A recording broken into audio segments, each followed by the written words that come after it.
Part 1. Sunday, May 20th. The boy couldn't see in the dark, but he didn't need to. Experience and long practice told him it was good, nice and even. Smooth strokes, moving his whole arm while gently rolling his wrist. Keep the marble moving, no runs. Beautiful. He heard the hiss of the escaping air and could sense the roll of the marble. They were sensations that were comforting to him. The smell reminded him of the sock in his pocket, and he thought about getting high. Maybe after, he decided. He didn't want to stop now, not until he had finished the tag with one uninterrupted stroke. But then he stopped, when the sound of an engine was heard above the hiss of the spray can.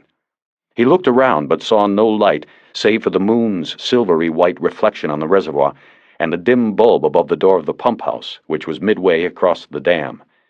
But the sound didn't lie. There was an engine approaching. Sounded like a truck to the boy. And now he thought he could hear the crunching of tires on the gravel access road that skirted the reservoir. Coming closer. Almost 3 in the morning, and someone was coming. Why? The boy stood up and threw the aerosol can over the fence toward the water. He heard it clunk down in the brush, short of the mark. He pulled a sock from his pocket and decided just one quick blow to give himself balls. He buried his nose in the sock and drew in heavily on the paint fumes. He rocked back on his heels, and his eyelids fluttered involuntarily. He threw the sock over the fence.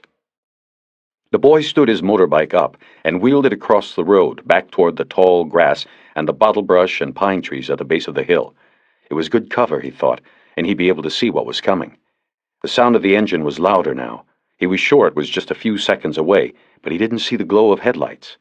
This confused him, but it was too late to run. He put the motorbike down in the tall brown grass and stilled the free-spinning front wheel with his hand. Then he huddled down on the earth and waited for whatever and whoever was coming. Harry Bosch could hear the helicopter up there, somewhere above the darkness, circling up in the light. Why didn't it land? Why didn't it bring help? Harry was moving through a smoky, dark tunnel, and his batteries were dying. The beam of the flashlight grew weaker every yard he covered. He needed help. He needed to move faster. He needed to reach the end of the tunnel before the light was gone and he was alone in the black. He heard the chopper make one more pass. Why didn't it land? Where was the help he needed? When the drone of the blades fluttered away again, he felt the terror build, and he moved faster, crawling on scraped and bloody knees, one hand holding the dim light up, the other pawing the ground to keep his balance. He did not look back, for he knew the enemy was behind him in the black mist, unseen but there, and closing in. When the phone rang in the kitchen, Bosch immediately woke. He counted the rings, wondering if he had missed the first 1 or 2, wondering if he had left the answering machine on. He hadn't. The call was not picked up, and the ringing didn't stop until the required 8 rounds. He absent-mindedly wondered where that tradition had come from. Why not 6 rings? Why not 10? He rubbed his eyes and looked around. He was slumped in the living room chair again, the soft recliner that was the centerpiece of his meager furnishings. He thought of it as his watch chair. This was a misnomer, however, because he slept in the chair often, even when he wasn't on call. Morning light cut through the crack in the curtains and slashed its mark across the bleached pine floor. He watched particles of dust floating lazily in the light near the sliding glass door. The lamp on the table next to him was on, and the TV against the wall, its sound very low, was broadcasting a Sunday morning Jesus show. On the table next to the chair were the companions of insomnia, playing cards, magazines, and paperback mystery novels, these only lightly thumbed and then discarded. There was a crumpled pack of cigarettes on the table and 3 empty beer bottles, assorted brands that had once been members of 6-packs of their own tribe. Bosch was fully dressed, right down to a rumpled tie held to his white shirt by a silver 187 tie tack. He reached his hand down to his belt and then around to the area below his kidney. He waited. When the electronic pager sounded, he cut the annoying chirp off in a second. He pulled the device off his belt and looked at the number. He wasn't surprised. He pushed himself out of the chair, stretched, and popped the joints of his neck and back. He walked to the kitchen where the phone was on the counter. He wrote, Sunday, 8:53 a.m. in a notebook he took from his jacket pocket before dialing. After 2 rings, a voice said, Los Angeles Police Department, Hollywood Division, this is Officer Pelch. How can I help you? Bosch said, Somebody could die in the time it took to get all that out. Let me talk to the watch sergeant. Bosch found a fresh pack of cigarettes in a kitchen cabinet and got his first smoke of the day going. He rinsed dust out of a glass and filled it with tap water, then took 2 aspirins out of a plastic bottle that was also in the cabinet. He was swallowing the second when a sergeant named Crowley finally picked up. What, did I catch you in church? I rang your house, no answer. Crowley, what have you got for me? Well, I know we had you out last night on that TV thing, but you're still catching, you and your partner, all weekend. So that means you got the DB up at Lake Hollywood, in a pipe up there. It's on the access road to the Mulholland Dam, you know it? I know the place. What else? Patrol's out, ME, Sid notified. My people don't know what they got except the DB. Stiff's about 30 feet into this pipe there. They don't want to go all the way in, mess up a possible crime scene, you know. I had him page your partner, but he hasn't called in. No answer at his phone either. I thought maybe the 2 of you was together or something. Then I thought, nah, he ain't your style, and you ain't his. I'll get a hold of him. If they didn't go all the way in, how do they know it's a DB and not just some guy sleeping it off? Well, they went in a bit, you know, and reached in with a stick or something and poked around at the guy pretty good. Stiff as a wedding night prick. They didn't want to mess up a crime scene, but then they go poking around the body with a stick. That's wonderful. These guys get in after they raise the college requirement, or what? Hey, Bosch, we get a call, we've got to check it out, okay? You want for us to transfer all our body calls directly to the homicide table to check out? You guys go nuts inside a week. Bosch crushed the cigarette butt in the stainless steel sink and looked out the kitchen window. Looking down the hill, he could see one of the tourist trams moving between the huge, beige sound studios in Universal City. A side of one of the block-long buildings was painted sky blue with wisps of white clouds for filming exteriors when the natural L.A. exterior turned brown as wheat. Bosch said, "How'd we get the call?" Anonymous to 911. A little after 0400, dispatcher said it came from a payphone on the boulevard. Somebody out screwing around found the thing in the pipe. Wouldn't give a name. Said there was a stiff in the pipe, that's all. They'll have the tape down at the comm center. Bosch felt himself getting angry. He pulled a bottle of aspirin out of the cabinet and put it in his pocket. While thinking about the 0400 call, he opened the refrigerator and bent in. He saw nothing that interested him. He looked at his watch. "Crowley, if the report came in at 4 a.m., why are you just getting to me now, nearly 5 hours later?" Look, Bosch, all we had was an anonymous call. That's it. Dispatcher said it was a kid, no less. I wasn't going to send one of my guys up that pipe in the middle of the night on information like that. Could have been a prank, could have been an ambush, could have been anything, for Christ's sake. I waited till it got light out and things slowed down around here. Sent some of my guys over there at the end of the shift. Speaking of end of shifts, I'm out of here. I've been waiting to hear from them and from you. Anything else? Bosch felt like asking if it ever occurred to him that it would be dark in the pipe whether they went poking around at 0400 or 0800, but let it go. What was the use? Anything else? Crowley said again. Bosch couldn't think of anything, but Crowley filled the empty space. It's probably just some hype who croaked himself, Harry. No righteous 187 case. Happens all the time. Hell, you remember we pulled one out of that same pipe last year. Well, that was before you came out to Hollywood. So see, what I'm saying is some guy, he goes into this same pipe. These transients, they sleep up there all the time. And he's a slammer, but he shoots himself with a hot load and that's it, checks out.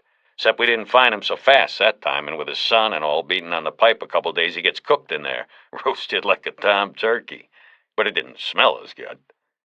Crowley laughed at his own joke. Bosch didn't. The watch sergeant continued. When we pulled this guy out, the spike was still in his arm. Same thing here, just a bullshit job, a no-count case. You go out there, you'll be back home by noon, take a nap, maybe go catch the Dodgers. And then next weekend, somebody else's turn in the barrel. You're off watch. And that's a 3-day pass. You got Memorial Day weekend coming next week. So do me a favor, just go out and see what they've got. Bosch thought a moment and was about to hang up, then said, "Crowley, what did you mean you didn't find that other one so fast?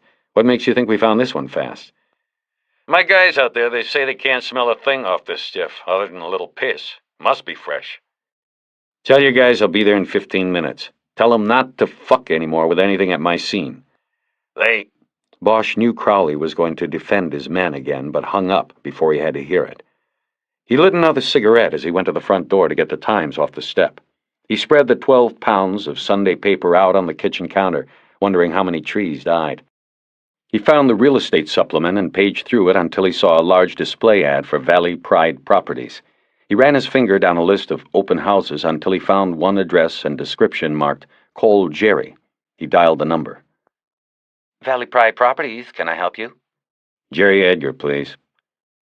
A few seconds passed, and Bosch heard a couple of transfer clicks before his partner got on the line. This is Jerry. May I help you? Jed, we just got another call up at the Mulholland Dam, and you aren't wearing your pager. Shit, Edgar said, and there was silence. Bosch could almost hear him thinking, I've got 3 showings today. There was more silence, and Bosch pictured his partner on the other end of the line in a $900 suit and a bankrupt frown. What's the call? Bosch told him what little he knew. If you want me to take this one solo, I will, Bosch said. If anything comes up with 98, I'll be able to cover it. I'll tell him you're taking the TV thing and I'm doing the stiff in the pipe. Yeah, I know you would, but it's okay. I'm on my way. I'm just going to have to find someone to cover for my ass first. They agreed to meet at the body, and Bosch hung up. He turned the answering machine on, took 2 packs of cigarettes from the cabinet and put them in his sport coat pocket. He reached into another cabinet and took out the nylon holster that held his gun, a Smith & Wesson 9mm, satin-finished, stainless steel, and loaded with 8 rounds of XTPs. Bosch thought about the ad he had seen once in a police magazine. Extreme Terminal Performance. A bullet that expanded on impact to 1.5 times its width, reaching terminal depth in the body and leaving maximum wound channels. Whoever had written it had been right. Bosch had killed a man a year earlier with 1 shot from 20 feet. Went in under the right armpit, exited below the left nipple, shattering heart and lungs on its way. XTP. Maximum wound channels. He clipped the holster to his belt on the right side so he could reach across his body and take it with his left hand.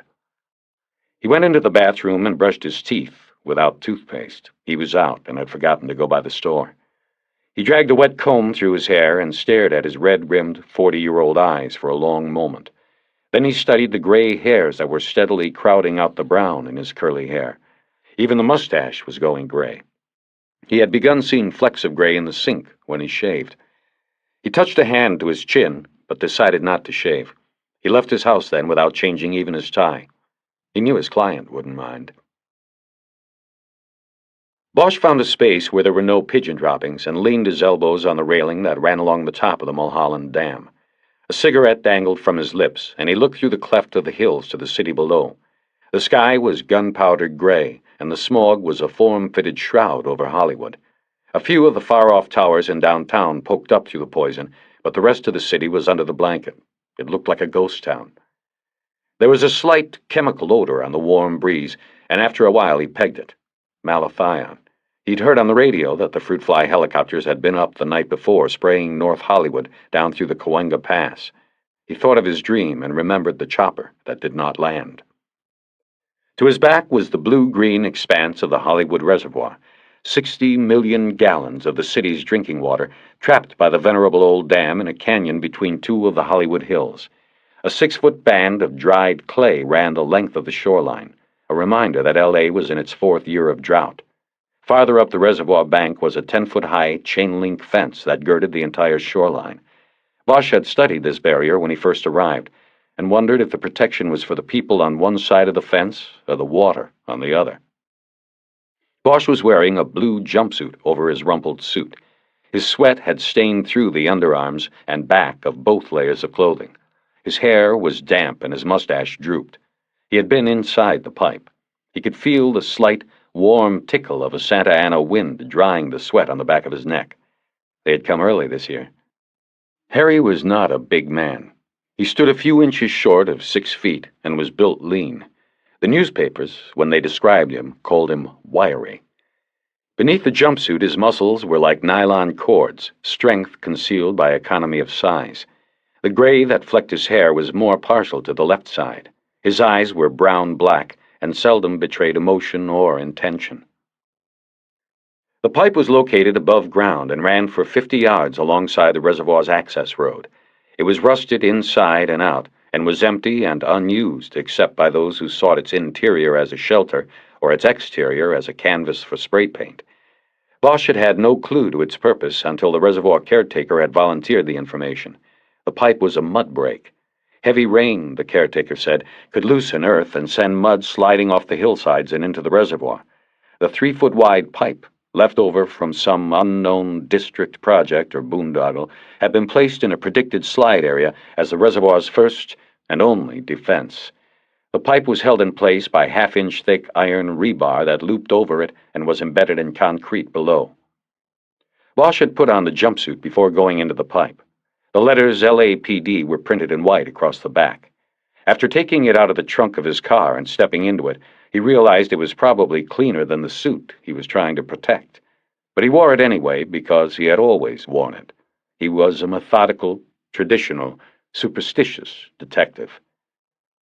As he had crawled with flashlight in hand into the damp-smelling, claustrophobic cylinder, he felt his throat tighten and his heartbeat quicken. A familiar emptiness in his gut gripped him. Fear. But he snapped on the light, and the darkness receded along with the uneasy feelings, and he set about his work. Now he stood on the dam and smoked, and thought about things.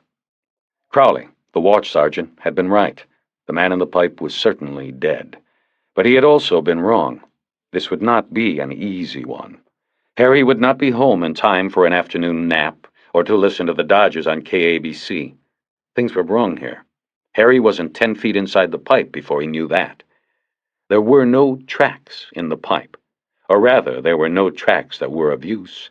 The bottom of the pipe was dusty with dried orange mud and cluttered with paper bags, empty wine bottles, cotton balls, used syringes, newspaper bedding, the debris of the homeless and addicted. Bosch had studied it all in the beam of the flashlight as he slowly made his way toward the body, and he had found no clear trail left by the dead man, who lay head first into the pipe. This was not right. If the dead man had crawled in of his own accord, there would be some indication of this. If he had been dragged in, there would be some sign of that, too, but there was nothing, and this deficiency was only the first of the things that troubled Bosch.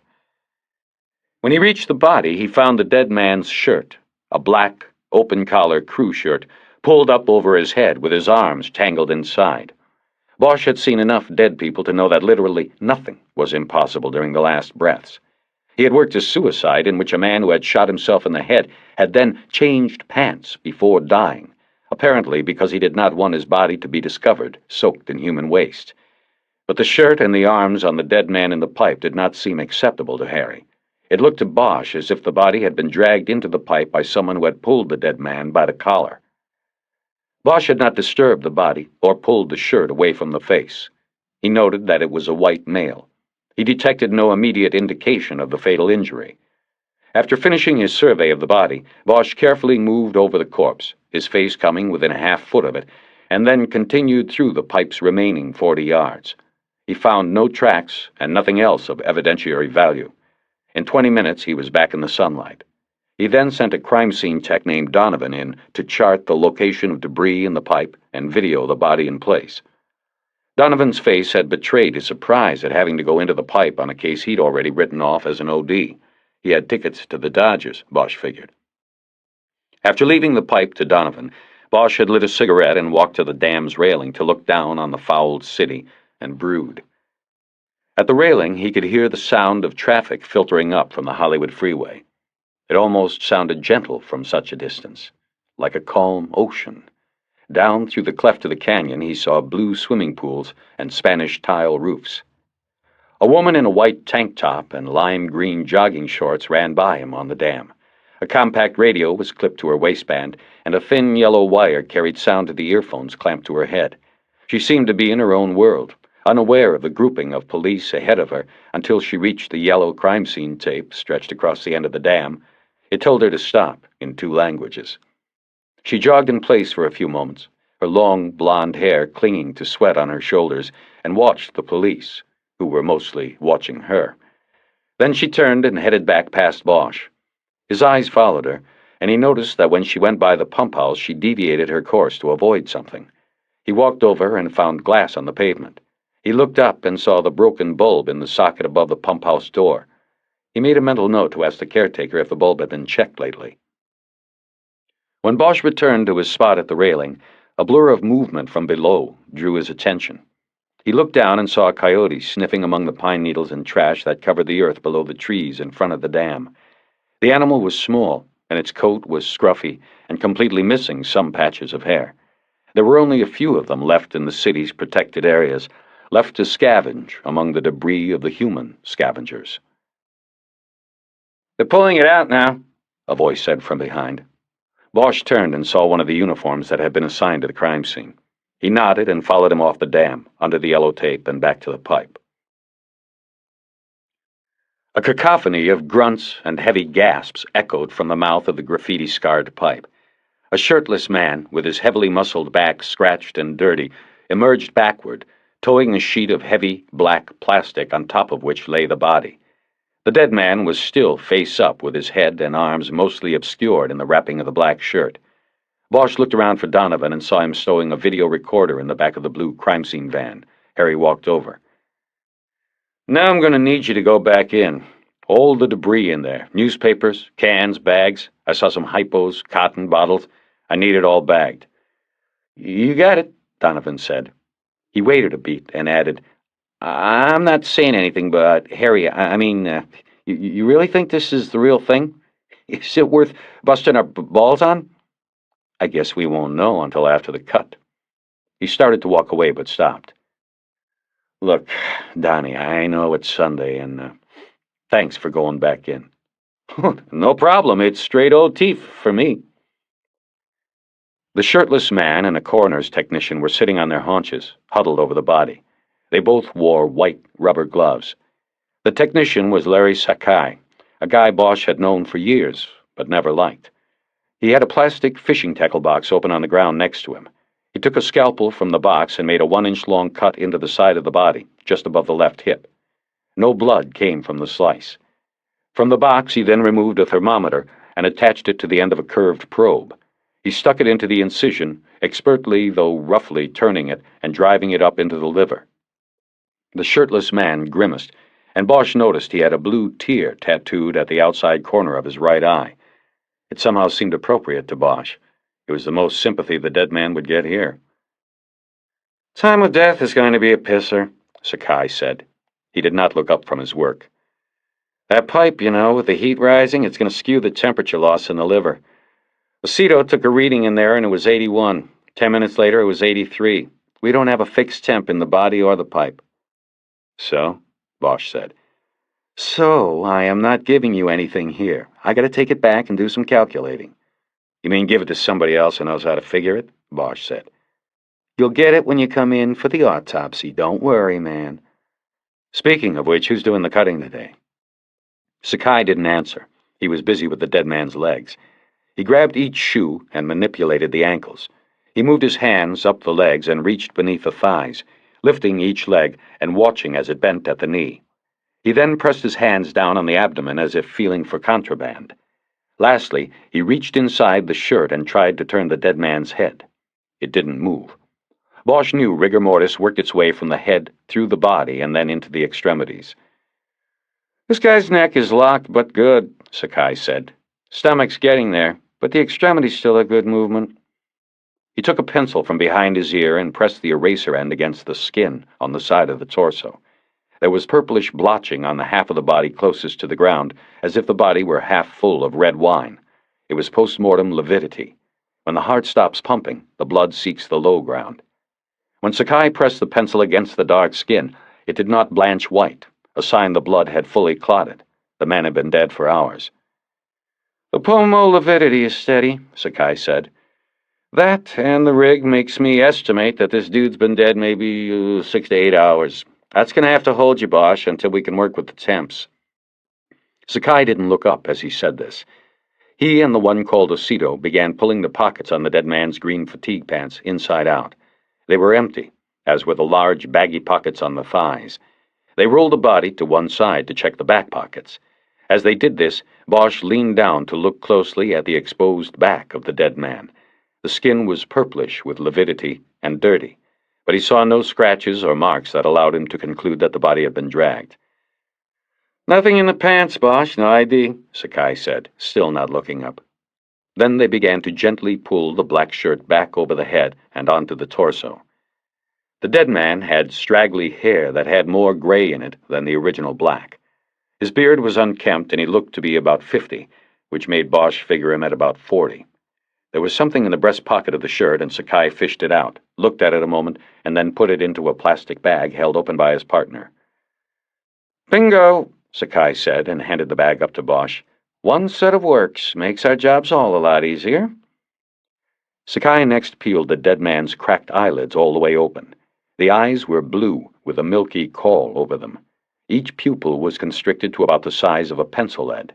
They stared vacantly up at Bosch, each pupil a small black void. Sakai made some notes on a clipboard. He'd made his decision on this one.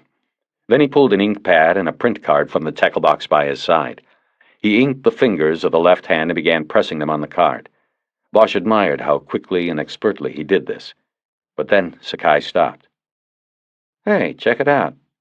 Sakai gently moved the index finger. It was easily manipulated in any direction. The joint was cleanly broken, but there was no sign of swelling or hemorrhage. "It looks post to me," Sakai said. Bosch stooped to look closer. He took the dead man's hand away from Sakai and felt it with both his own, ungloved hands. He looked at Sakai and then at Osito. "Bosch, don't start in," Sakai barked. "Don't be looking at him. He knows better. I trained him myself." Bosch didn't remind Sakai that it was he who had been driving the ME wagon that dumped a body strapped to a wheeled stretcher onto the Ventura freeway a few months back. During rush hour, the stretcher rolled down the Lancashire Boulevard exit and hit the back end of a car at a gas station. Because of the fiberglass partition in the cab, Sakai didn't know he had lost the body until he arrived at the morgue. Bosch handed the dead man's hand back to the coroner's tech. Sakai turned to Osito and spoke a question in Spanish. Osito's small, brown face became very serious, and he shook his head no. "He didn't even touch the guy's hands in there, so you better wait until the cut before you go saying something you aren't sure about." Sakai finished transferring the fingerprints and then handed the card to Bosch. "Bag the hands," Bosch said to him, though he didn't need to. "And the feet." He stood back up and began waving the card to get the ink to dry. With his other hand, he held up the plastic evidence bag Sakai had given him. In it, a rubber band held together a hypodermic needle, a small vial that was half filled with what looked like dirty water, a wad of cotton, and a pack of matches. It was a shooter's kit, and it looked fairly new. The spike was clean with no sign of corrosion. The cotton, Bosch guessed, had only been used as a strainer once or twice. There were tiny, whitish-brown crystals in the fibers. By turning the bag, he could look inside each side of the matchbook and see only 2 matches missing. Donovan crawled out of the pipe at that moment. He was wearing a miner's helmet equipped with a flashlight. In one hand he carried several plastic bags, each containing a yellowed newspaper or a food wrapper or a crushed beer can. In the other he carried a clipboard on which he had diagrammed where each item had been found in the pipe. Spiderwebs hung off the sides of the helmet. Sweat was running down his face and staining the painter's breathing mask he wore over his mouth and nose. Bosch held up the bag containing the shooter's kit. Donovan stopped in his tracks. "You find a stove in there?" Bosch asked. "Shit, he's a hype," Donovan said. "I knew it. What the fuck are we doing all this for?" Bosch didn't answer. He waited him out. "Answer is yes, I found a Coke can," Donovan said. The crime scene tech looked through the plastic bags in his hands and held one up to Bosch. It contained 2 halves of a Coke can. The can looked reasonably new and had been cut in half with a knife. The bottom half had been inverted and its concave surface used as a pan to cook heroin and water. A stove. Most hypes no longer used spoons. Carrying a spoon was probable cause for arrest. Cans were easy to come by, easy to handle, and disposable. "We need the kit and the stove printed as soon as we can," Bosch said. Donovan nodded and carried his burden of plastic bags toward the police van. Bosch turned his attention back to the ME's men. "No knife on him, right?" Bosch said. "Right," Sakai said. "Why?" "I need a knife. Incomplete scene without a knife." "So what? Guy's a hype. Hypes steal from hypes. His pals probably took it." Sakai's gloved hands rolled up the sleeves of the dead man's shirt. This revealed a network of scar tissue on both arms. Old needle marks, craters left by abscesses and infections. In the crook of the left elbow was a fresh spike mark and a large yellow and purplish hemorrhage under the skin. "Bingo," Sakai said. "I'd say this guy took a hot load in the arm and that was it. Like I said, you got a hype case, Bosch. You'll have an early day. Go get a Dodger dog."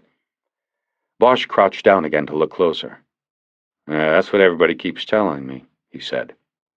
And Sakai was probably right, he thought. But he didn't want to fool this one away yet. Too many things didn't fit. The missing tracks in the pipe, the shirt pulled over the head, the broken finger, no knife. "How come all the tracks are old except the one?" he asked, more of himself than Sakai. "Who knows?" Sakai answered anyway. "Maybe he'd been off it a while and decided to jump back in. He's a hype's a hype. There aren't any reasons." Staring at the tracks on the dead man's arms, Bosch noticed blue ink on the skin just below the sleeve that was bunched up on the left bicep. He couldn't see enough to make out what it said. "Pull that up," he said, and pointed. Sakai worked the sleeve up to the shoulder, revealing a tattoo of blue and red ink. It was a cartoonish rat standing on hind legs with a rabid, toothy, and vulgar grin. In one hand, the rat held a pistol, in the other a booze bottle marked XXX. The blue writing above and below the cartoon was smeared by age and the spread of skin. Sakai tried to read it. Says, first. Says, 1st Infantry. This guy was Army. The bottom part doesn't make... That's another language. Non gratum anum ro... I can't make that out. Rodentum, Bosch said. Sakai looked at him. Dog Latin, Bosch told him. Not worth a rat's ass. He was a tunnel rat. Vietnam. Whatever, Sakai said. He took an appraising look at the body and the pipe. He said, "Well, he ended up in a tunnel, didn't he?" "Sort of." Bosch reached his bare hand to the dead man's face and pushed the straggly black and gray hairs off the forehead and away from the vacant eyes. His doing this without gloves made the others stop what they were doing and watch this unusual, if not unsanitary, behavior. Bosch paid no notice. He stared at the face for a long moment, not saying anything, not hearing if anything was said. In the moment that he realized that he knew the face, just as he knew the tattoo, the vision of a young man flashed in his mind. Raw-boned and tan, hair buzzed short, alive, not dead. He stood up and turned quickly away from the body. Making such a quick, unexpected motion, he banged straight into Jerry Edgar, who had finally arrived and walked up to huddle over the body. They both took a step back, momentarily stunned. Bosch put a hand to his forehead. Edgar, who was much taller, did the same to his chin. "Oh, shit, Harry," Edgar said. "You all right?" "Yeah, you?" Edgar checked his hand for blood. "Yeah, sorry about that. What are you jumping up like that for?" "I don't know." Edgar looked over Harry's shoulder at the body and then followed his partner away from the pack. "Yeah, I'm sorry, Harry," Edgar said. "I sat there waiting an hour till somebody came out to cover me on my appointments. So tell me, what have we got?" Edgar was still rubbing his jaw as he spoke. "Not sure yet," Bosch said. "I want you to get in one of those patrol cars that has an MCT in it, one that works. See if you can get a sheet on a Meadows, Billy, make that William. DOB would be about 1950. We need to get an address from DMV. "That's the stiff?" Bosch nodded. "Nothing? No address with his ID?" "There is no ID. I made him. So check it out on the box. There should be some contact in the last few years, hype stuff at least, out of Van Nuys division." Edgar sauntered off toward the line of parked black and whites to find one with a mobile computer terminal mounted on the dashboard. Because he was a big man, his gait seemed slow, but Bosch knew from experience that Edgar was a hard man to keep pace with. Edgar was impeccably tailored in a brown suit with a thin chalk line. His hair was close cropped, and his skin was almost as smooth and as black as an eggplant's.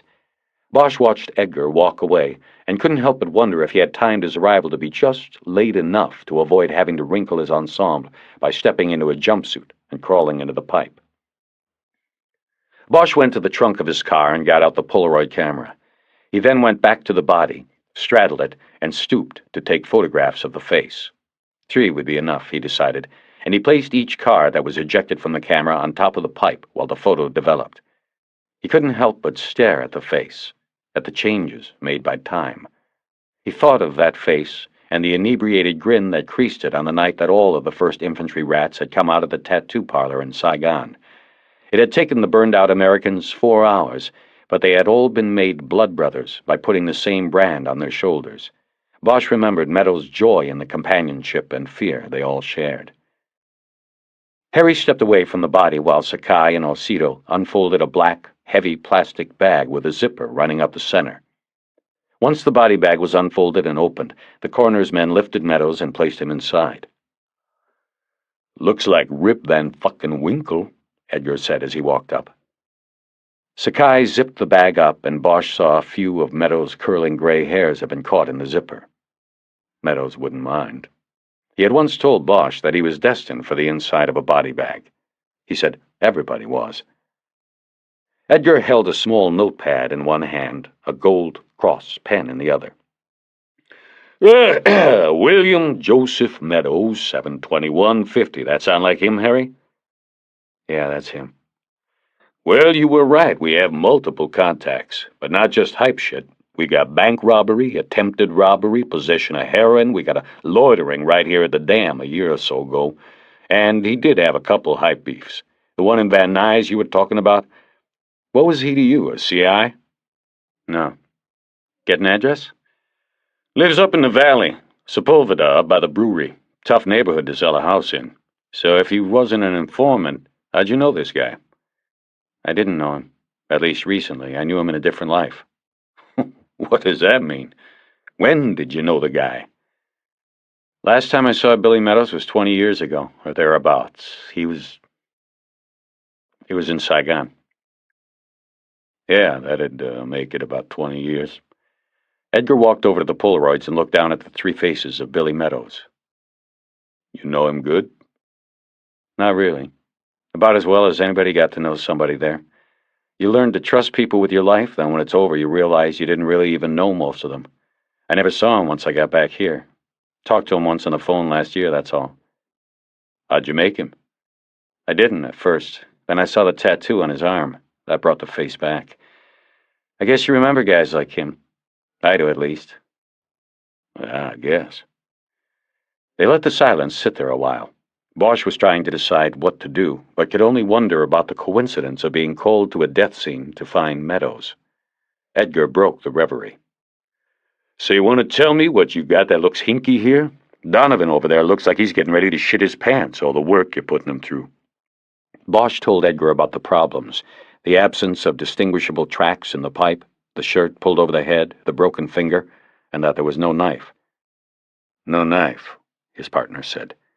"Needed something to cut the can in half to make a stove, if the stove was his."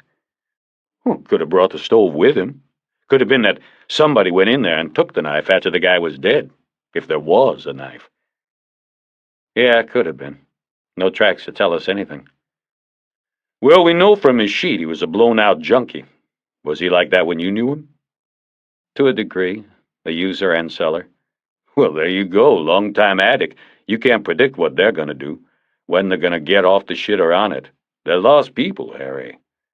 "He was off it, though. At least I thought he was. He's only got one fresh pop in his arm." "Harry, you said you hadn't seen the guy since Saigon. How do you know whether he was off or on?" "I hadn't seen him, but I talked to him. He called me once, last year sometime, July or August, I think. He'd been pulled in on another track marks beef by the hype car up in Van Nuys. Somehow, maybe reading newspapers or something, it was about the same time as the dollmaker thing, he knew I was a cop, and he calls me up at robbery homicide.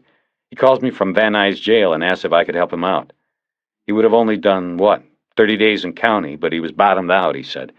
And he just said he couldn't do the time this time. Couldn't kick alone like that." Bosch trailed off without finishing his story. After a long moment, Edgar prompted him.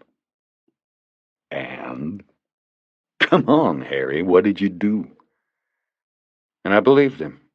I talked to the cop. I remember his name was Knuckles. Good name for a street cop, I thought. And then I called the VA up there in Sepulveda and I got him into a program. Knuckles went along with it. He's a vet, too. He got the city attorney to ask the judge for diversion. So anyway, the VA outpatient clinic took Meadows in. I checked about 6 weeks later, and they said he'd completed, had kicked, and was doing okay. I mean, that's what they told me. Said he was in the second level of maintenance, talking to a shrink, group counseling. I never talked to Meadows after that first call. He never called again, and I didn't try to look him up. Edgar referred to his pad. Bosch could see the page he was looking at was blank. Look, Harry, Edgar said, that was still almost a year ago. A long time for a hype, right? Who knows? He could have fallen off the wagon and kicked 3 times since then. That's not our worry here. The question is, what do you want to do with what we have here? What do you want to do about today? You believe in coincidence? Bosch asked. I don't know. There are no coincidences. Harry, I don't know what you're talking about, but you know what I think? I don't see anything here that's screaming in my face. A guy crawls into the pipe. In the dark, maybe he can't see what he's doing. He puts too much juice in his arm and croaks. That's it. Maybe somebody else was with him and smeared the tracks going out. Took his knife, too. Could be 100 Sometimes they don't scream, Jerry. That's the problem here. It's Sunday. Everybody wants to go home, play golf, sell houses, watch the ball game. Nobody cares one way or the other. Just going through the motions. Don't you see that that's what they are counting on? Who is they, Harry? Whoever did this? He shut up for a minute. He was convincing no one, and that almost included himself. Playing to Edgar's sense of dedication was wrong. He'd be off the job as soon as he put in 20. He'd then put a business card-sized ad in the union newsletter.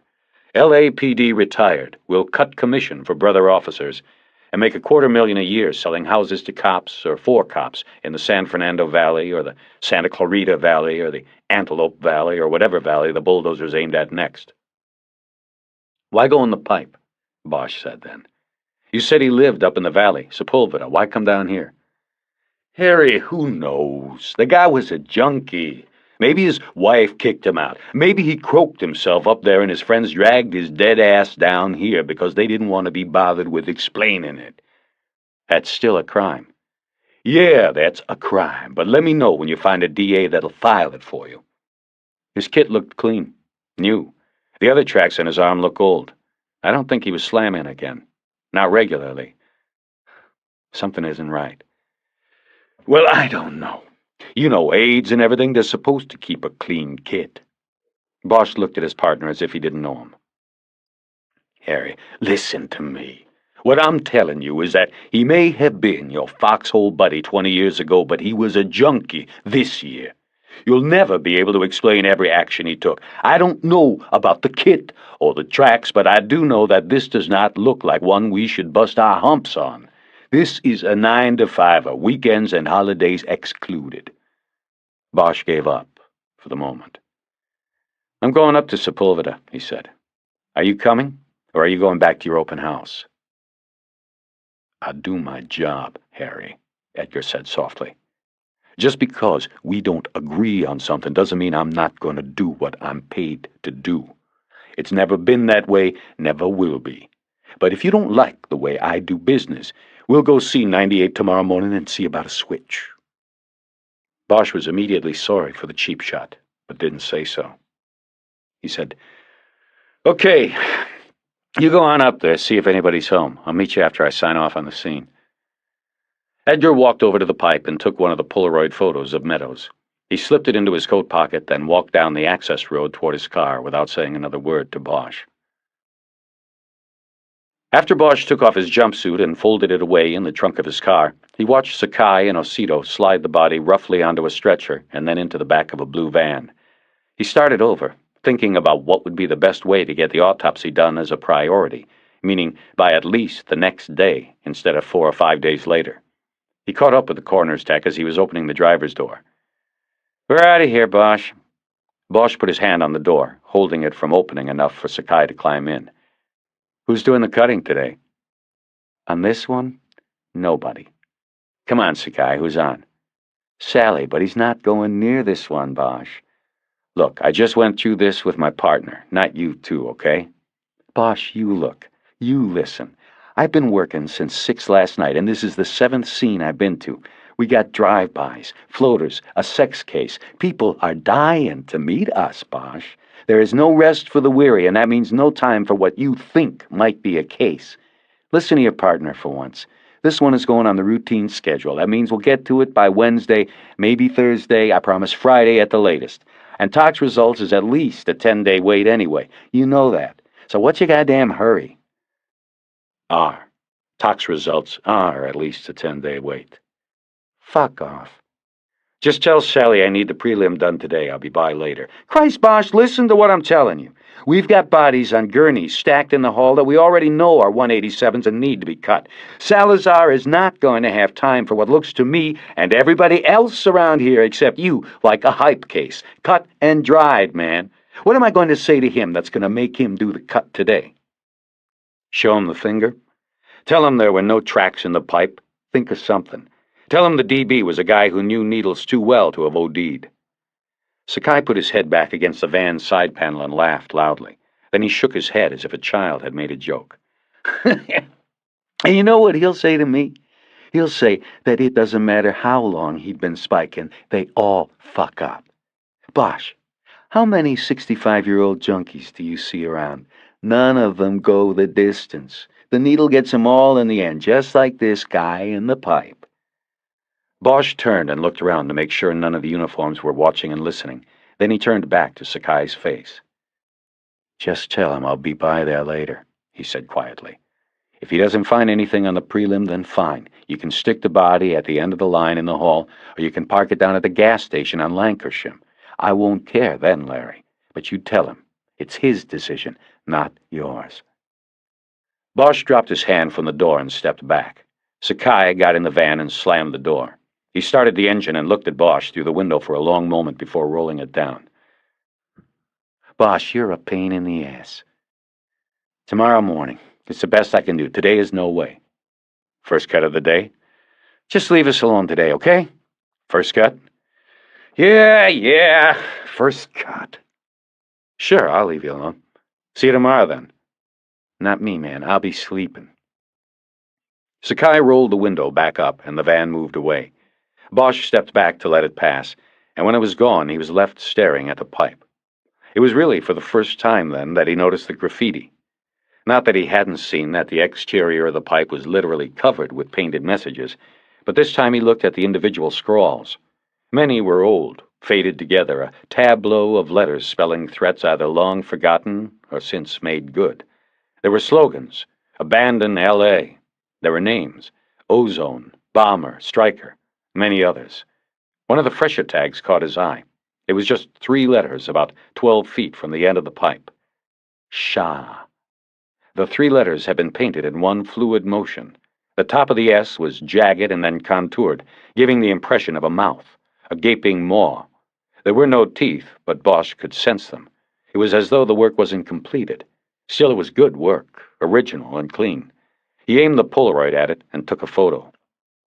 Bosch walked to the police van, putting the exposure in his pocket. Donovan was stowing his equipment on shelves and the evidence bags in wooden Napa Valley wine boxes. Did you find any burned matches in there? Yeah, one fresh one, Donovan said. Burned to the end. It was about 10 feet in. It's there on the chart. Bosch picked up a clipboard on which there was a piece of paper with a diagram of the pipe showing the body location and where the other material taken from the pipe had been. Bosch noticed that the match was found about 15 feet from the body. Donovan then showed him the match, sitting at the bottom of its own plastic evidence bag. I'll let you know if it matches the book in the guy's kit, he said. If that's what you're thinking. Bosch said, What about the uniforms? What'd they find? It's all there, Donovan said, pointing to a wooden bin in which there were still more plastic evidence bags. These contained debris picked up by patrol officers who had searched the area within a 50-yard radius of the pipe. Each bag contained a description of the location where the object had been found. Bosch took each bag out and examined its contents. Most of it was junk that would have nothing to do with the body and the pipe. There were newspapers, clothing rags, a high-heeled shoe, a white sock with dried blue paint in it, a sniff rag. Bosch picked up a bag containing the top to a can of spray paint. The next bag contained the spray paint can. The Krylon label said it was ocean blue. Bosch hefted the bag and could tell there was still paint in the can. He carried the bag to the pipe, opened it, and touching the nozzle with a pen, sprayed a line of blue next to the letters Shah. He sprayed too much. The paint ran down the curved side of the pipe and dripped onto the gravel, but Bosch could see the colors matched. He thought about that for a moment. Why would a graffiti tagger throw half a can of paint away? He looked at the writing on the evidence bag. It had been found near the edge of the reservoir. Someone had attempted to throw the can into the lake, but came up short. Again, he thought, why? He squatted next to the pipe and looked closely at the letters. He decided that whatever the message or name was, it wasn't finished. Something had happened that made the tagger stop what he was doing and throw the can, the top, and his sniff sock over the fence. Was it the police? Bosch took out his notebook and wrote a reminder to call Crowley after midnight to see if any of his people had cruised the reservoir during the AM watch. But what if it wasn't a cop that made the tagger throw the paint over the fence? What if the tagger had seen the body being delivered to the pipe? Bosch thought about what Crowley had said about an anonymous caller reporting the body. A kid, no less. Was it the tagger who called? Bosch took the can back to the SID truck and handed it to Donovan. "Print this after the kid in the stove," he said. "I think it might belong to a witness." "Will do," Donovan said. Bosch drove down out of the hills and took the Barham Boulevard ramp onto the northbound Hollywood Freeway. After coming up through the Cahuenga Pass, he went west on the Ventura Freeway and then north again on the San Diego Freeway. It took about 20 minutes to go the 10 miles. It was Sunday and traffic was light. He exited on Roscoe and went east a couple of blocks into Meadows' neighborhood on Langdon. Sepulveda, like most of the suburban communities within Los Angeles, had both good and bad neighborhoods. Bosch wasn't expecting trimmed lawns and curbs lined with Volvos on Meadows' street, and he wasn't disappointed. The apartments were at least a decade past being attractive. There were bars over the windows of the bottom units and graffiti on every garage door. The sharp smell of the brewery on Roscoe wafted into the neighborhood.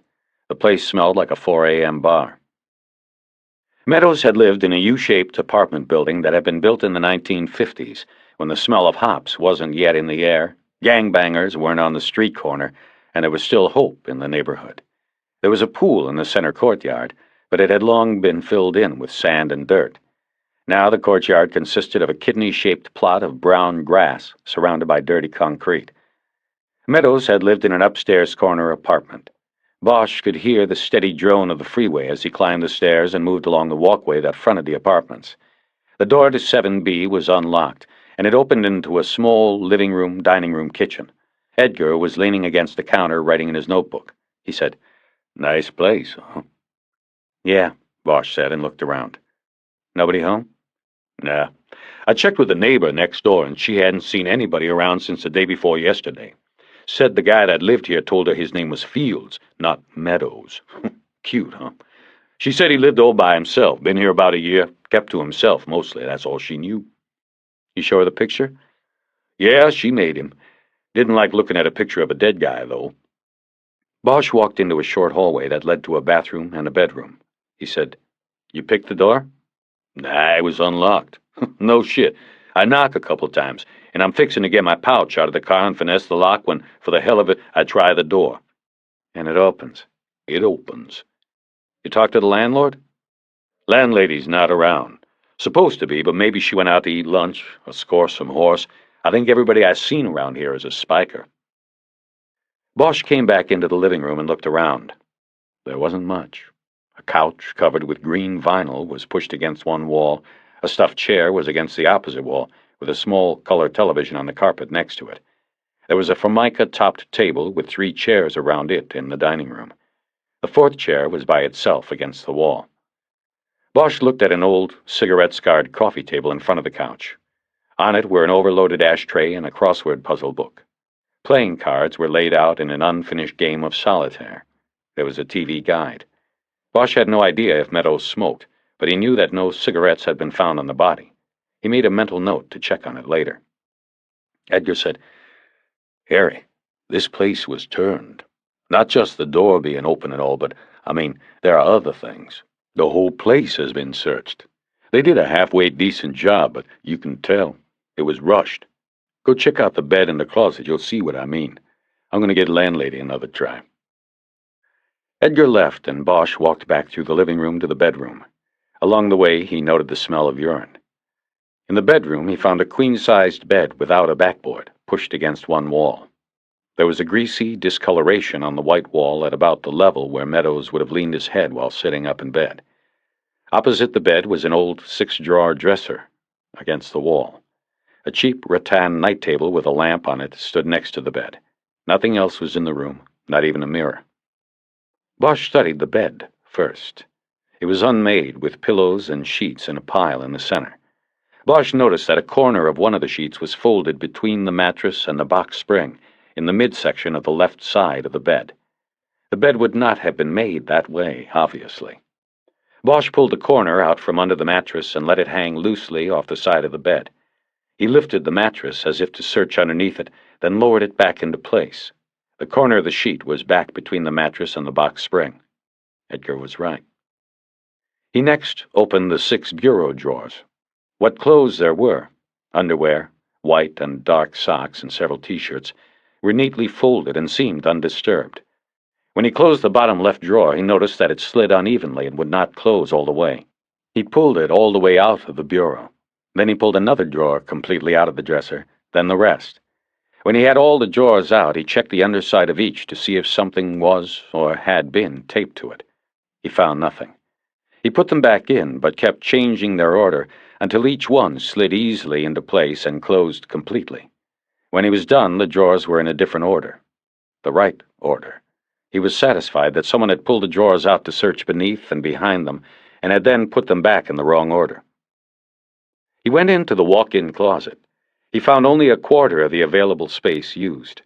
On the floor were 2 pairs of shoes, a pair of black Reebok running shoes that were dirty with sand and gray dust, and a pair of laced work boots that looked as though they had been recently cleaned and oiled. There was more of the gray dust from the shoes in the carpet. He crouched down and pinched some between his fingers. It seemed like concrete dust. He took a small evidence bag from his pocket and put some of the granules into it. Then he put the bag away and stood up. There were 5 shirts on hangers, a single white button-down Oxford and 4 long-sleeved black pullovers, like the one Meadows had been wearing. On hangers next to the shirts were 2 pairs of well-faded jeans and 2 pairs of black pajamas or karate-style pants. The pockets on all 4 pairs of pants had been turned inside out. A plastic laundry basket on the floor contained dirty black pants, t-shirts, socks, and a pair of boxer shorts. Bosch walked out of the closet and left the bedroom. He stopped in the hallway bathroom and opened the medicine cabinet. There was a half-used tube of toothpaste, a bottle of aspirin, and a single, empty insulin syringe box. When he closed the cabinet, he looked at himself and saw weariness in his eyes. He smoothed his hair. Harry walked back to the living room and sat on the couch in front of the unfinished solitaire hand. Edgar came in. "Meadows rented the place last July 1st, he said. "The landlady's back. It was supposed to be a month-to-month lease, but he paid for 11 months up front. 4 bills a month, that's nearly $5,000 in cash he put down. Said she didn't ask him for references. She just took the money. He lived—" "She said he paid for 11 months?" Bosch interrupted. "Was it a deal? Pay for 11, get the 12 free?" "I asked her about that, and she said, no, it was him. That's just the way he wanted to pay. Said he'd move out June 1st this year. That's, 10 days from now? She said he told her he moved out here on some kind of job. She thinks from Phoenix. Said he was some kind of shift supervisor for the tunnel dig on the subway project downtown. She got the impression that's all his job would take, 11 months, and then he'd go back to Phoenix." Edgar was looking in his notebook, reviewing his conversation with the landlady. That's about it. She ID'd him off the Polaroid, too. She also knew him as Fields, Bill Fields. Said he kept odd hours, like he was on a night shift or something. Said she saw him last week coming home one morning getting dropped off from a beige or tan Jeep. No license number because she wasn't looking. But she said he was all dirty. That's how she knew he was coming home from work. They were silent for a few moments, both thinking. Bosch finally said, "J. Edgar, I have a deal for you." "You got a deal for me. Okay, let me hear it." "You go home now, or back to your open house, or whatever. I'll take this from here. I'll go pull the tape at the comm center, go back to the office and start the paper going. I'll see if Sakai made next of kin notification. I think, if I remember right, that Meadows was from Louisiana. Anyway, I got the autopsy scheduled for tomorrow at 8. I'll take that too on my way in. Now your end is, tomorrow you finish up last night's TV thing and take it over to the DA. Shouldn't be any problems with it. So, you're taking the end that's dipped in shit and letting me skate. The transvestite off's transvestite case is as cut and dried as they come. No pun intended. Yeah. There's one thing I'd also want. On your way in from the valley tomorrow, stop by the VA in Sepulveda and see if you can talk them into letting you see Meadows' file. Might have some names that could help. Like I said before, he was supposedly talking to a shrink in the outpatient care unit and in one of those circle jerks. Maybe one of those guys with spiking with him knows what's happened here. It's a long shot, I know. If they give you a hard time, give me a call and I'll work on a search warrant. Sounds like a deal. But I'm worried about you, Harry. I mean, you and I haven't been partners too long, and I know you probably want to work your way back downtown to robbery homicide, but I don't see the percentage in busting your balls on this one. Yeah, this place has been turned over, but that isn't the question. The question is, why? And on the face of things, nothing really stirs me. It looks to me like somebody dumped Meadows down at the reservoir after he croaked and searched his place to find his stash, if he had one. Probably that's the way it was, Bosch said after a few moments. But a couple things still bother me. I want to puzzle with it a little more until I'm sure. Well, like I said, no problem with me. You're giving me the clean end of the stick. I think I'm going to look around a little more. You go ahead and I'll see you tomorrow when I get back in from the cut. Okay, partner. And Jed? Yeah? It's got nothing to do with getting downtown again. Bosch sat alone, thinking and scanning the room for secrets. His eyes eventually came down on the cards spread out before him on the coffee table. Solitaire. He saw that all 4 aces were up. He picked up the deck of remaining cards and went through it, peeling off 3 cards at a time.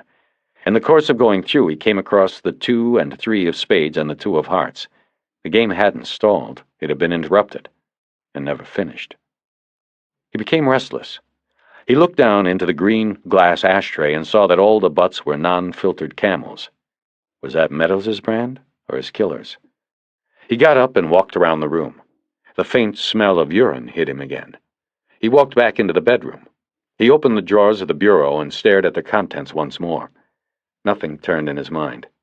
He went to the window and looked out at the back end of another apartment building across an alley. There was a man with a supermarket cart in the alley. He was poking through a dumpster with a stick. The cart was half full of aluminum cans.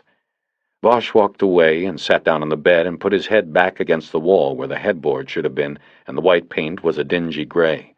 The wall felt cool against his back. "Tell me something," he whispered, to no one. Something had interrupted the card game, and Meadows had died here, he believed. Then he was taken to the pipe. But why? Why not leave him? Bosch leaned his head back to the wall and looked straight across the room. It was at that moment that he noticed a nail in the wall. The nail was about 3 feet above the bureau and had been painted white along with the wall at some point a long time ago. That was why he hadn't noticed it before. He got up and went to look behind the bureau.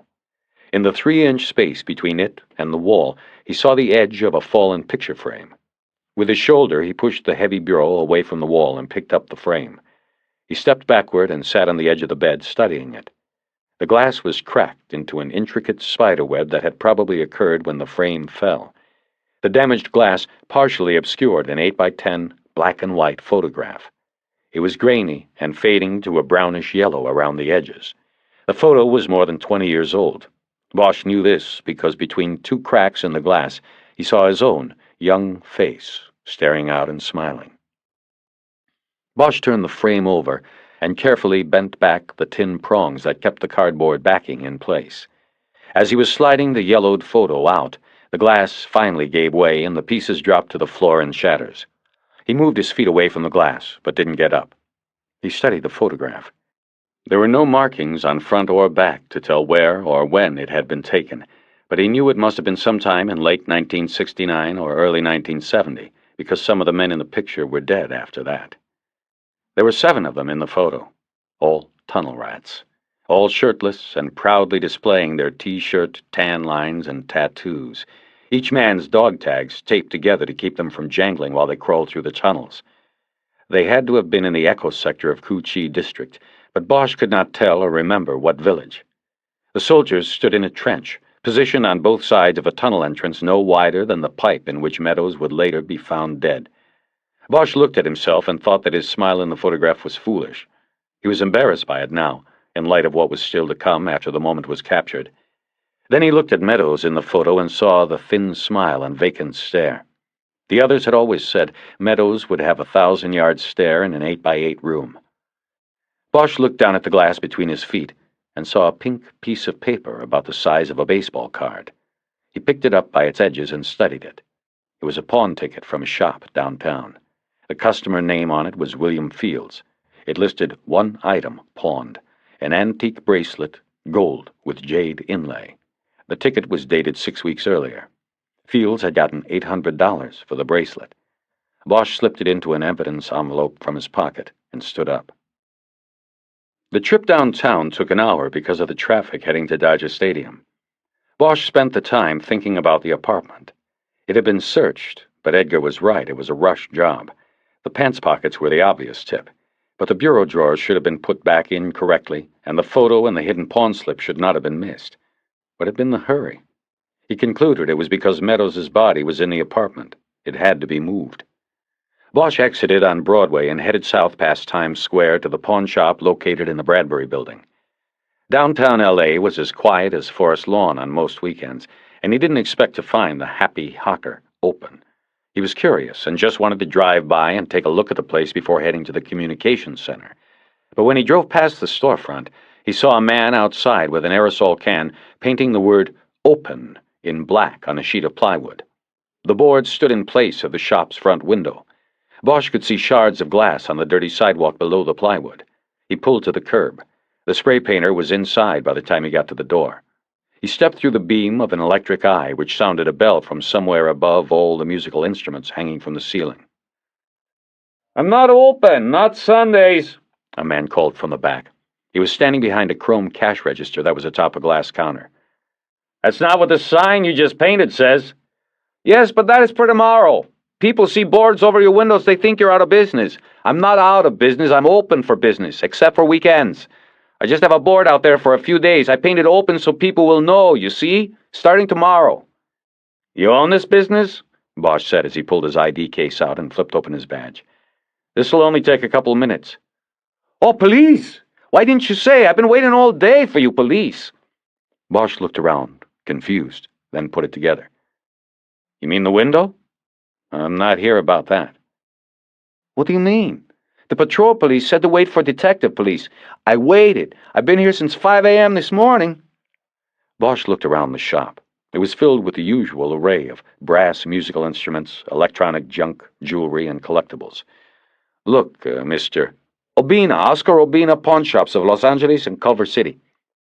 "Mr. Obina, detectives don't roll on vandalism reports on weekends. I mean, they might not even be doing that during the week anymore."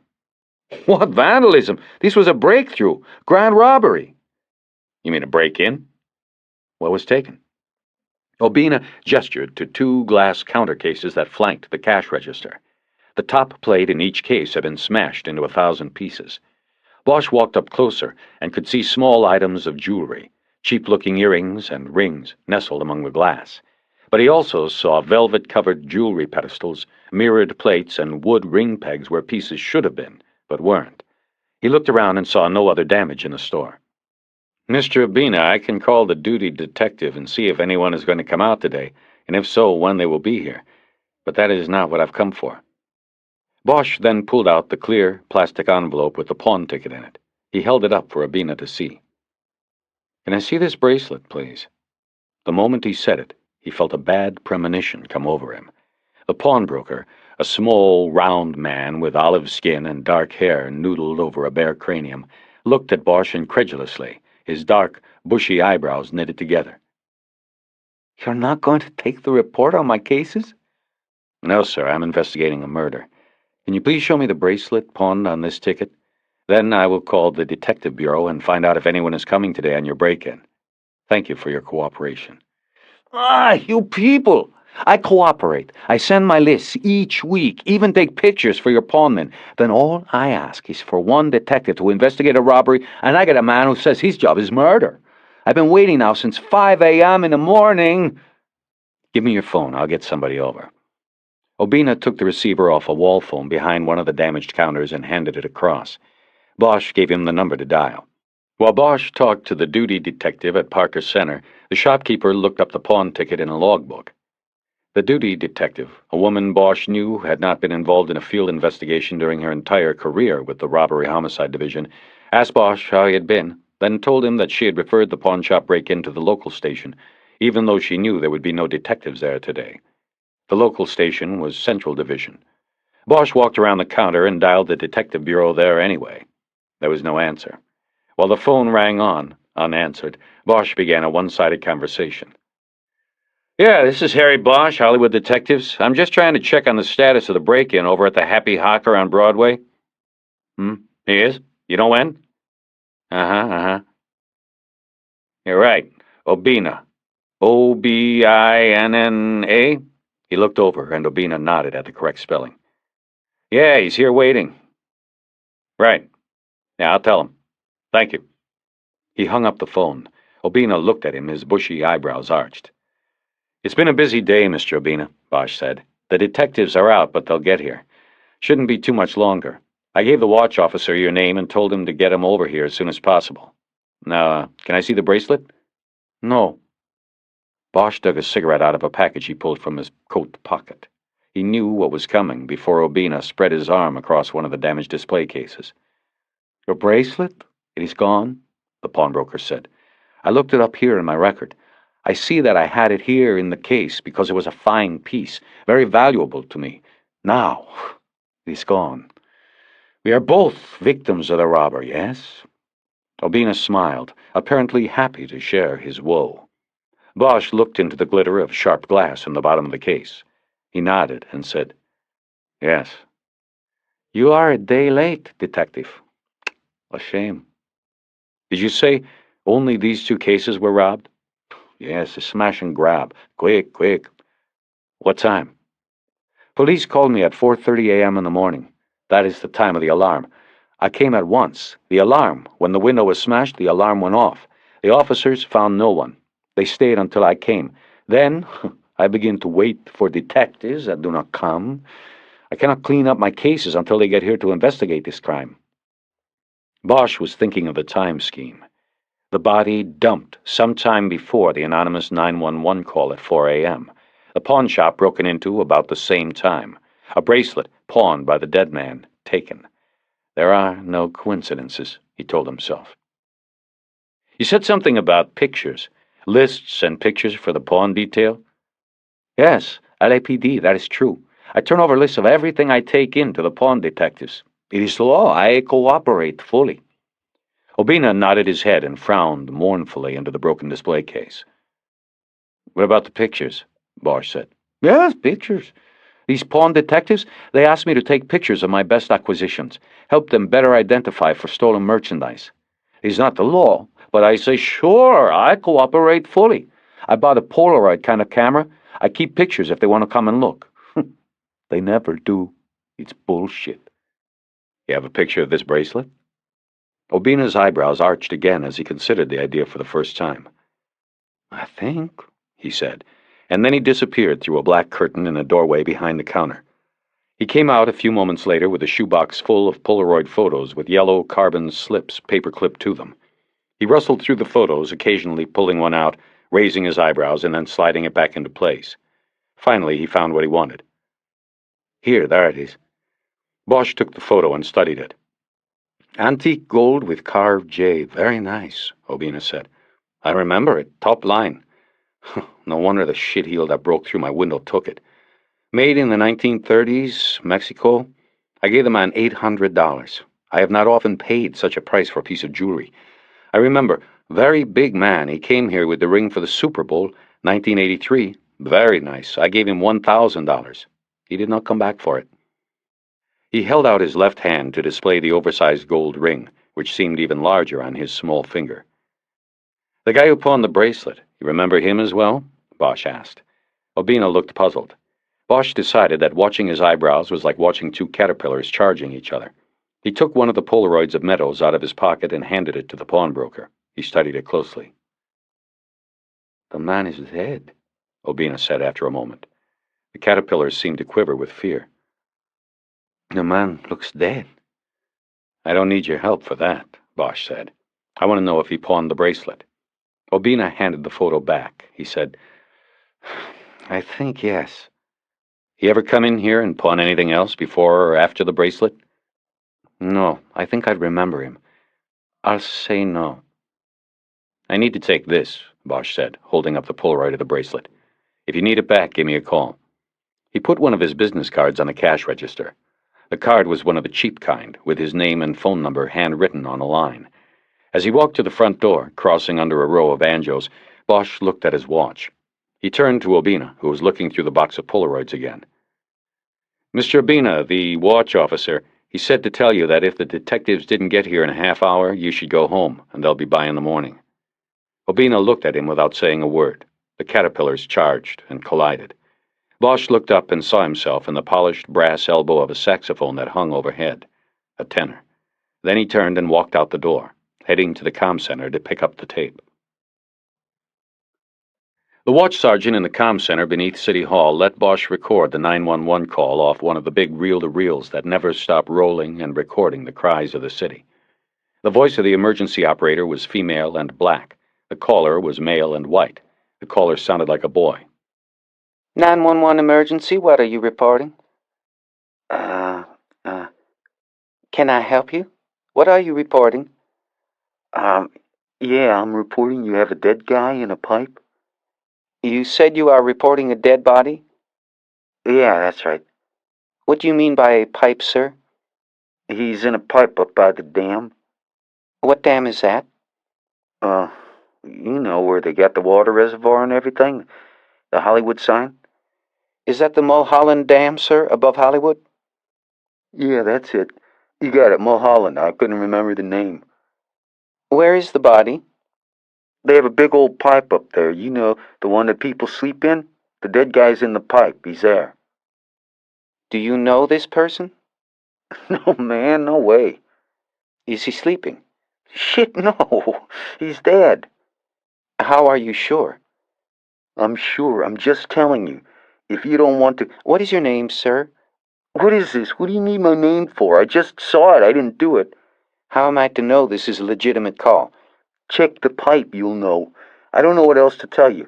What's my name got to do with anything? For our records, sir. Can you give me your name? No. Sir, will you stay there until an officer arrives? No, I'm already gone. I'm not there, man. I'm down... I know, sir. I have a readout here that says you are at a payphone on Gower near Hollywood Boulevard. Will you wait for the officer? How? Never mind. I gotta go now. You check it out. The body's there, a dead guy. Sir, we would like to talk... The line was disconnected.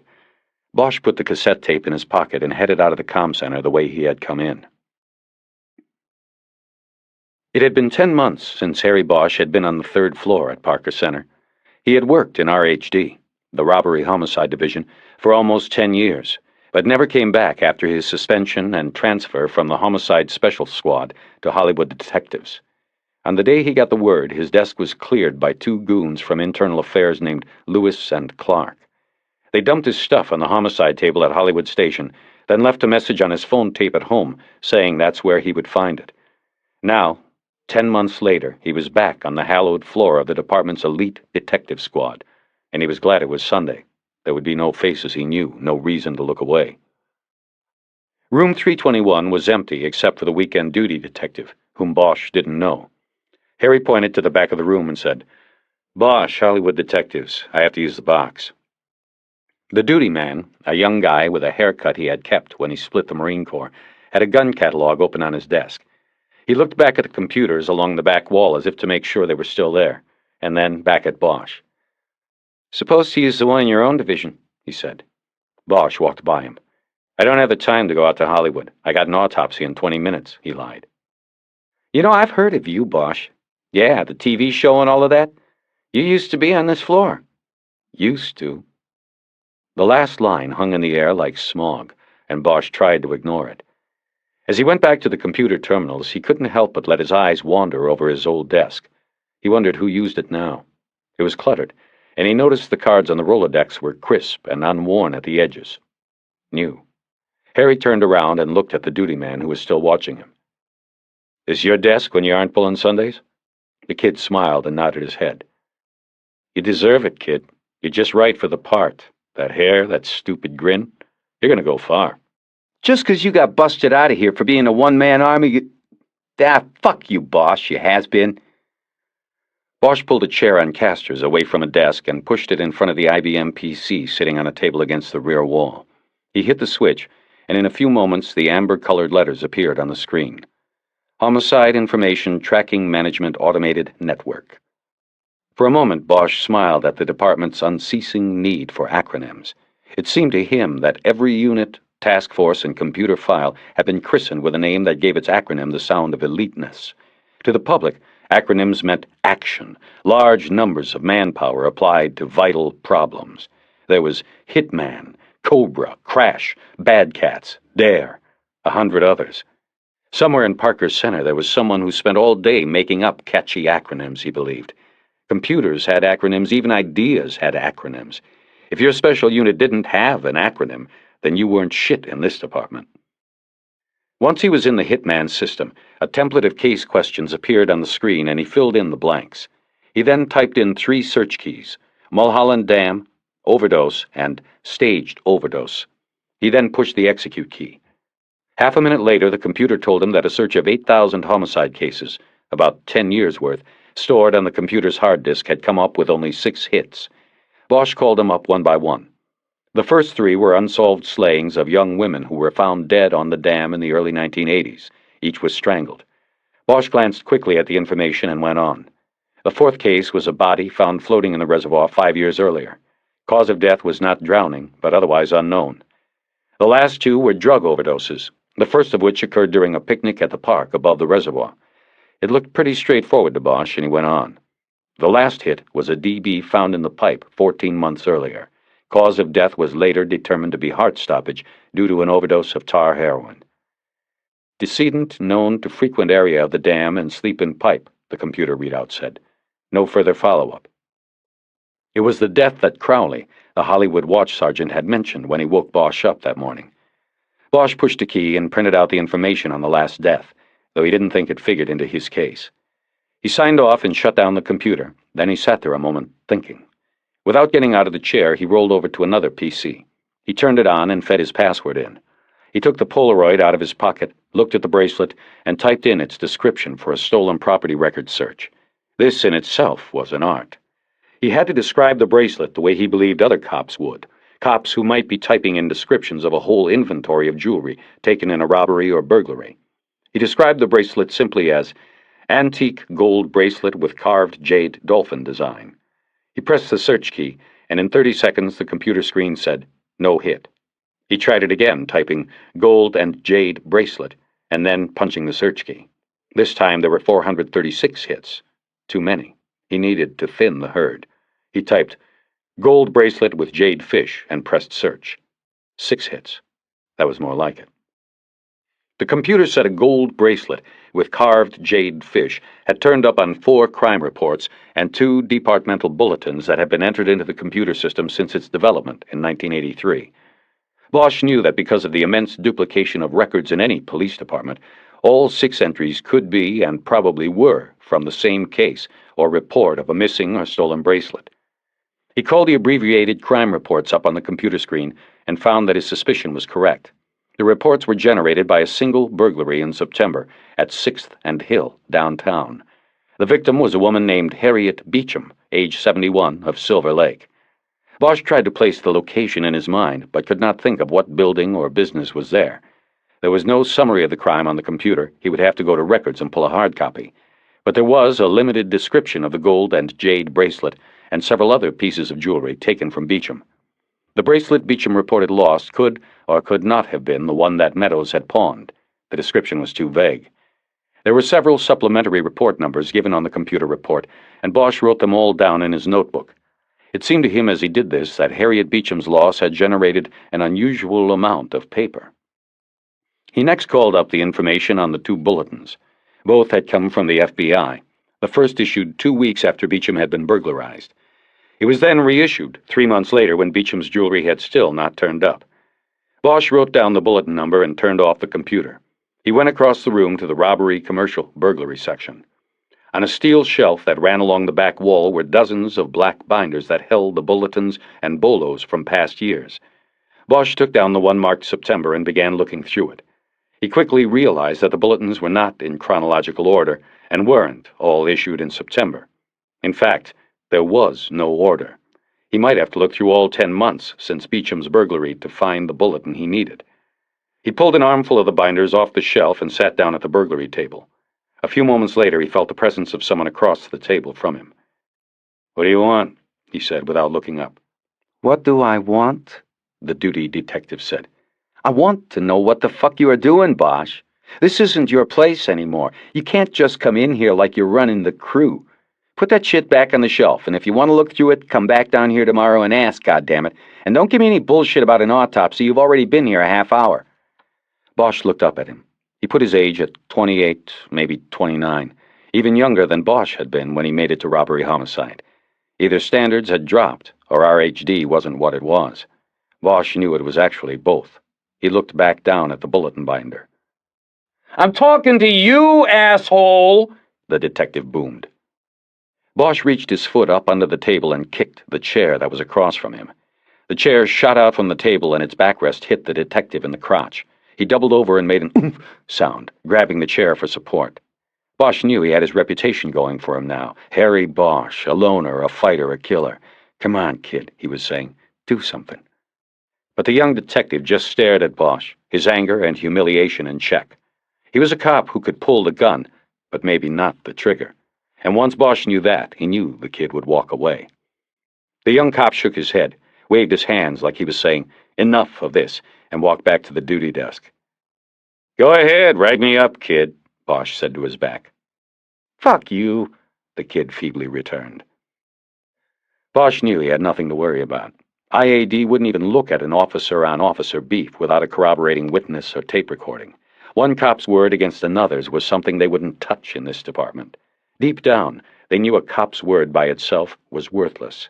That was why internal affairs cops always worked in pairs. An hour and 7 cigarettes later, Bosch found it. A photocopy of another Polaroid of the gold and jade bracelet was part of a 50-page packet of descriptions and photos of property lost in a burglary at Westland National Bank at 6th and Hill. Now Bosch was able to place the address in his mind, and he remembered the dark, smoked glass of the building. He had never been inside the bank. A bank heist with jewelry taken, he thought. It didn't make much sense. He studied the list. Almost every item was a piece of jewelry, and there was too much there for a walk-in robbery. Harriet Beecham alone was listed as having lost 8 antique rings, 4 bracelets, 4 earrings. Besides that, these were listed as burglary losses, not robbery losses. He looked through the Be on Lookout package for any kind of crime summary, but didn't find any. Just a bureau contact, Special Agent E.D. Wish. Then he noticed in a block on the bolo sheet that there were 3 dates noted for the date of the crime. A burglary over a 3-day span during the first week of September. Labor Day weekend, he realized. Downtown banks are closed 3 days. It had to have been a safe deposit caper. A tunnel job? Bosch leaned back and thought about that. Why hadn't he remembered it? A heist like that would have played in the media for days. It would have been talked about in the department even longer. Then he realized he had been in Mexico on Labor Day, and for the next 3 weeks. The bank heist had occurred while he was serving the 1-month suspension for the dollmaker case. He leaned forward, picked up a phone, and dialed. Times, Bremer. It's Bosch. Still got you working Sundays, huh? 2 to 10 every Sunday, no parole. So what's up? I haven't talked to you since your problem with the dollmaker case. How you liking Hollywood division? It'll do, for a while at least. He was speaking low so the duty detective would not overhear. Bremer said, Like that, huh? Well, I heard you caught the stiff up at the dam this morning. Joel Bremer had covered the cop shop for the Times longer than most cops had been on the force, including Bosch. There was not much he didn't hear about the department, or couldn't find out with a phone call. A year ago, he called Bosch for comment on his 22-day suspension, no pay. Bremer had heard about it before Bosch. Generally, the police department hated the Times, and the Times was never short in its criticism of the department. But in the middle of that was Bremer, whom any cop could trust, and many, like Bosch, did. "Yeah, that's my case," Bosch said. "Right now it's nothing much, but I need a favor. If it works out the way it's looking, then it'll be something you'd want to know about." Bosch knew he didn't have to bait him, but he wanted the reporter to know there might be something later. What do you need? Bremer said. "As you know, I was out of town last Labor Day on my extended vacation, courtesy of IAD. So I missed this one, but there was—" The tunnel job. You're not going to ask about the tunnel job, are you? Over here in downtown, all the jewelry, negotiable bonds, stock certificates, maybe drugs? Bosch heard the reporter's voice go up a notch in urgency. He had been right. It had been a tunnel, and the story had played well. If Bremer was this interested, then it was a substantial case. Still, Bosch was surprised he had not heard of it after coming back to work in October. "Yeah, that's the one," he said. "I was gone then, so I missed it. Ever any arrests?" Nah, it's open. FBI's doing it last I checked. "I want to look at the clips on it tonight. Is that all right?" I'll make copies. When are you coming? "I'll head over in a little while." I take it this has got something to do with this morning's stiff? "It's looking that way. Maybe. I can't talk right now, and I know the Phoebes have the case. I'll go see them tomorrow. That's why I want to see the clips tonight." I'll be here. After hanging up the phone, Bosch looked down at the FBI photocopy of the bracelet. There was no doubt it was the piece that had been pawned by Meadows and was in Obina's Polaroid. The bracelet in the FBI photo was in place on a woman's liver-spotted wrist. 3 small carved fish swimming on a wave of gold. Bosch guessed it was Harriet Beecham's 71-year-old wrist, and the photo had probably been taken for insurance purposes. He looked over at the duty detective, who was still leafing through the gun catalog. He coughed loudly, like he had seen Nicholson do in a movie once, and at the same time tore the bolo sheet out of the binder. The kid detective looked over at Bosch and then went back to the guns and bullets. As he folded the bolo sheet into his pocket, Bosch's electronic pager went off. He picked up the phone and called Hollywood Station, expecting to be told there was another body waiting for him. It was a watch sergeant named Art Crockett, whom everyone called Davy, who took the call. Harry, you still out in the field? He said. "I'm at Parker Center. Had to check on a few things." Good, then you're already near the morgue. Tech over there named, Sakai called. Said he needs to see you. "See me?" He said to tell you that something came up and they're doing your cut today. Right now, matter of fact. It took Bosch 5 minutes to get over to County USC Hospital and 15 minutes to find a parking spot. The medical examiner's office was located behind one of the medical center buildings that had been condemned after the '87 earthquake. It was a 2-story, yellow prefab without much architectural style or life. As Bosch was going through the glass doors where the living people entered and into the front lobby, he passed a sheriff's detective he had spent some time with while working the Night Stalker task force in the early '80s. "Hey, Bernie," Bosch said and smiled. "Hey, fuck you, Bosch," Bernie said. "The rest of us catch ones that count, too." Bosch stopped there a moment to watch the detective walk into the parking lot. Then he went in and to the right, down a government green corridor, passing through 2 sets of double doors, the smell getting worse each time. It was the smell of death and industrial-strength disinfectant. Death had the upper hand. Bosch stepped into the yellow-tiled scrub room. Larry Sakai was in there, putting a paper gown over his hospital scrubs. He already had on a paper mask and booties. Bosch took a set of the same out of cardboard boxes on a stainless steel counter and started putting them on. "What's with Bernie Slaughter?" Bosch asked.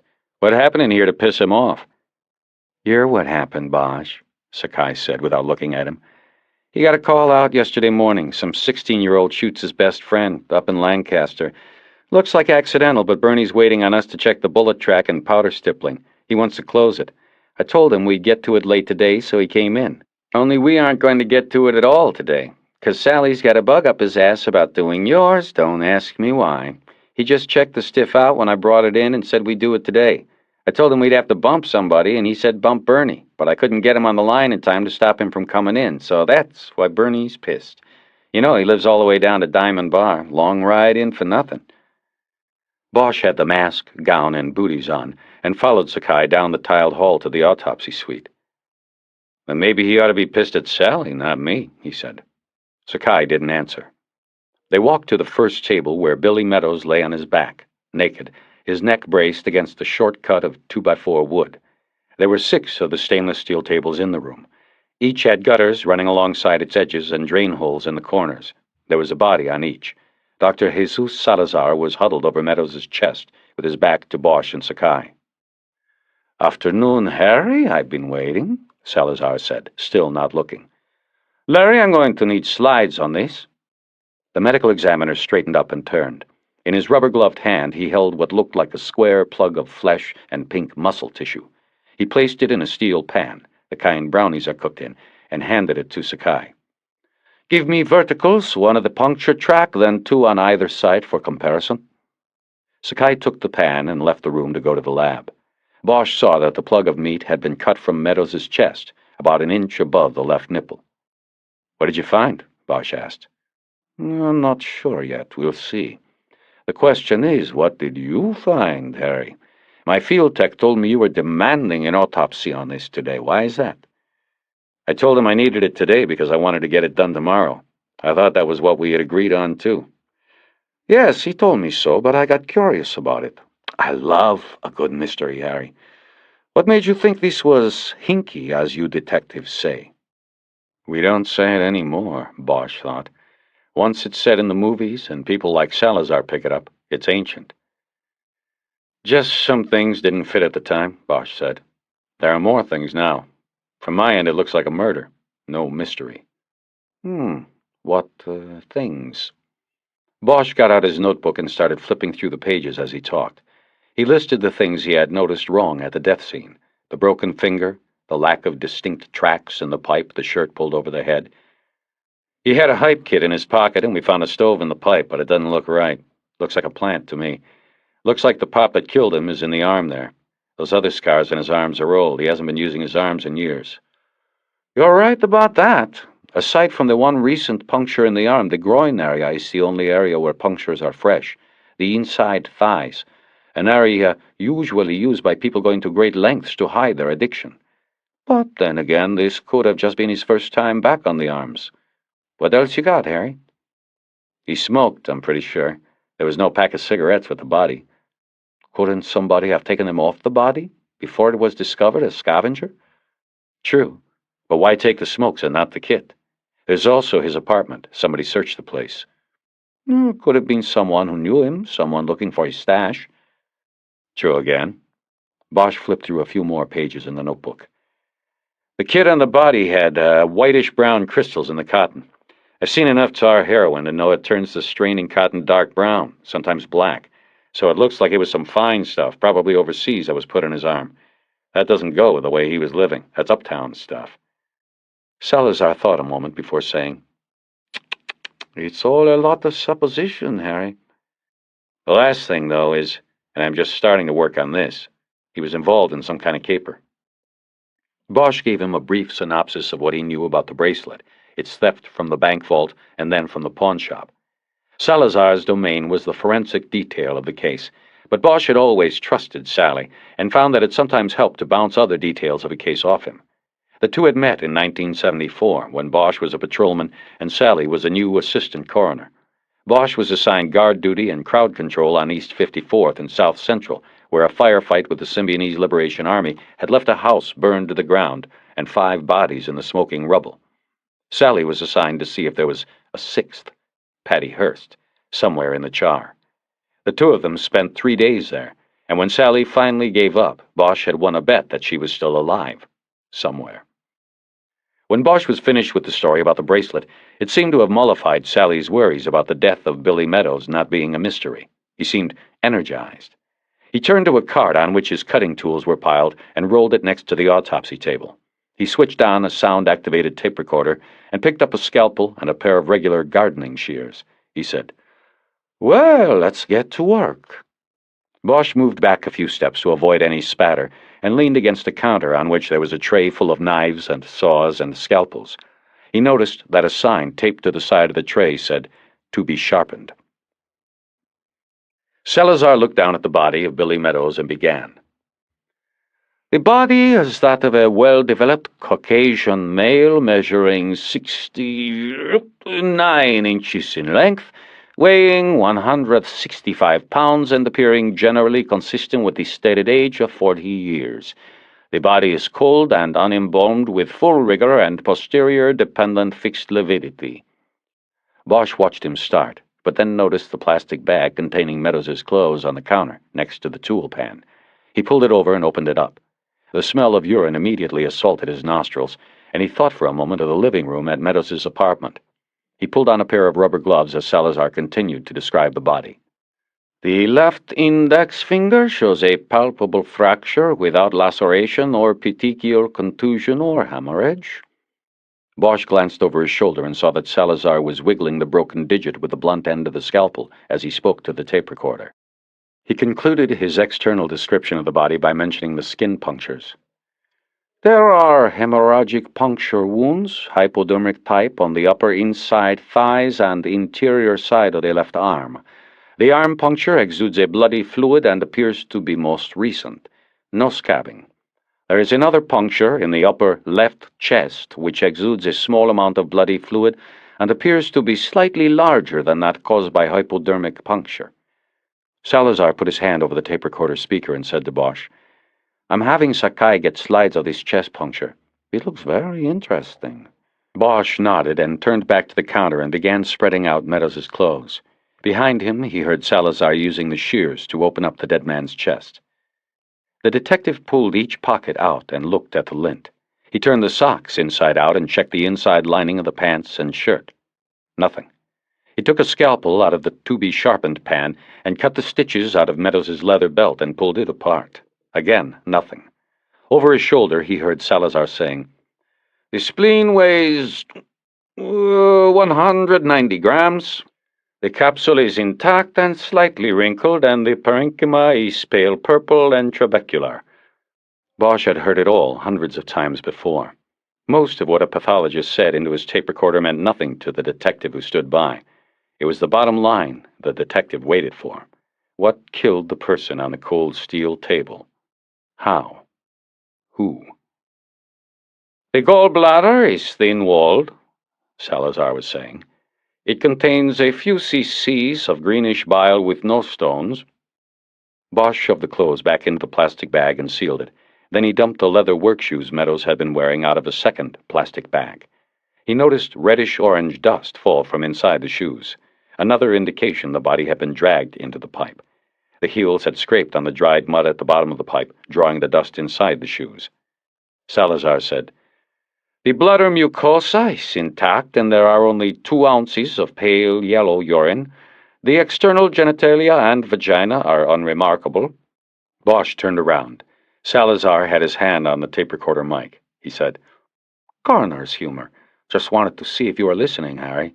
You might have to testify to this one day to back me up. I doubt it, Bosch said. They don't like boring juries to death. Salazar started the small circular saw that was used to open the skull. It sounded like a dentist's drill. Bosch turned back to the shoes. They were well oiled and cared for. The rubber soles showed only modest wear. Stuck in one of the deep grooves of the tread of the right shoe was a white stone. Bosch pried it out with the scalpel. It was a small chunk of cement. He thought of the white dust in the rug in Meadows's closet. He wondered if the dust or the chunk from the shoe tread could be matched to the concrete that had guarded the Westland Bank's vault. But if the shoes were so well cared for, could the chunk have been in the tread for 9 months since the vault break-in? It seemed unlikely. Perhaps it was from his work on the subway project, if he actually had such a job. Bosch slipped the chunk of cement into a small plastic envelope and put it in his pocket with the others he had collected throughout the day. Salazar said, Examination of the head and cranial contents reveals no trauma or underlying pathological disease conditions or congenital anomalies. Harry, I'm going to do the finger now. Bosch put the shoes back in their plastic bag and returned to the autopsy table as Salazar placed an X-ray of Meadows's left hand on a light window on the wall. See here, these fragments, he said, as he traced small, sharp white spots on the negative. There were 3 of them near the fractured joint. If this was an old break, these would, over time, have moved into the joint. There is no scarring discernible on the X-ray, but I'm going to take a look. He went to the body and used a scalpel to make a T incision in the skin on the top of the finger joint. He then folded the skin back and dug around with the scalpel in the pink meat, saying, No, nothing. This was post, Harry. You think it could have been one of my people? I don't know, Bosch said. Doesn't look like it. Sakai said he and his sidekick were careful. I know I didn't do it. How come there's no damage to the skin? Now, that is an interesting point. I don't know. Somehow the finger was broken without the exterior being damaged. I can't answer that one. But it shouldn't have been too hard to do. Just grab the finger and yank down, provided you had the stomach for it, like so. Salazar went around the table. He lifted Meadows' right hand and yanked the finger backward. He couldn't get the leverage needed and couldn't break the joint. Well, harder than I thought, he said. Perhaps the digi was struck with a blunt object of some kind, one that did not blemish the skin. When Sakai came in with the slides 15 minutes later, the autopsy was completed, and Salazar was sewing Meadows' chest closed with thick wax twine. He then used an overhead hose to spray debris off the body and wet down the hair. Sakai bound the legs together and the arms to the body with rope to prevent them from moving during the different stages of rigor. Bosch noticed that the rope cut across the tattoo on Meadows' arm, across the rat's neck. Using his thumb and forefinger, Salazar closed Meadows' eyes. Take him to the box, he said to Sakai. Then to Bosch, let's take a look at these slides. This seemed odd to me because the hole was bigger than your normal skag spike, and its location in the chest was unusual. The punctures clearly ante-mortem, possibly peri-mortem. There was only slight hemorrhaging, but the wound is not scabbed over, so we're talking shortly before or even during death. Maybe the cause of death, Harry. Salazar took the slides to a microscope that was on the counter at the back of the room. He chose one of the slides and put it on the viewing plate. He bent over to look, and after half a minute finally said, Interesting. He then looked briefly at the other slides. When he was done, he put the first slide back on the viewing plate. Okay, basically, I removed a 1-inch square section of the chest where this puncture was located. I went into the chest about 1.5 inches deep with the cut. The slide is a vertical dissection of the sample, showing the track of the perforation. Do you follow me? Bosch nodded. Good. It's kind of like slicing an apple open to expose the track of a worm. The slide traces the path of the perforation and any immediate impact or damage. Take a look. Bosch bent to the eyepiece of the microscope. The slide showed a straight perforation about 1 inch deep, through the skin and into the muscle, tapering in width like a spike. The muscle's pink color changed to a dark brownish color around the deepest point of the penetration. What does it mean? He asked. It means, said Salazar, that the puncture was through the skin, through the fascia, that's the fibrous fat layer, and then directly into the pectoral muscle. You notice the deepening color of the muscle around the penetration? Yes, I notice. Harry, that's because the muscle is burned there. Bosch looked away from the microscope to Salazar. He thought he could make out the line of a thin smile beneath the pathologist's breathing mask. Burned. A stun gun, the pathologist said.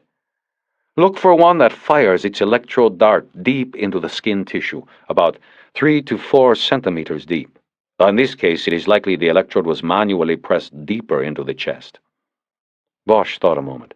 A stun gun would be virtually impossible to trace. Sakai came back into the room and leaned on the counter by the door, watching. Salazar collected 3 glass vials of blood and 2 containing yellowish liquid from the tool cart. There was also a small steel pan containing a brown lump of material that Bosch recognized from experience in this room as liver.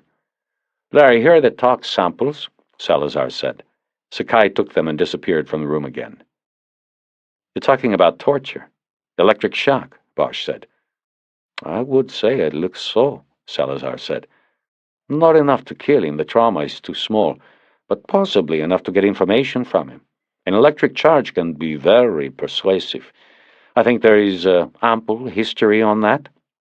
With the electrode position in the subject's chest, he could probably feel the juice going right into his heart.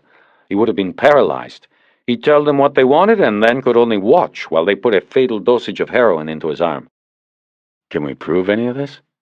Salazar looked down at the tile floor and put his finger on his mask and scratched his lip beneath it. Bosch was dying for a cigarette. He had been in the autopsy room nearly 2 hours. Prove any of it, Salazar said. Not medically. Tox tests will be done in a week. For the sake of argument, say they come back heroin overdose. How do we prove that someone else put it in his arm, not himself? Medically? We can't. But we can show that at the time of death, or shortly before, there was a traumatic assault on the body in the form of electric shock. He was being tortured. After death, there is the unexplained damage to the first digit of the left hand. He rubbed the finger over his mask again and then concluded, I could testify that this was a homicide. The totality of the medical evidence indicates death at the hands of others. But, for the moment, there is no cause. We wait for the tox studies to be completed and then we'll put our heads together again. Bosch wrote a paraphrase of what Salazar had just said into his notebook. He would have to type it into his own reports. Of course, Salazar said, proving any of this beyond a reasonable doubt to a jury is another matter. I would guess that, Harry, you have to find that bracelet and find out why it was worth torturing and killing a man for. Bosch closed his notebook and started to pull off the paper gown. The setting sun burned the sky pink and orange in the same bright hues as surfers' bathing suits. It was beautiful deception, Bosch thought, as he drove north on the Hollywood freeway to home. Sunsets did that here. Made you forget it was the smog that made their colors so brilliant, that behind every pretty picture there could be an ugly story. The sun hung like a ball of copper in the driver's side window. He had the car radio tuned to a jazz station, and Coltrane was playing Soul Eyes. On the seat next to him was a file containing the newspaper clippings from Bremer. The file was weighted down by a 6-pack of Henrys. Bosch got off at Barham and then took Woodrow Wilson up into the hills above Studio City. His home was a wood-framed, one-bedroom cantilever, not much bigger than a Beverly Hills garage. It hung out over the edge of the hill and was supported by 3 steel pylons at its midpoint. It was a scary place to be during earthquakes, daring Mother Nature to twang those beams and send the house down the hill like a sled. But the view was the trade-off. From the back porch, Bosch could look northeast across Burbank and Glendale. He could see the purple-hued mountains past Pasadena and Altadena. Sometimes he could see the smoky loom-up and orange blaze of brush fires in the hills.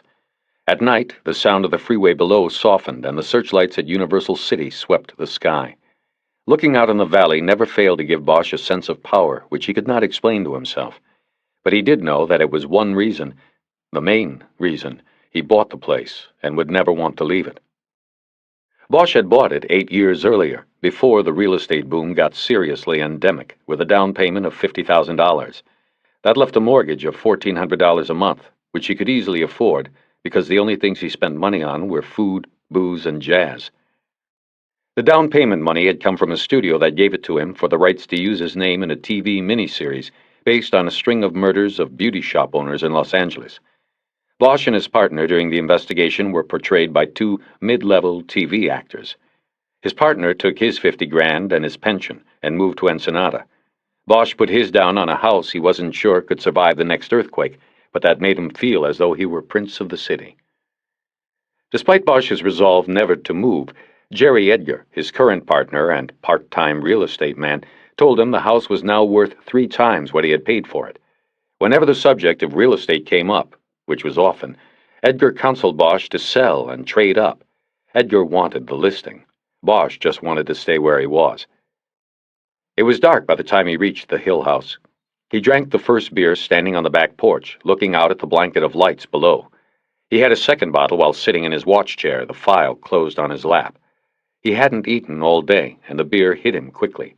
He felt lethargic and yet jumpy, his body telling him it needed food. He got up and went to the kitchen and made a pressed turkey sandwich that he brought back to the chair with another beer. When he was finished eating, he brushed the sandwich crumbs off the file and opened it up. There had been 4 Times stories on the Westland bank caper. He read them in the order of publication. The first was just a brief that had run on page 3 of the Metro section. The information had apparently been gathered on the Tuesday the break-in was discovered. At the time, the LAPD and the FBI weren't that interested in talking to the press or letting the public know what had happened. Authorities probe bank break-in. An undisclosed amount of property was stolen from the Westland National Bank in downtown during the 3-day holiday weekend, authorities said Tuesday. The burglary, being investigated by the FBI and the Los Angeles Police Department, was discovered when managers of the bank, located at the corner of Hill Street and 6th Avenue, arrived Tuesday and found the safe deposit vault had been looted, FBI Special Agent John Rourke said. Rourke said an estimate on the loss of property had not been made, but sources close to the investigation said more than $1 million worth of jewels and other valuables stored in the vault by customers of the bank was taken. Rourke also declined to say how the burglars entered the vault, but did say that the alarm system was not working properly. He declined to elaborate. A spokesman for Westland declined Tuesday to discuss the burglary. Authorities said there were no arrests or suspects. Bosch wrote the name John Rourke in his notebook and went on to the next newspaper story, which was much longer. It had been published the day after the first and had been bannered across the top of the front page of the Metro section. It had a 2-deck headline and was accompanied by a photograph of a man and woman standing in the safe deposit vault looking down at a manhole-sized opening in the floor. Behind them was a pile of deposit boxes. Most of the small doors on the back wall were open. Bremer's byline was on the story. At least $2 million taken in bank tunnel job. Bandits had holiday weekend to dig into vault. The article expanded on the first story, filling in the detail that the perpetrators had tunneled into the bank, digging an approximately 150-yard line from a city storm main that ran under Hill Street. The story said an explosive device had been used to make the final break through the floor of the vault. According to the FBI, the burglars probably were in the vault through most of the holiday weekend, drilling open the individual safe deposit boxes. The entry tunnel from the stormwater main to the vault was believed to have been dug during 7 to 8 weeks before the heist. Bosch made a note to ask the FBI how the tunnel had been dug. If heavy equipment was used, most banks' alarms, which measured sound as well as earth vibrations, would have picked up the ground movement and sounded. Also, he wondered, why hadn't the explosive device set off alarms? He looked then at the third article, published the day after the second. This one wasn't written by Bremer, though it still had been played on the front of Metro. It was a feature on the dozens of people lining up at the bank to see if their safe deposit boxes were among those pried open and emptied. The FBI was escorting them into the vault and then taking their statements. Bosch scanned the story, but saw the same thing over and over again. People angry or upset or both because they had lost items that they had placed in the vault because they believed it was safer than their homes. Near the bottom of the story, Harriet Beecham was mentioned. She had been interviewed as she came out of the bank, and she told the reporter she had lost a lifetime's collection of valuables bought while traveling the world with her late husband, Harry. The story said Beecham was dabbing at her eyes with a lace handkerchief. "I lost the rings he bought me in France, a bracelet of gold and jade from Mexico," Beecham said. "Whoever they were that did this, they took my memories." Very melodramatic. Bosch wondered if the last quote had been made up by the reporter. The fourth story in the file had been published a week later. By Bremer, it was short and had been buried in the back of Metro, behind where they stuffed the Valley News. Bremer reported that the Westland investigation was being handled exclusively by the FBI. The LAPD provided initial backup, but as leads dried up, the case was left in the Bureau's hands. Special Agent Rourke was quoted again in this story. He said agents were still on the case full-time, but no progress had been made or suspects identified. None of the property taken from the vault, he said, had turned up. Bosch closed the file. The case was too big for the Bureau to slough off like a bank stick-up. He wondered if Rourke had been telling the truth about the lack of suspects. He wondered if Meadows' name had ever come up. 2 decades earlier, Meadows had fought and sometimes lived in the tunnels beneath the villages of South Vietnam. Like all the tunnel fighters, he knew demolition work. But that was for bringing a tunnel down. Implosion. Could he have learned how to blow through the concrete and steel floor of a bank vault? Then Bosch realized that Meadows would not necessarily have needed to know how. He was sure the Westland job had taken more than one person. He got up and got another beer from the refrigerator. But before going back to the watch chair, he detoured into the bedroom, where he pulled an old scrapbook out of the bottom drawer of the bureau. Back in the chair, he drank down half the beer, then opened the book. There were bunches of photographs loose between the pages. He had meant to mount them, but had never gotten around to it. He rarely even opened the book. The pages were yellowed and had gone to brown at the edges. They were brittle. much like the memories the photos evoked. He picked up each snapshot and examined it, at some point realizing that he had never mounted them on the pages because he liked the idea of holding each picture in his hands, feeling it. The photographs were all taken in Vietnam. Like the picture found in Meadows' apartment, these were mostly in black and white. It was cheaper back then, getting black and white film developed in Saigon. Bosch was in some of the shots, but most were photos that he had taken, with an old Leica his foster father had given him before he left. It was a peace gesture from the old man. He hadn't wanted Harry to go, and they had fought about it, so the camera was given and accepted. But Bosch was not one to tell stories when he returned, and the snapshots were left spread through the pages of the scrapbook, never to be mounted, rarely to be looked at. If there was a recurring theme of the photographs, it was the smiling faces and the tunnels. In almost every shot, there were soldiers standing in defiant poses at the mouth of a hole they had probably just been in and conquered. To the outsider, the photos would appear strange, maybe fascinating. But to Bosch, they were scary, like newspaper photos he had seen of people trapped in wrecked cars, waiting to be cut out by the firemen.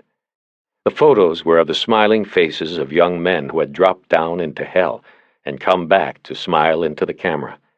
Out of the blue and into the black is what they call going into a tunnel. Each one was a black echo. Nothing but death in there. But still, they went. Bosch turned a cracked page of the album and found Billy Meadows staring up at him. The photo had undoubtedly been taken a few minutes after the one Bosch had found at Meadows' apartment. The same group of soldiers, the same trench and tunnel. Echo Sector, Cu Chi District. But Bosch wasn't in this portrait because he had left the frame to snap the photo. His Leica had caught Meadows' vacant stare and stoned smile. His pale skin looked waxy but taut. He had captured the real Meadows, Bosch thought.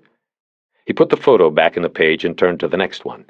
This one was of himself, no one else in the frame. He clearly remembered setting the camera down on a wooden table in a hooch and setting the timer. Then he moved into the frame. The camera had snapped as he was shirtless, the tattoo on his deeply tanned shoulder catching the falling sun through the window. Behind him, but out of focus, was the dark entrance to a tunnel lying uncovered on the straw floor of the hooch. The tunnel was blurred, forbidding darkness, like the ghastly mouth in Edvard Munch's painting, The Scream. It was a tunnel in the village they called Timbuktu, Bosch knew as he stared at the photo. His last tunnel. He was not smiling in the picture. His eyes were set in dark sockets. And neither was he smiling as he looked at it now. He held the photo in two hands, absent-mindedly rubbing his thumbs up and down the borders. He stared at the photograph until fatigue and alcohol pulled him down into sleepy thought, almost dreamlike. He remembered that last tunnel, and he remembered Billy Meadows. 3 of them went in. 2 of them came out. The tunnel had been discovered during a routine sweep at a small village in East Sector. The village had no name on the recon maps, so the soldiers called it Timbuktu. The tunnels were turning up everywhere, so there weren't enough rats to go around. When the tunnel mouth was found under a rice basket in a hooch, the top sergeant didn't want to have to wait for a dust-off to land with fresh rats. He wanted to press on, but he knew he had to check the tunnel out. So the top made a decision like so many others in the war. He sent 3 of his own men in. 3 virgins, scared as shit, maybe 6 weeks in country among them. The top told them not to go far, just set charges and come out. Do it fast and cover each other's ass. The 3 green soldiers dutifully went down into the hole, except a half-hour later only 2 came out. The 2 who made it out said that the 3 of them had separated. The tunnel branched into several directions, and they split up. They were telling the top this when there was a rumble, and a huge cough of noise and smoke and dust belched from the tunnel mouth. The C4 charges had detonated. The company loot came in then and said they wouldn't leave the zone without the missing man. The whole company waited a day for the smoke and dust to settle in the tunnel, and then 2 tunnel rats were dropped during a dust-off, Harry Bosch and Billy Meadows. He didn't care if the missing soldier was dead, the lieutenant told them. Get him out. He wasn't going to leave one of his boys in that hole. Go get him and bring him out here so we can get him a decent burial, the lieutenant said. Meadows said, We wouldn't leave any of our own in there either. Bosch and Meadows went down the hole then and found that the main entry led to a junction room where baskets of rice were stored, and 3 other passageways began. 2 of these had collapsed in the C4 explosions. The third was still open. It was the one the missing soldier had taken, and that was the way they went. They crawled through the darkness, Meadows in front, using their lights sparingly, until they reached a dead end. Meadows poked around the tunnel's dirt floor until he found the concealed door. He pried it open, and they dropped down into another level of the labyrinth. Without saying a word, Meadows pointed one way and crawled off. Bosch knew he would go the other way. Each would be alone now, unless the VC were waiting ahead. Bosch's way was a winding passage that was as warm as a steam bath. The tunnel smelled damp and faintly like a latrine. He smelled the missing soldier before he saw him. He was dead, his body putrefying, but sitting in the middle of the tunnel, with his legs straight out and spread, the toes of his boots pointing upward. His body was propped against a stake planted in the floor of the tunnel. A piece of wire that cut an inch into his neck was wrapped around the stake and held him in place. Afraid of a booby trap, Bosch didn't touch him. He played the beam of his flashlight over the neck wound and followed the trail of dried blood down the front of the body. The dead man wore a green T-shirt with his name stenciled in white on the front. Al Crofton, it said beneath the blood. There were flies mired in the crusted blood on his chest, and for a moment Bosch wondered how they found their way so far down. He dipped the light to the dead soldier's crotch and saw that it too was black with dried blood. The pants were torn open, and Crofton looked as though he had been mauled by a wild animal. Sweat began to sting Bosch's eyes, and his breathing became louder, more hurried than he wanted it to be. He was immediately aware of this, but was also aware that he could do nothing to stop it. Crofton's left hand was palm up on the ground next to his thigh. Bosch put the light on it and saw the bloody set of testicles. He stifled the urge to vomit, but could not prevent himself from hyperventilating. He cupped his hands over his mouth and tried to slow his gasping for air.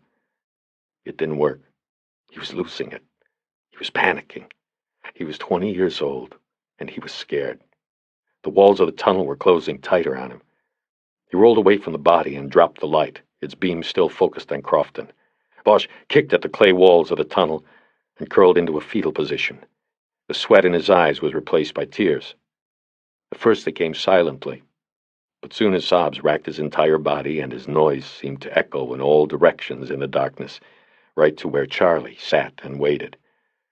Right to hell. Part 2. Monday, May 21st. Bosch came awake in his watch chair about 4 a.m. He had left the sliding glass door open to the porch, and the Santa Ana winds were billowing the curtains, ghost-like, out across the room. The warm wind and the dream had made him sweat. Then the wind had dried the moisture on his skin like a salty shell. He stepped out onto the porch and leaned against the wood railing, looking down at the lights of the valley. The searchlights at Universal were long since retired for the night, and there was no traffic sound from the freeway down in the pass. In the distance, maybe from Glendale, he heard the whooping sound of a helicopter. He searched and found the red light moving low in the basin. It wasn't circling, and there was no searchlight. It wasn't a cop. He thought then that he could smell the slight scent of malathion, sharp and bitter on the red wind. He went back inside and closed the sliding glass door. He thought about bed, but knew there would be no more sleep this night. It was often this way with Bosch. Sleep would come early in the night, but not last, or it would not come until the arriving sun softly cut the outline of the hills in the morning fog. He had been to the sleep disorder clinic at the VA in Sepulveda, but the shrinks couldn't help him. They told him he was in a cycle. He would have extended periods of deep sleep trances into which torturous dreams invaded. This would be followed by months of insomnia, the mind reacting defensively to the terrors that awaited in sleep. Your mind has repressed the anxiety you feel over your part in the war, the doctor told him.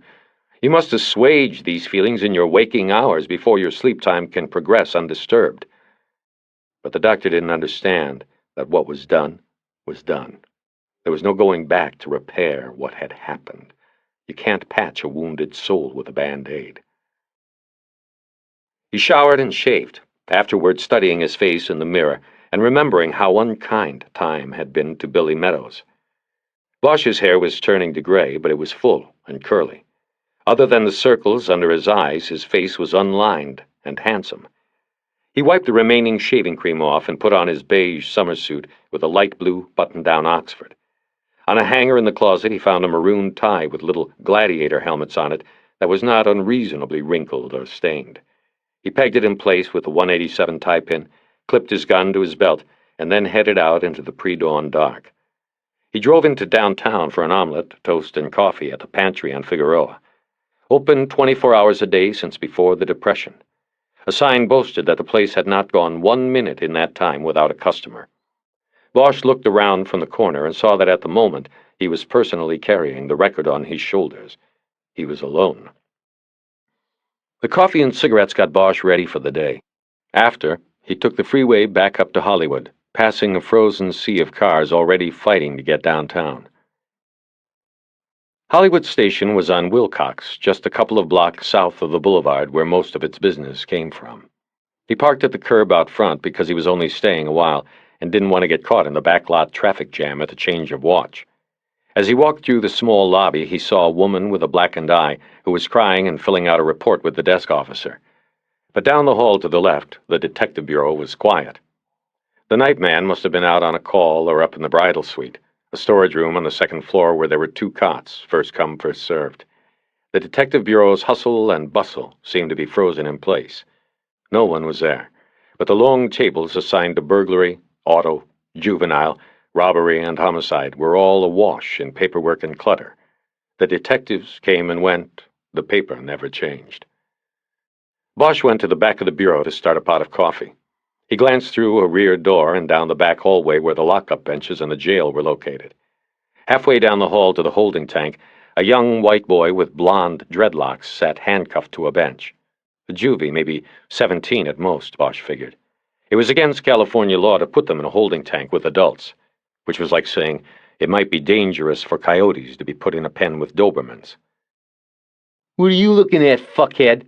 the boy called down the hall to Bosch. Bosch didn't say anything. He dumped a bag of coffee into a paper filter. A uniform stuck his head out of the watch commander's office farther down the hall. "I told you!" the uniform yelled at the kid. "Once more and I'm going to go up a notch on the cuffs. Half hour you won't feel your hands. Then how you going to wipe your ass in the john?" "I guess I'll have to use your fucking face." The uniform stepped into the hall and headed toward the kid, his hard black shoes making long, mean strides. Bosch shoved the filter bowl into the coffee machine and hit the brewing cycle switch. He walked away from the hallway door and over to the homicide table. He didn't want to see what happened with the kid. He dragged his chair away from his spot at the table and over to one of the community typewriters. The pertinent forms he needed were in slots on a rack on the wall above the machine. He rolled a blank crime scene report into the typewriter. Then he took his notebook out of his pocket and opened the first page. 2 hours of typing and smoking and drinking bad coffee later, a bluish cloud hung near the ceiling lights over the homicide table, and Bosch had completed the myriad forms that accompany a homicide investigation. He got up and made copies on the Xerox in the back hall. He noticed the dreadlock kid was gone. Then he got a new blue binder out of the office supplies closet, after finessing the door with his LAPD ID card, and hooked one set of the typed reports onto the 3 rings. The other set he hid in an old blue binder he kept in a file drawer, and that was labeled with the name of an old unsolved case. When he was done, he reread his work. He liked the order the paperwork gave the case. On many previous cases, he had made it a practice to reread the murder book each morning. It helped him draw out theories. The smell of the binder's new plastic reminded him of other cases and invigorated him. He was in the hunt again. The reports he had typed and placed in the murder book were not complete, though. On the investigating officer's chronological report, he had left out several parts of his Sunday afternoon and evening. He neglected to type in the connection he had made between Meadows and the Westland Bank burglary. He also left out the visits to the pawn shop and to see Bremer at the Times. There were no typed summaries of these interviews either. It was only Monday, day 2. He wanted to wait until he had been to the FBI before committing any of that information to the official record. He wanted to know exactly what was going on first. It was a precaution he took on every case. He left the bureau before any of the other detectives had arrived for the day.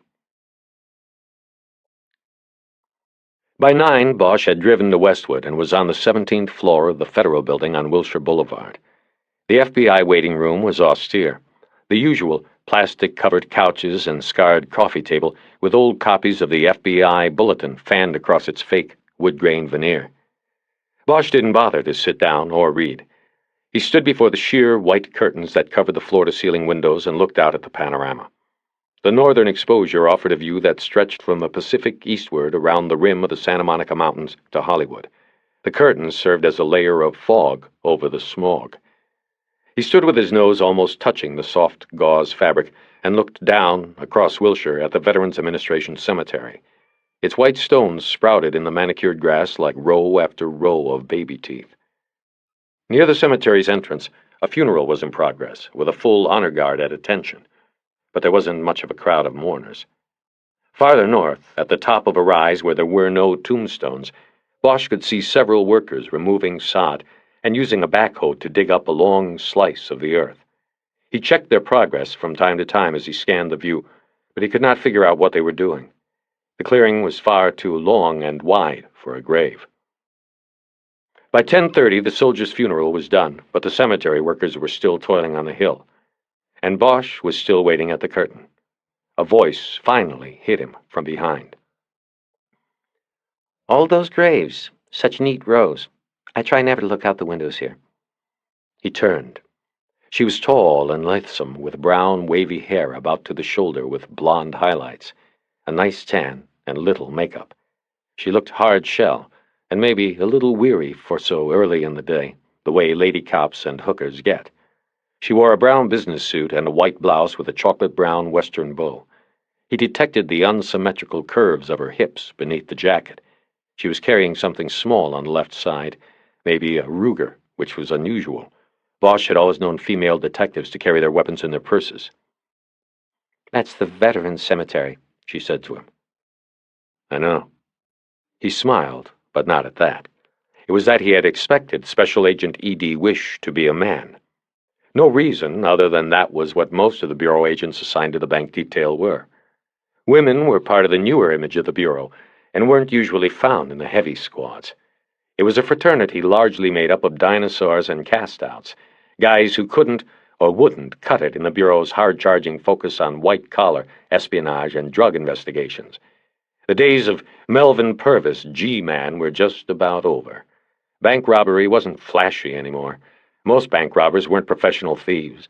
They were hypes looking for a score that would keep them going for a week. Of course, stealing from a bank was still a federal crime. That was the only reason the Bureau still bothered.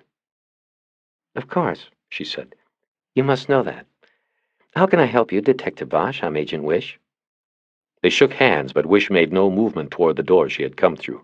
It had closed, and the lock had snapped home. Bosch hesitated a moment and then said, Well, I've been waiting all morning to see you. It's about the bank squad. One of your cases? Yes, that's what you told the receptionist. Sorry to have kept you, but we had no appointment, and I had another pressing matter. I wish you had called first. Bosch nodded his understanding, but again there was no movement toward inviting him in. This isn't working right, he thought. Do you have any coffee back there? He said. Yes, I believe we do. But can we make this quick? I'm really in the middle of something at the moment. Who isn't? Bosch thought. She used a card key to open the door and then pulled it open and held it for him. Inside, she led him down a corridor where there were plastic signs on the walls next to the doors. The Bureau didn't have the same affinity for acronyms as the police department. The signs were numbered, Group 1, Group 2, and so on. As they went along, he tried to replace her accent. It had been slightly nasal, but not like New York. Philadelphia, he decided. Maybe New Jersey. Definitely not Southern California, never mind the tan that went with it. Black, she said. Cream and sugar, please. She turned and entered a room that was furnished as a small kitchen. There was a counter and cabinets, a coffee maker, a microwave, and a refrigerator. The place reminded Bosch of law offices he had been to give depositions. Nice, neat, expensive. She handed him a styrofoam cup of black coffee and signaled for him to put in his own cream and sugar. She wasn't having any. If it was an attempt to make him uncomfortable, it worked. Bosch felt like an imposition, not someone who brought good news, a break in a big case. He followed her back into the hallway, and they went through the next doorway, which was marked Group 3. It was the bank robbery kidnap unit. The room was about the size of a convenience store. It was the first federal squad room Bosch had been in, and the comparison to his own office was depressing. The furniture here was newer than anything he had ever seen in any LAPD squad. There was actually carpet on the floor, and a typewriter or computer at almost every desk.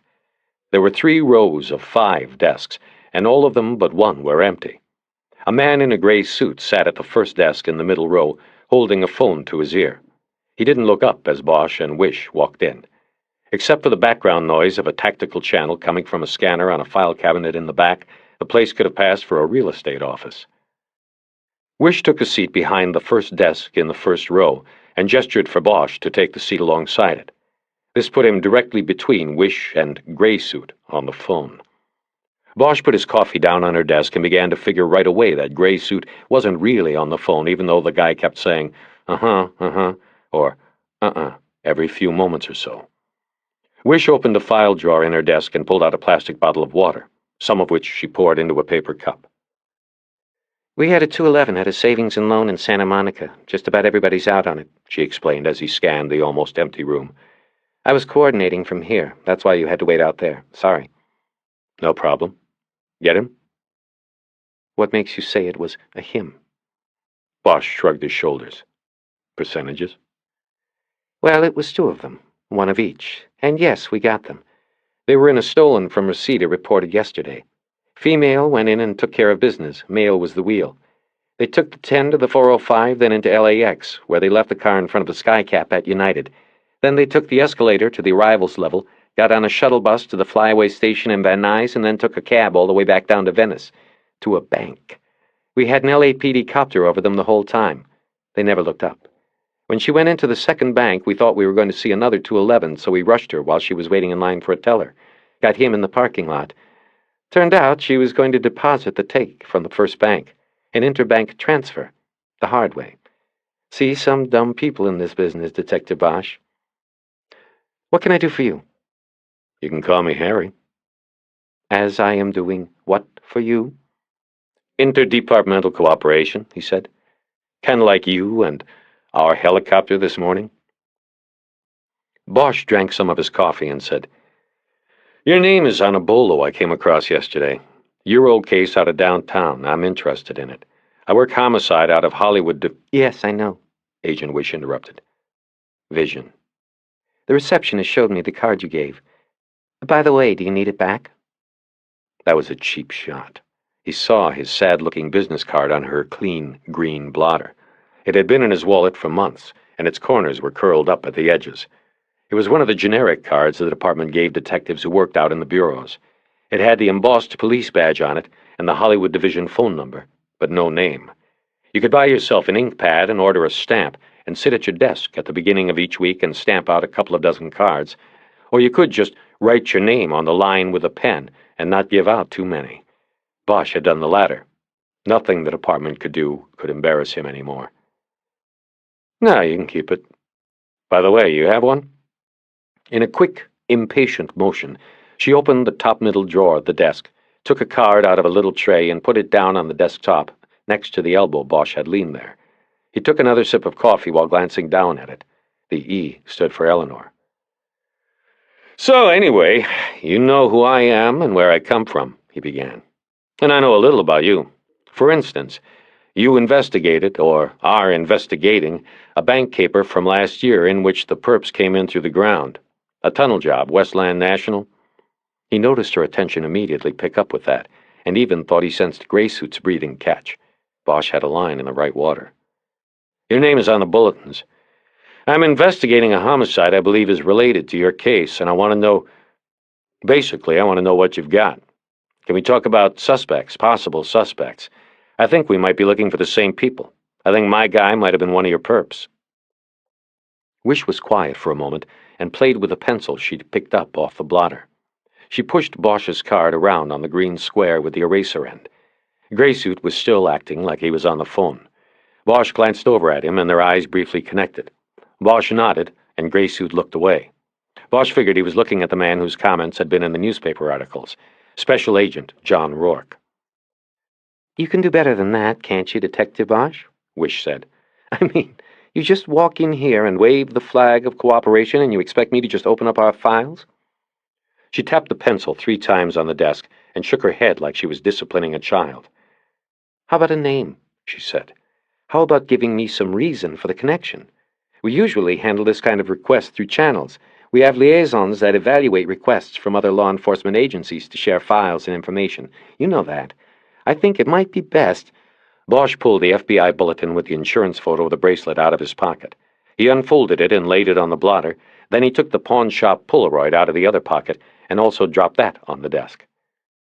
Westland National, he said, tapping a finger on the bulletin. The bracelet was pawned 6 weeks ago in a downtown shop. My guy pawned it. Now he's dead. She kept her eyes on the Polaroid bracelet, and Bosch saw recognition there. The case had stayed that much with her. The name is William Meadows. Found him in a pipe yesterday morning up at the Mulholland Dam. Graysuit ended his one-sided conversation. He said, I appreciate the information. I have to go. We're wrapping up at 2:11. Uh-huh. Thank you. Yeah, you too. Goodbye now. Bosch didn't look at him. He watched Wish. He thought he sensed that she wanted to look over at Graysuit. Her eyes darted that way, but then quickly went back to the photograph. Something wasn't right, and Bosch decided to jump back into the silence. Why don't we skip the bullshit, Agent Wish? As far as I can tell, you've never recovered a single stock certificate, a single coin, a single jewel, a single gold and jade bracelet. You've got nothing. So screw the liaison stuff. I mean, what is this? My guy pawned the bracelet. He ended up dead. Why? We have parallel investigations here, don't you think? More likely, the same investigation. Nothing. My guy was either given that bracelet by your perps, or he stole it from them, or possibly he was one of them. So maybe the bracelet wasn't supposed to turn up yet. Nothing else has. And he goes and breaks the rules and pawns the thing. They whack him, then go to the pawn shop and steal it back. Whatever. The thing is, we are looking for the same people, and I need a direction to start in. She remained silent still, but Bosch sensed a decision coming. This time he waited her out. Tell me about him, she finally said. He told her about the anonymous call, about the body, about the apartment that had been searched, about finding the pawn stub hidden behind the photo, and then going to the pawn shop to find the bracelet stolen. He didn't say that he had known Meadows. Anything else taken from the pawn shop, or just this bracelet? She asked when he was done. Of course, yes, but just as a cover for the real thing they wanted, the bracelet. Way I see it, Meadows was killed because whoever killed him wanted the bracelet. He was tortured before he was murdered because they wanted to know where it was. They got what they needed, killed him, then went and got the bracelet. Mind if I smoke? Yes, I do. What could be so important about one bracelet? This bracelet is only a drop in the bucket of what was taken, or what hasn't ever turned up. Bosch had thought of that, and didn't have an answer. He said, I don't know. If he was tortured, as you say, why was the pawn ticket there for you to find? And why did they have to break into the pawn shop? You're suggesting that he told them where the bracelet was but didn't give up the ticket? Bosch had thought about this too. He said, I don't know. Maybe he knew they wouldn't let him live, so he only gave them half of what they needed. He kept something back. It was a clue. He left the pawn stub behind as a clue. Bosch thought about the scenario. He had first begun to put it together when rereading his notes and the reports he had typed. He decided it was time to play one more card. I knew Meadows 20 years ago. You knew this victim, Detective Bosch? Her voice was louder now, accusatory. Why didn't you say that when you first came in here? Since when does the LAPD allow its detectives to go around investigating the deaths of their friends? I didn't say that. I said I knew him 20 years ago.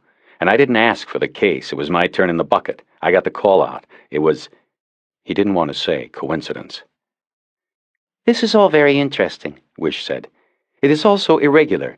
I'm not sure we can help you. I think, look, when I knew him, it was with the U.S. Army, 1st Infantry in Vietnam, okay? We were both there. He was what they called a tunnel rat. Do you know what that means? I was one too. Wish said nothing. She was looking down at the bracelet again. Bosch had totally forgotten about Graysuit. The Vietnamese had tunnels under their villages, Bosch said. Some were a century old.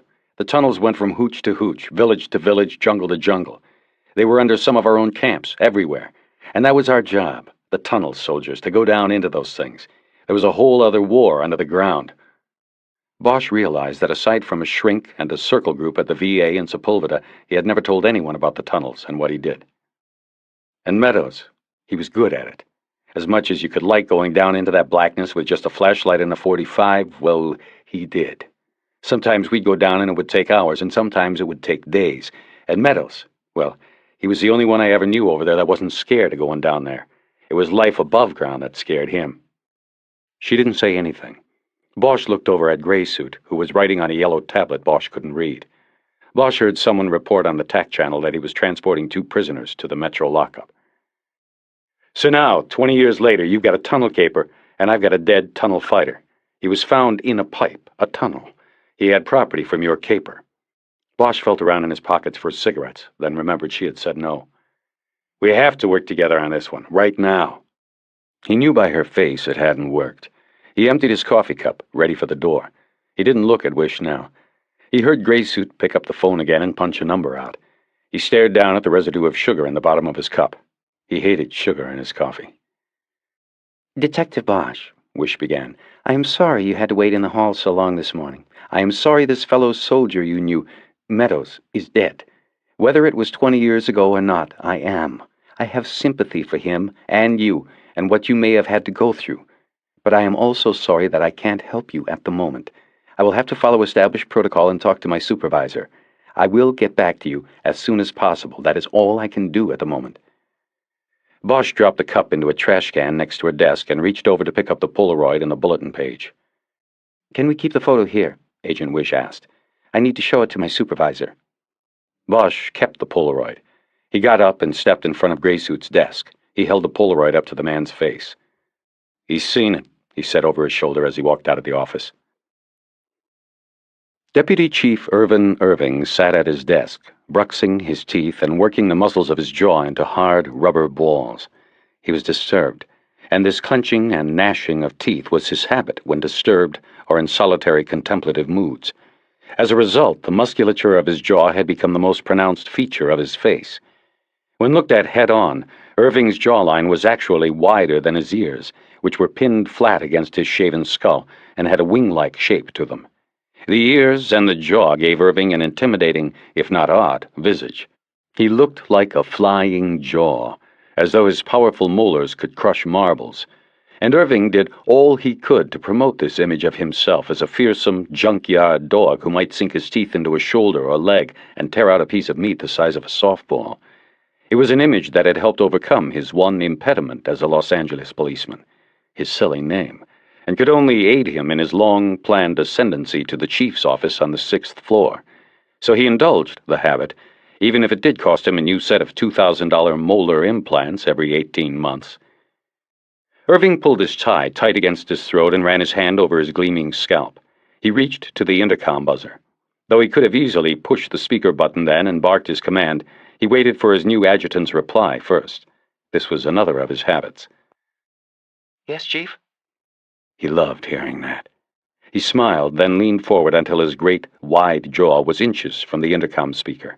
He was a man who did not trust that technology could do what it was supposed to do. He had to put his mouth to the speaker and shout. "Mary, get me the jacket on Harry Bosch. It should be in the actives." He spelled the first and last names for her. Right away, Chief. Irving leaned back, smiled through clenched teeth, but then thought he felt something out of alignment. He deftly ran his tongue over his left rear lower molar, searching for a defect in its smooth surface, maybe a slight fissure. Nothing. He opened the desk drawer and took out a small mirror. He opened his mouth and studied the back teeth. He put the mirror back and took out a pale blue post-it pad and made a note to call for a dental checkup. He closed the drawer and remembered the time he had popped a fortune cookie into his mouth while dining with the city councilman from the west side. The right rear lower molar had crumbled on the stale cookie. The junkyard dog decided to swallow the dental debris rather than expose the weakness to the councilman, whose confirmation vote he would someday need and expect. During the meal, he had brought to the councilman's attention the fact that his nephew, and LAPD motorman, was a closet homosexual. Irving mentioned that he was doing his best to protect the nephew and prevent his exposure.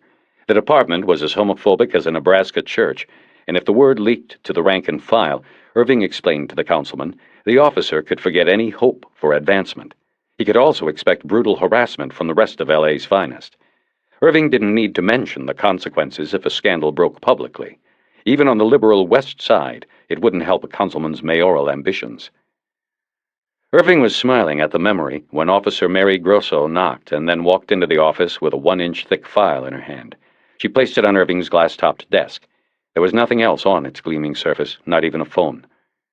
You were right, Chief. It was still in the actives files. The deputy chief in charge of the Internal Affairs Division leaned forward and said, "Yes, I believe I did not have it transferred to archives because I had a feeling we had not seen the last of Detective Bosch. Let me see, that would be Lewis and Clark, I believe." He opened the file and read the notations on the inside of the jacket. "Yes. Mary, will you have Lewis and Clark come in, please?" Chief, I saw them in the squad. They were getting ready for a BOR. I'm not sure which case. Well, Mary, they will have to cancel the Board of Rights, and please do not talk to me in abbreviations. I am a slow-moving, careful policeman. I do not like shortcuts. I do not like abbreviations. You will learn that. Now, tell Lewis and Clark I want them to delay the hearing and report to me forthwith." He flexed his jaw muscles and held them, hard as tennis balls, at their full width. Grosso scurried from the office. Irving relaxed and paged through the file, reacquainting himself with Harry Bosch. He noted Bosch's military record and his fast advance through the department, from patrol to detectives to the elite robbery homicide division in 8 years. Then the fall. Administrative transfer last year from robbery homicide to Hollywood homicide. Should have been fired, Irving lamented as he studied the entries on Bosch's career chronology. Next, Irving scanned the evaluation report on a psychological given Bosch the year before to determine if he should be allowed to return to duty after killing an unarmed man. The department psychologist wrote, "Through his war and police experiences, most notably including the aforementioned shooting resulting in fatality, the subject has to a high degree become desensitized to violence. He speaks in terms of violence or the aspect of violence being an accepted part of his day-to-day life for all of his life. Therefore, it is unlikely that what transpired previously will act as a psychological deterrent should he again be placed in circumstances where he must act with deadly force in order to protect himself or others. I believe he will be able to act without delay. He will be able to pull the trigger. In fact, his conversation reveals no ill effects at all from the shooting, unless his sense of satisfaction with the outcome of the incident, the suspect's death, should be deemed inappropriate." Irving closed the file and tapped it with a manicured nail. He then picked a strand of long brown hair, Officer Mary Grosso's, he presumed, off the glass desktop and dropped it into a wastebasket next to the desk. Harry Bosch was a problem, he thought. A good cop, a good detective. Actually, Irving grudgingly admired his homicide work, particularly his affinity for serial slayers. But in the long run, the deputy chief believed, outsiders did not work well inside the system. Harry Bosch was an outsider, always would be, not part of the LAPD family. And now the worst had come to Irving's attention. Bosch had not only left the family, but appeared to be engaged in activities that would hurt the family, embarrass the family. Irving decided that he would have to move swiftly and surely. He swiveled in his chair and looked out the window at City Hall, across Los Angeles Street. Then his gaze dropped, as it always did, to the marble fountain in front of Parker Center, the memorial to officers killed in the line of duty. There was family, he thought. There was honor. He clenched his teeth powerfully, triumphantly. Just then the door opened. Detectives Pierce Lewis and Don Clark strode into the office and presented themselves. Neither spoke. They could have been brothers. They shared close-cropped brown hair, the arm-splayed build of weightlifters, conservative gray silk suits. Lewis's had a thin charcoal stripe, Clark's maroon. Each man was built wide and low to the ground for better handling. Each had a slightly forward tilt to his body, as if he were wading out to sea, crashing through breakers with his face. "Gentlemen," said Irving, "we have a problem, a priority problem, with an officer who has come across our threshold before, an officer you two worked with some degree of success before." Lewis and Clark glanced at each other, and Clark allowed himself a small, quick smile. He couldn't guess who it could be, but he liked going after repeaters. They were so desperate. Harry Bosch, Irving said. He waited a moment to let the name sink in, then said, "You need to take a little ride up to Hollywood Division. I want to open a 1.81 on him right away. Complainant will be the Federal Bureau of Investigation." FBI? Lewis said. What did he do with them? Irving corrected him for using the abbreviation for the Bureau and told them to sit down in the two chairs in front of his desk. He spent the next 10 minutes recounting the telephone call he had received minutes earlier from the Bureau. "The Bureau says it is too coincidental," he concluded. "I concur. He may be dirty in this, and the Bureau wants him off the Meadows case. At the very least, it appears he intervened to help this suspect, his former military comrade, avoid a jail term last year, possibly so he could accomplish this bank burglary. Whether Bosch knew this, or if there was further involvement in the crime, I do not know. But we are going to find out what Detective Bosch is up to." Irving delayed here to drive home his point with a full jaw flex. Lewis and Clark knew better than to interrupt. Irving then said, "This opportunity opens the door for the department to do what it was unable to accomplish before with Bosch. Eliminate him. You will report directly to me. Oh, and I want Bosch's supervisor, a Lieutenant Pounds, copied with your daily reports. On the quiet. But you will do more than copy me. I want telephonic reports twice daily, morning and evening." "We're on our way," Lewis said as he stood up. "Aim high, gentlemen, but be careful," Irving counseled them. "Detective Harry Bosch is no longer the celebrity he once was, but nevertheless, do not let him slip away." Bosch's embarrassment at being unceremoniously dismissed by Agent Wish had turned to anger and frustration as he rode down the elevator. It was like a physical presence in his chest that jumped into his throat as the stainless steel cell descended. He was alone, and when the pager on his belt started to chirp, he let it go on for its allotted 15 seconds, rather than turn it off. He swallowed his anger and embarrassment and formed it into resolve. As he stepped out of the elevator car, he looked down at the phone number on the pager's digital display. An 818 area code. The Valley, but he didn't recognize the number.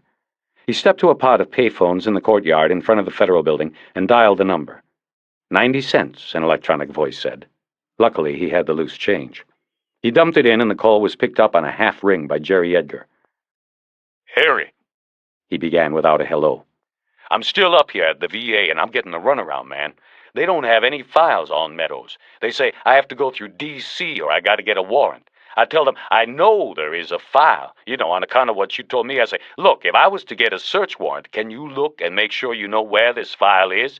And so they're looking for a while, and what they finally come out saying is, yes, they had a file, but it's gone. Guess who came and got it with a court order last year?" "The FBI. You know something I don't know? I haven't exactly been sitting on my ass. They say when the Bureau took it, or why?" They weren't told why. FBI agent just came in with the warrant and took it. Checked it out last September and hasn't brought it back since. Didn't give a reason. The fucking BI doesn't have to. Bosch was quiet while he thought about this. They knew all along. Wish knew about Meadows and the tunnels and everything else he had just told her. It had all been a show. "Harry, you there?" "Yeah, listen, did they show you a copy of the paperwork or know the name of the agent?" Nah, they couldn't find the subpoena receipt, and nobody remembered the agent's name, except that she was a woman. "Take this number where I'm at. Go back to them in records and ask for another file. Just see if it's there. My file." He gave Edgar the payphone number, his date of birth, social security number, and his full name, spelling out his real first name. Jesus, that's your first name? Harry, for short. Whew. How'd your mama come up with that one? She had a thing about 15th century painters. It goes with the last name. Go check on the file, then call me back. I'll wait here. I can't even pronounce it, man. Rhymes with anonymous. Okay, I'll try that. Where you at, anyway? A payphone outside the FBI. Bosch hung up before his partner could ask any questions. He lit a cigarette and leaned on the phone booth while watching a small group of people walking in a circle on the long green lawn in front of the building. They were holding up homemade signs and placards that protested a proposal to open new oil leases in Santa Monica Bay. He saw signs that said, "Just say no to oil," and "Isn't the bay polluted enough?" and "United States of Exxon," and so on. He noticed a couple of TV news crews on the lawn filming the protest. That was the key, he thought. Exposure. As long as the media showed up and put it on the 6 o'clock news, the protest was a success. A soundbite success. Bosch noticed that the group's apparent spokesman was being interviewed on camera by a woman he recognized from Channel 4. He also recognized the spokesman, but he wasn't sure from where. After a few moments of watching the man's ease during the interview in front of the camera, Bosch placed him. The guy was a TV actor who used to play a drunk on a popular situation comedy that Bosch had seen once or twice. Though the guy still looked like a drunk, the show wasn't on anymore.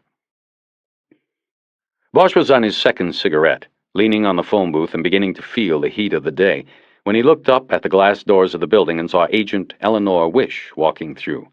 She was looking down and digging a hand through her purse and hadn't noticed him. Quickly, and without analyzing why, he ducked behind the phones and, using them as a shield, moved around them as she walked by. It was sunglasses she had been looking for in the purse. Now she had them on as she walked past the protesters without even a glance in their direction. She headed up Veteran Avenue to Wilshire Boulevard. Bosch knew the federal garage was under the building.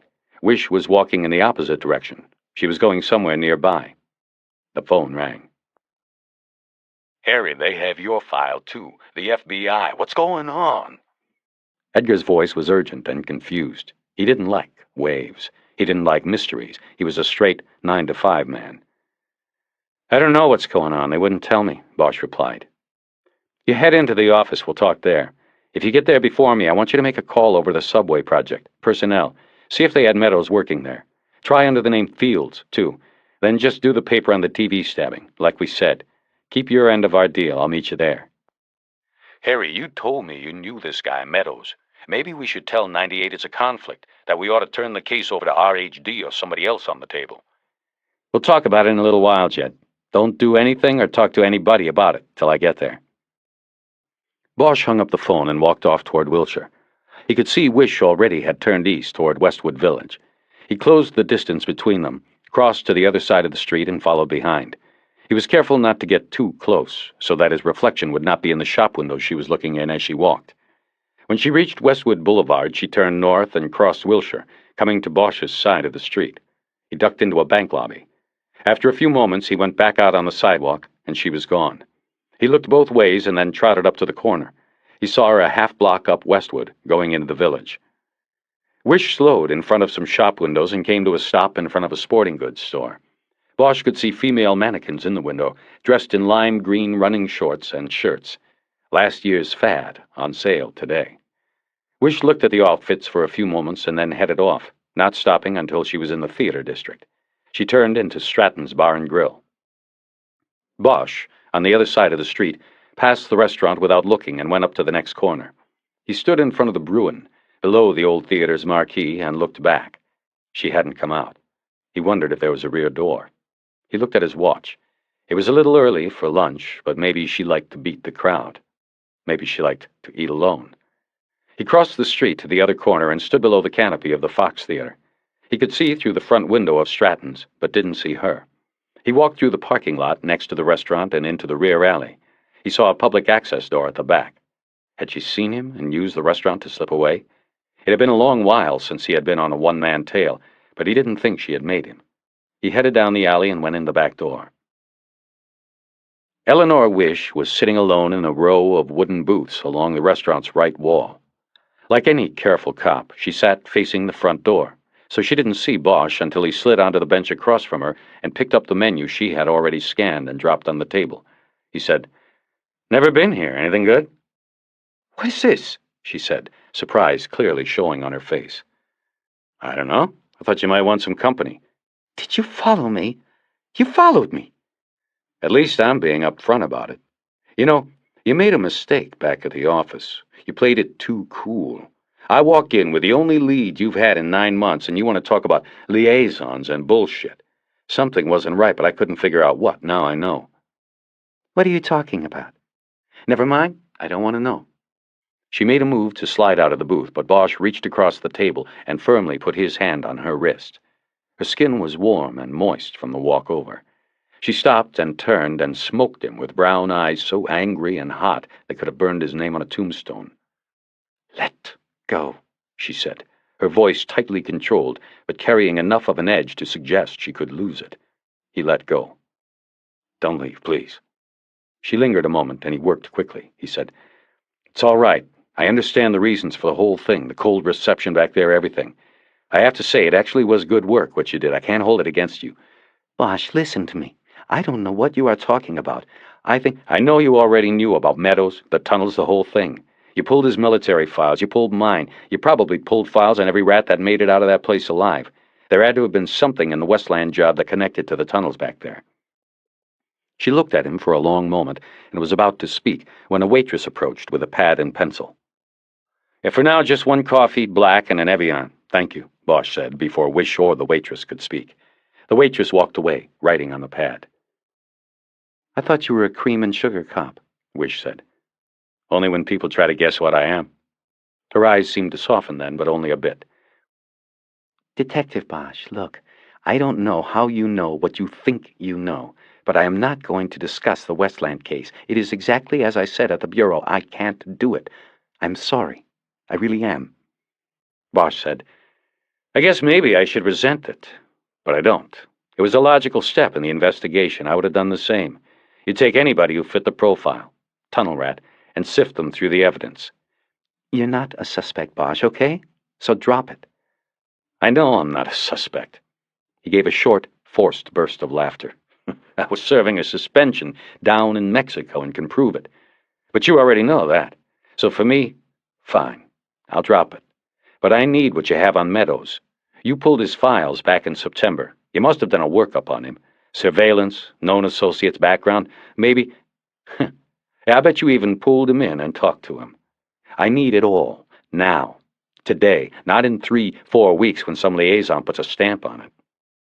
The waitress came back with the coffee and water. Wish pulled her glass close, but didn't drink.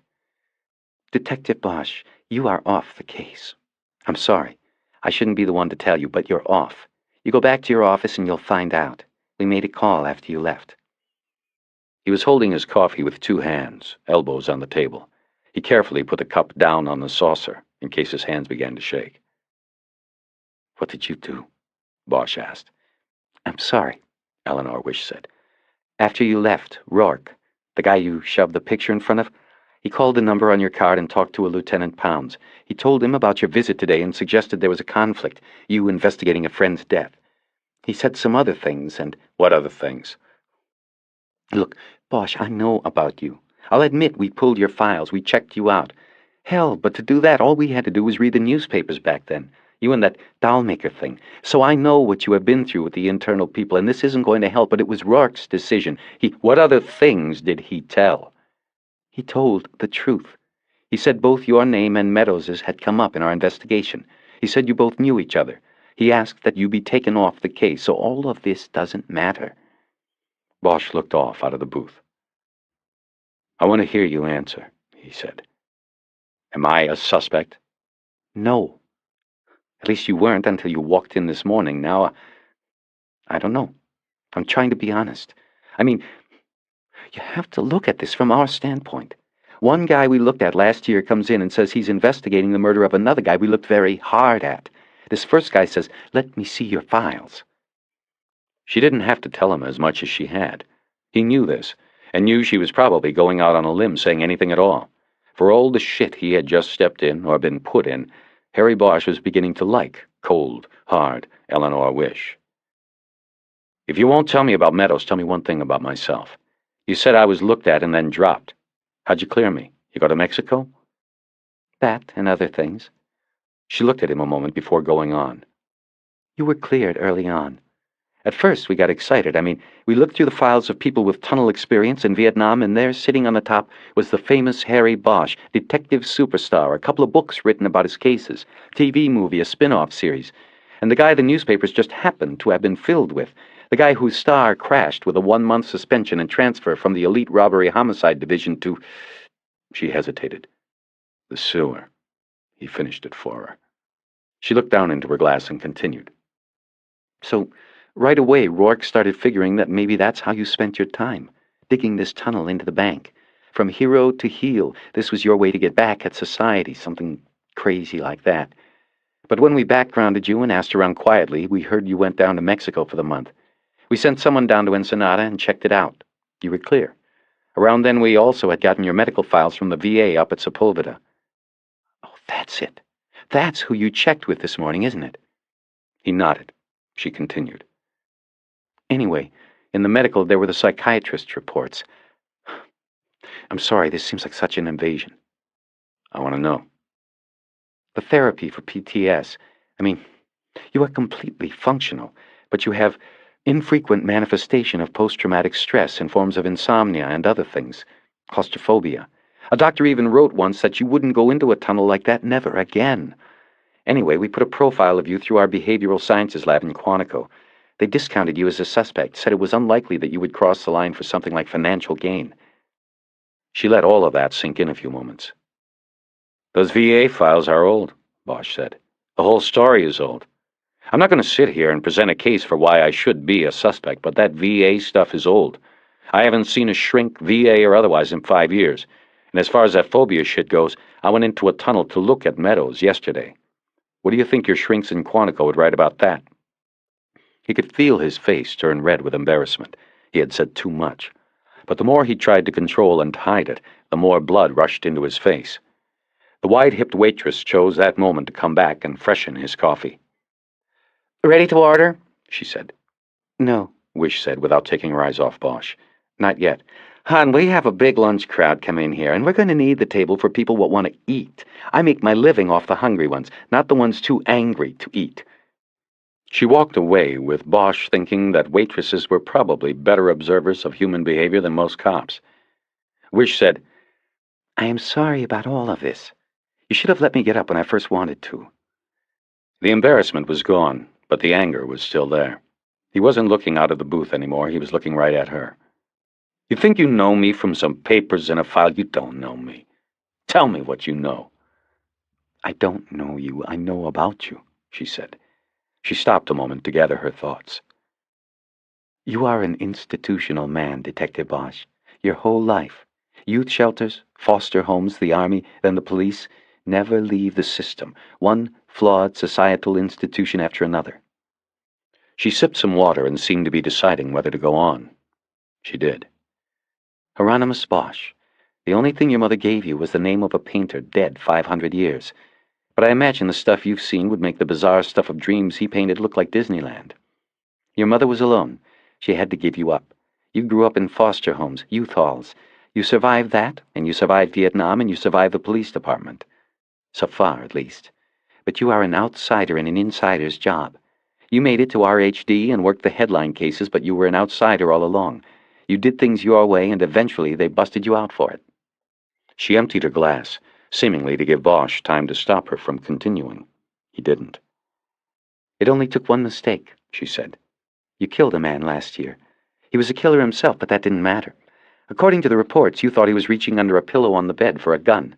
Turned out he was reaching for his toupee. Almost laughable. But IAD found a witness who said she told you beforehand that the suspect kept his hair under the pillow. Since she was a street whore, her credibility was in question. It wasn't enough to bounce you, but it cost you your position. Now you work Hollywood, the place most people in the department call the sewer. Her voice trailed off. She was finished. Bosch didn't say anything, and there was a long period of silence. The waitress cruised by the booth, but knew better than to speak to them. When you get back to the office, he finally began, you tell Rourke to make one more call. He got me off the case, he can get me back on. I can't do it. He won't do it. Yes, he'll do it. And tell him he has until tomorrow morning to do it. Oh, what? What can you do? I mean, let's be honest. With your record, you'll probably be suspended by tomorrow. As soon as Pounds got off the phone with Rourke, he probably called IAD if Rourke didn't do it himself. Doesn't matter. Tomorrow morning I hear something, or tell Rourke he'll be reading a story in the Times about how an FBI suspect in a major bank heist, a subject of FBI surveillance no less, was murdered right under the Bureau's nose, taking with him the answers to the celebrated Westland Tunnel caper. All the facts might not be right or in the correct order, but it'll be close enough. More important than that, it will be a good read, and it'll make waves all the way to D.C. It'll be embarrassing, and it'll also be a warning to whoever did Meadows. You'll never get them then. And Rourke will always be known as the guy who let them get away. She looked at him, shaking her head as if she were above this whole mess.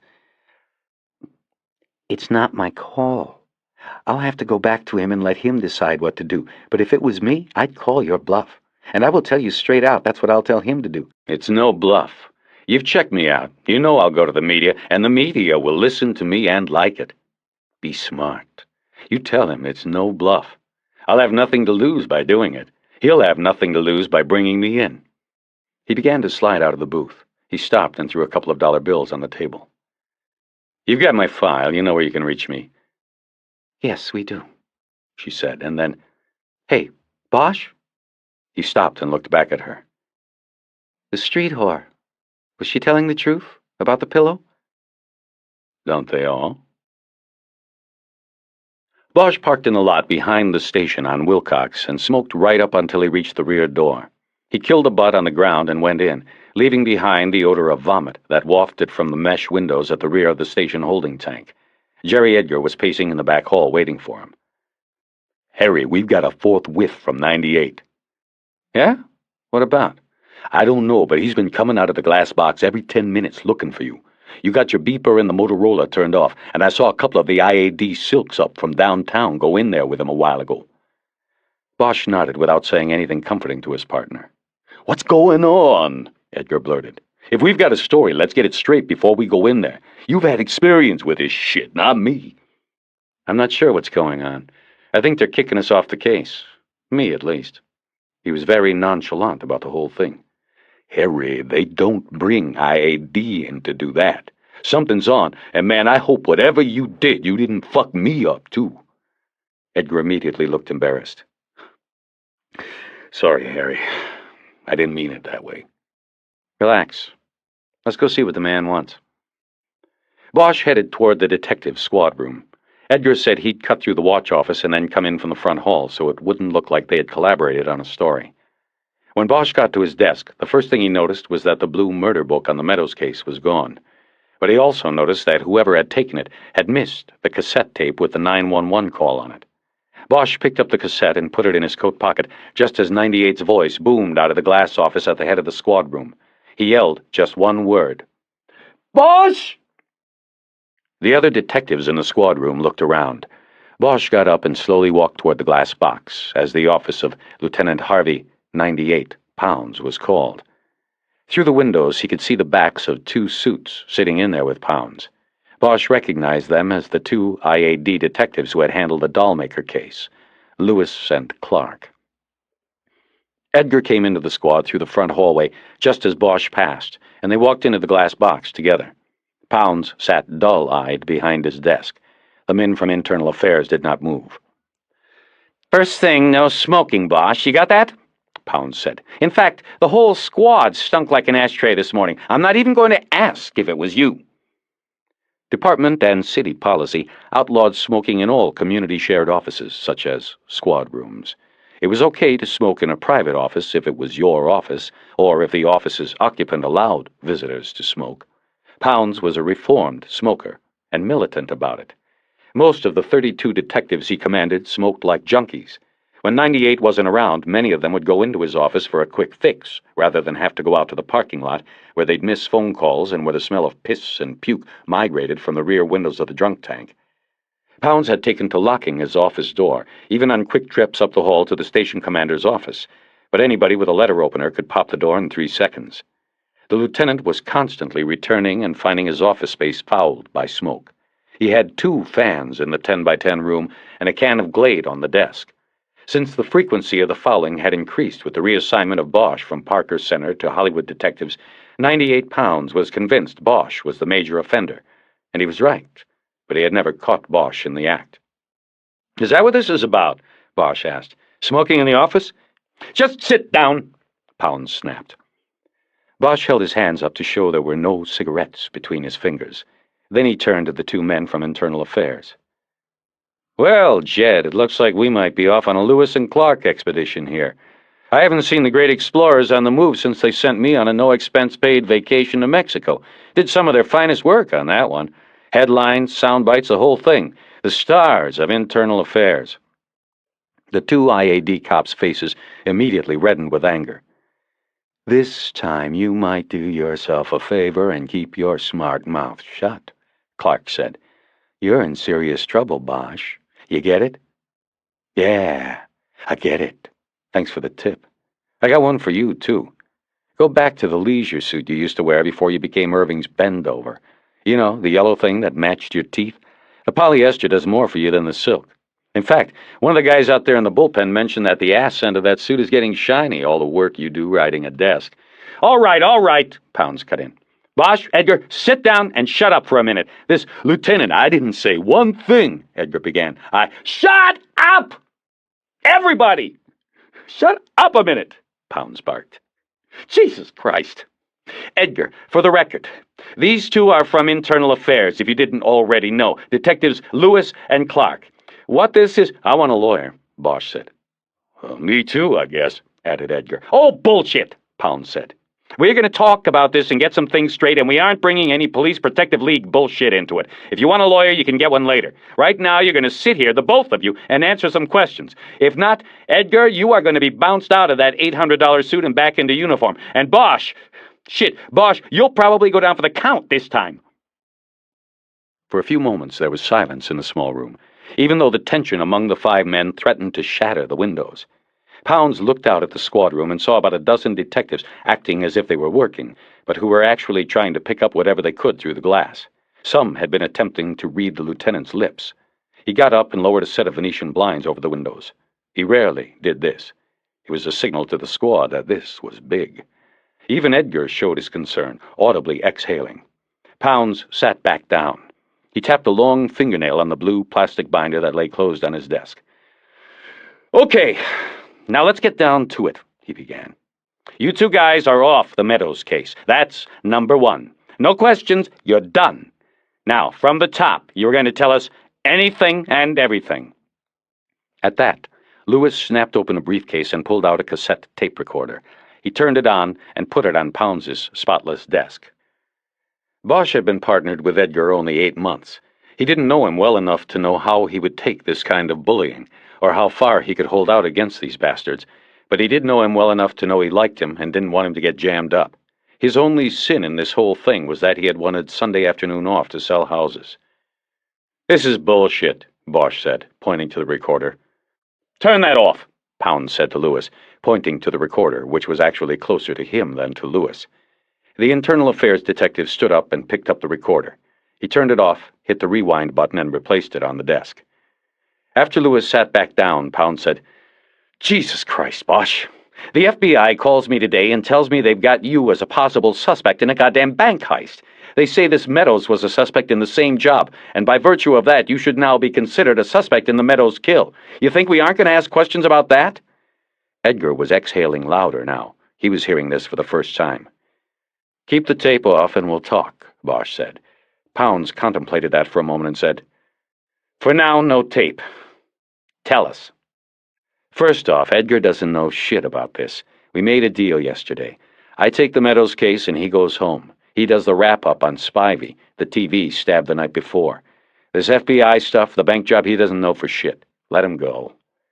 Pounds seemed to make a point of not looking at Lewis or Clark or Edgar. He'd make this decision on his own. It produced a slight glimmer of respect in Bosch, like a candle set out in the eye of a hurricane of incompetence. Pounds opened his desk drawer and pulled out an old wooden ruler. He fiddled with it with both hands. He finally looked at Edgar. That right, what Bosch says? Edgar nodded. You know, it makes him look bad, like he was trying to keep the case for himself, conceal the connections from you. He told me he knew Meadows. He was up front all the way. It was a Sunday. We weren't going to get anybody to come out and take it off us on account of him knowing the guy 20 years ago. Besides, most of the people who end up dead in Hollywood, the police have known one way or the other. This stuff about the bank and all, he must have found out after I left. I'm finding it all out sitting here. Okay, Pounds said. You got any of the paper on this one? Edgar shook his head. Okay, finish up what you've got on the... What'd you call it? Spivey, yeah, the Spivey case. I'm assigning you a new partner. I don't know who, but I'll let you know. Okay, go on, that's all. Edgar let out one more audible breath and stood up. Harvey, 98 pounds, let things settle in the room for a few moments after Edgar left. Bosch wanted a cigarette badly. even to just hold one unlit in his mouth, but he wouldn't show them such a weakness. "Okay, Bosch," Pounds began. "Anything you want to tell us about all this?" "Yeah, it's bullshit." Clark smirked. Bosch paid no mind, but Pounds gave the IAD detective a withering look that further increased his stock of respect with Bosch. "The FBI told me today I was no suspect," Bosch said. "They looked at me 9 months ago because they looked at anybody around here who'd worked the tunnels in Vietnam. They found some connection to the tunnels back there. Simple as that. It was good work. They had to check out everybody, so they looked at me and went on. Hell, I was in Mexico, thanks to these two goons, when the bank thing went down. The FBI just..." "Supposedly," Clark said. "Shove it, Clark. You're just angling for a way to take your own vacation down there at taxpayers' expense, checking it out. You can check with the Bureau and save the money." Bosch then turned back to Pounds and adjusted his chair so his back was to the IAD detectives.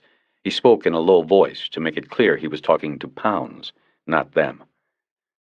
"The Bureau wants me off it because, 1, I threw a curve at him when I showed up there today to ask about the bank caper. I mean, I was a name from the past, and they panicked and called you. And 2, they want me off the case because they probably fucked it up when they let Meadows skate last year. They blew their one chance at him and don't want an outside department to come in and see that or to break the thing they couldn't break for 9 months. "No, Bosch, that's what's bullshit," Pound said. "This morning I received a formal request from the assistant special agent in charge who runs their bank squad, a guy named Rourke. You know him. Well, he asked that I be removed from the Meadows case forthwith. He says I knew Meadows, who just happened to be the prime suspect in the bank job. He ends up dead, and I'm on the case. Coincidence? Rourke thinks not. I'm not sure myself." That's what he said. So that's where we start. Tell us about Meadows, how you knew him, when you knew him. Don't leave one thing out. Bosch spent the next hour telling Pounds about Meadows, the tunnels, the time Meadows called after almost 20 years, and how Bosch got him into VA outreach in Sepulveda without ever seeing him, just phone calls. At no time did Bosch address the IAD detectives or acknowledge that they were even in the room. "I didn't make it a secret that I knew him," he said at the end. "I told Edgar. I walked right in and told the FBI. Do you think I would have done that if I was the one who did Meadows? Not even Lewis and Clark are that dumb." "Well then, Jesus Christ, Bosch, why didn't you tell me?" Pounds boomed.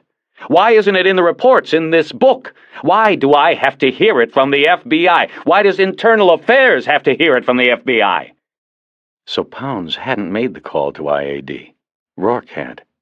Bosch wondered if Eleanor Wish had known that and had lied, or if Rourke called out the goons on his own. He hardly knew the woman. He didn't know the woman, but he found himself hoping she hadn't lied to him. "I only started the reports this morning," Bosch said. "I was going to bring them up to date after seeing the FBI. Obviously, I didn't get the chance." "Well, I'm saving you the time," Pounds said. "It's been turned over to the FBI." "What has? The FBI has no jurisdiction over this. This is a murder case. Rourke said they believe the slaying is directly related to their ongoing investigation of the bank job. They will include this in their investigation. We will assign our own case officer through an interdepartmental liaison. If and when the time comes to charge someone in the murder, the appointed officer will take it to the DA for state charges." "Christ, Pounds, there is something going on. Don't you see that?" Pounds put the ruler back in the drawer and closed it. "Yes, something is going on, but I don't see it your way," he said. "That's it, Bosch. That's an order. You are off. These two men want to talk to you, and you are on a desk till Internal Affairs is finished with its investigation." He was quiet a moment before beginning again in a solemn tone, a man unhappy with what he had to say. "You know, you were sent out here to me last year, and I could have put you anywhere. I could have put you on the goddamn burglary table, handling 50 reports a week, just buried you in paper. But I didn't. I recognized your skills and put you on homicide, what I thought you wanted. They told me last year that you're good, but you don't stay in the lines. Now I see they were right. How this will hurt me, I don't know. But I'm not worrying about what's best for you anymore. Now, you can either talk to these guys or not. I don't really care. But that's it. We're done, you and me. If somehow you ride this one out, you better see about getting a transfer, because you won't be on my homicide table anymore." Pounds picked up the blue binder off his desk and stood up. As he headed out of the office, he said, "I have to get somebody to take this over to the Bureau. You men can have the office as long as you need it." He closed the door and was gone. Bosch thought about it and decided he really couldn't fault Pounds for what he had said or done. He took out a cigarette and lit it. "Hey, no smoking, you heard the man," Lewis said. "Fuck off," Bosch said. "Bosch, you're dead," Clark said.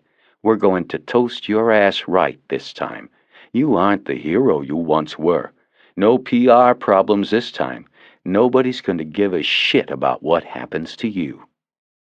Then he stood up and turned the tape recorder back on. He recited the date, the names of the 3 men present, and the internal affairs case number assigned to the investigation. Bosch realized the number was about 700 higher than the case number from the internal investigation 9 months earlier that sent him to Hollywood. 9 months, and 700 other cops have been through the bullshit ringer, he thought. One day there will be no one left to do what it says on the side of every patrol car, to serve and protect. "Detective Bosch," Lewis took over then in a modulated, calm tone. "We would like to ask you questions regarding the investigation of the death of William Meadows. Will you tell us of any past association with or knowledge you had of the decedent?" "I refuse to answer any questions without an attorney present," Bosch said. "I cite my right to representation under California's Policeman's Bill of Rights." "Detective Bosch, the Department Administration does not recognize that aspect of the Policeman's Bill of Rights. You are commanded to answer these questions, and if you do not, you will be subject to suspension and possible dismissal. Can you loosen these handcuffs, please?" Bosch said. "What?" Lewis cried out, losing his calm, confident tone. Clark stood up and went to the tape recorder and bent over it. "Detective Bosch is not handcuffed, and there are 2 witnesses here who can attest to that fact," he said. "Just the 2 that cuffed me," Bosch said, "and beat me. This is a direct violation of my civil rights. I request that a union rep and my attorney be present before we continue." Clark rewound the tape and turned the recorder off. His face was almost purple with anger as he carried it back to his partner's briefcase. It was a few moments before words came to either one of them. Clark said, "It's going to be a pleasure to do you, Bosch. We'll have the suspension papers on the chief's desk by the end of the day. You'll be assigned to a desk at Internal Affairs where we can keep an eye on you. We'll start with Cubo and work our way up from there, maybe even to murder. Either way, you're done in the department. You're over." Bosch stood up, and so did the 2 IAD detectives. Bosch took a last drag on his cigarette, dropped it on the floor in front of Clark, and stepped on it, grinding it into the polished linoleum. He knew they would clean it up, rather than let Pounds know they had not controlled the interview or the interviewee. He stepped between them then, exhaled the smoke, and walked out of the room without saying a word. Outside, he heard Clark's barely controlled voice call out, "You stay away from the case, Bosch!" Avoiding the eyes that followed him, Bosch walked through the squad room and dropped into his seat at the homicide table. He looked across at Edgar, who was seated at his own space. "You did good," Bosch said. "You should come out all right." "What about you?" "I'm off the case, and those 2 assholes are going to put paper in on me. I've got the afternoon, and that's about it before I get the rod." "God damn." The deputy chief in charge of IAD had to sign off on all relieved of duty orders and temporary suspensions. Stiffer penalties had to be recommended to a police commission subcommittee for approval. Lewis and Clark would go for a temporary rod for conduct unbecoming an officer, or Cubo, as it was known. Then they'd work on something stiffer to take to the commission. If the deputy chief signed an ROD on Bosch, he would have to be notified according to union regs. That meant in person or in a tape-recorded phone conversation. Once notification was made, Bosch could be assigned to a desk at IAD in Parker Center or to his home until the conclusion of the investigation. But as they had just promised, Lewis and Clark would go for assignment to IAD. That way they could put him on display, like a trophy. "You need anything from me on Spivey?" he asked Edgar. "No, I'm set. I'm going to start typing it up if I can get a machine." "Did you happen to check, like I asked, on Meadows' job on the subway project?" "Harry, you—" Edgar must have thought better of saying what he wanted to say. "Yeah, I checked it out. For what it's worth, they said they haven't had anyone named Meadows on the job. There is a Fields, but he's black and he was at work today. And Meadows probably wasn't working under any other name because they aren't running a midnight shift. The project is ahead of schedule, if you can believe that shit." Edgar then called out, "I got dibs on this electric." "No way," called back an autos detective named Minkley. "I'm on deck with that one." Edgar started looking around for another candidate. Late in the day, the typewriters in the office were like gold. There were a dozen machines for 32 detectives. That was, if you included the manual jobs and the electrics with nervous ticks like moving borders or jumpy space bars. Okay, then, Edgar called out. I got dibs after you, Mink. Then Edgar lowered his voice and turned to Bosch. Who do you think you'll put me with? Pounds? I don't know. It was like guessing who your wife would marry after you punched the time clock for the last time. Bosch wasn't all that interested in speculating who would be partnered with Edgar. He said, Listen, I have to do some things. Sure, Harry. You need any help? Anything from me? Bosch shook his head and picked up the phone. He called his lawyer and left a message. It usually took 3 messages before the guy would call back, and Bosch made a note to call again. Then he turned his Rolodex, got a number, and called the U.S. Armed Services Records Archive in St. Louis. He asked for a law enforcement clerk and got a woman named Jessie St. John. He put in a priority request for copies of all of Billy Meadows' military records. 3 days, St. John said. He hung up thinking that he would never see the records. They'd come, but he wouldn't be in this office, at this table, on this case. Next, he called Donovan at Sid and learned there had been no latent prints on the needle kit found in Meadows' shirt pocket and only smears on the can of spray paint. The light brown crystals found in the straining cotton in the kit came back as 55% pure heroin, Asian blend. Bosch knew that most heroin dealt on the street and shot into the vein was about 15% pure. Most of it was tar heroin made by Mexicans. Somebody had given Meadows a very hot shot. In Harry's mind, that made the tox tests he was waiting for a formality. Meadows had been murdered. Nothing else from the crime scene was of much use, except Donovan mentioned that the freshly burned match found in the pipe was not torn from the matchbook in Meadows' kit. Bosch gave Donovan the address of Meadows' apartment and asked him to send a team out to process it. He said to check the matches in an ashtray on the coffee table against the book in the kit. Then he hung up, wondering if Donovan would send somebody before word spread that Bosch was off the case, or suspended. The last call he made was to the coroner's office. Sakai said he had made next of kin notification. Meadows' mother was still alive and was reached in New Iberia, Louisiana. She had no money to send for him or bury him. She hadn't seen him in 18 years. Billy Meadows would not be going home. L.A. County would have to bury him. What about the VA? Bosch asked. He was a veteran. Right, I'll check it out, Sakai said, and hung up. Bosch got up and took a small portable tape recorder from one of his drawers in the file cabinets. The bank of files ran along the wall behind the homicide table. He slipped the recorder into his coat pocket with the 911 tape and walked out of the squad room through the rear hallway. He went past the lock-up benches and the jail down to the crash office. The tiny office was more crowded than the detective bureau. Desks and files for 5 men and a woman were crammed into a room no bigger than a second bedroom in a Venice apartment. Down one wall of the room was a row of 4-drawer file cabinets. On the opposite wall was the computer and teletype. In between were 3 sets of 2 desks, pushed side by side. The back wall had the usual map of the city with black lines detailing the 18 police divisions. Above the map were the top 10, color 8x10s of the 10 top assholes of the moment in Hollywood division. Bosch noticed one was a morgue shot. The kid was dead, but still made the list. Now that's an asshole, he thought. And above the photos, black plastic letters spelled out, Community Resources Against Street Hoodlums. Only Thalia King was sitting in front of the computer. That was what Bosch wanted. Also known as the King, which she hated, and Elvis, which she didn't mind, Thalia King was the crash computer jockey. If you wanted to trace a gang lineage or were just looking for a juvie floating somewhere around Hollywood, Elvis was the one to see. But Bosch was surprised she was alone.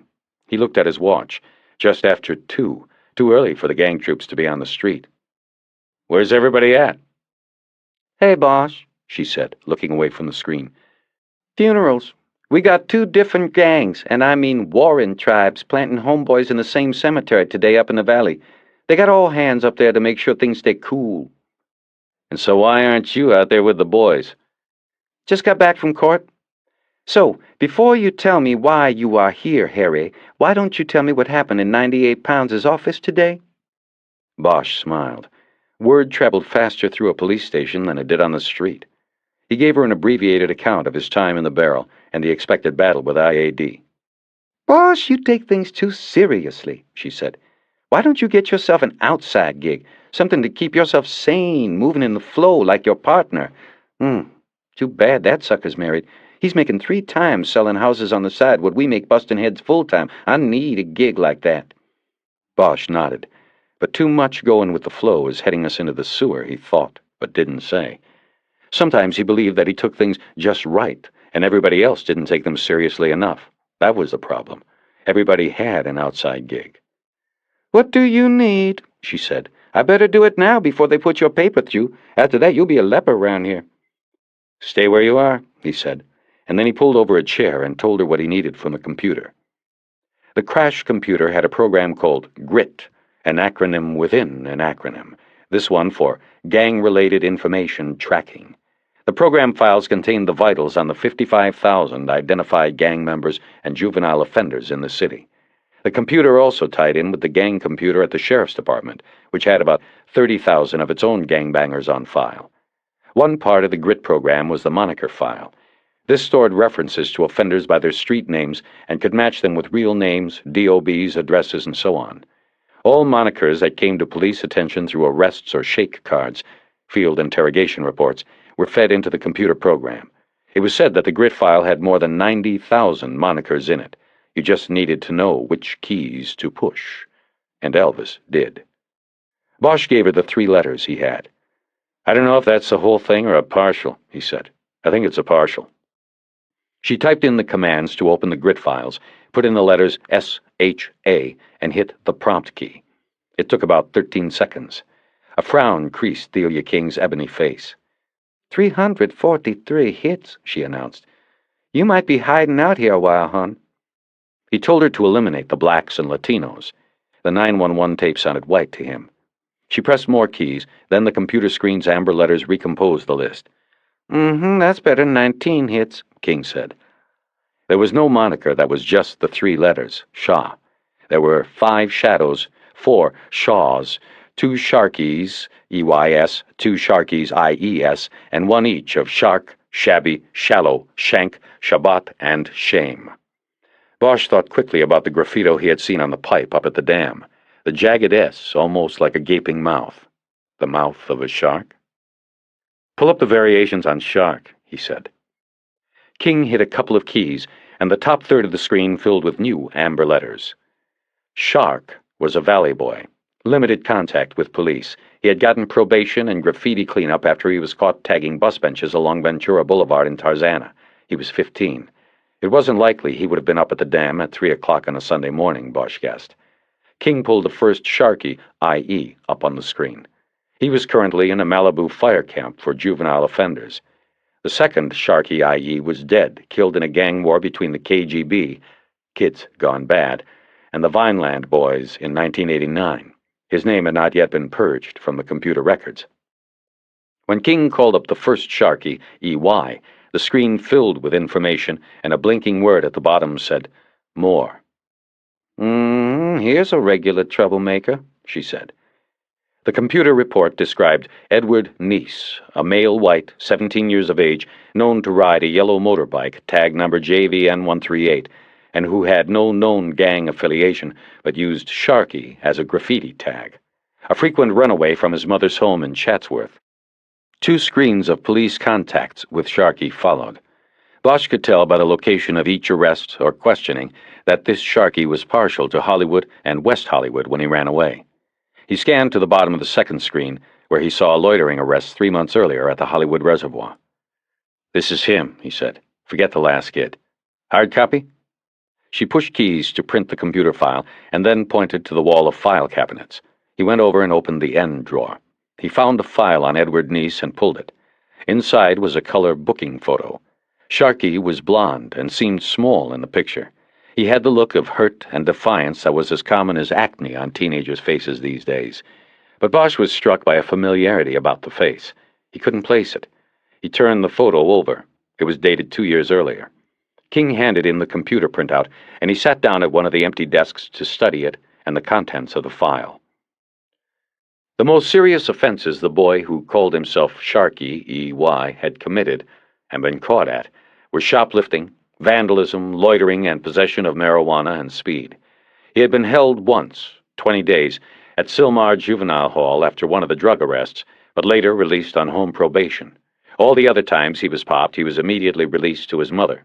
He was a chronic runaway from home and a throwaway from the system. There was not much more in the file than was on the computer. A little elaboration on the arrests was all.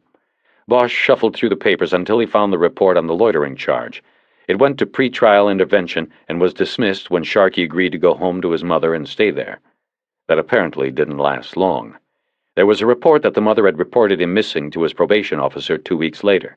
According to these records, he had not been picked up yet. Bosch read the investigating officer's summary on the loitering arrest. It said, I.O. interviewed Donald Smiley, a caretaker at the Mulholland Dam, who said at 7 a.m. this date he went into the pipe situated alongside the reservoir access road to clear it of debris. Smiley found the boy asleep on a bed made of newspapers. The boy was dirty and incoherent when roused. Subject appeared to be under the influence of narcotics. Police were called and I.O. responded. The arrestee stated to I.O. that he had been sleeping there regularly because his mother did not want him at home. I.O. determined the subject was a reported runaway and took him into custody this date, suspicion of loitering. Sharkey was a creature of habit, Bosch thought. He was arrested at the dam 2 months ago, but had gone back there to sleep Sunday morning. He looked through the rest of the papers in the file for indications of other habits that would help Bosch find him. From a 3x5 shake card, Bosch learned that Sharkey had been stopped and questioned, but not arrested, on Santa Monica Boulevard near West Hollywood in January. Sharkey was lacing up new Reeboks, and the officer, believing he might have just lifted them, asked Sharkey to produce a receipt. He did, and that would have been that. But when the boy pulled the receipt out of a leather pouch on his motorbike, the officer noticed a plastic bag in there and asked to see that as well.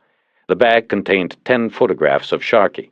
He was naked in each and stood in different poses, fondling himself in some, his penis erect in others. The officer took the photos and destroyed them, but noted on the shake card that he would alert the sheriff's station in West Hollywood that Sharkey was hustling photos to homosexuals on Santa Monica Boulevard. That was it. Bosch closed the file, but kept the photo of Sharkey. He thanked Thalia King and left the small office.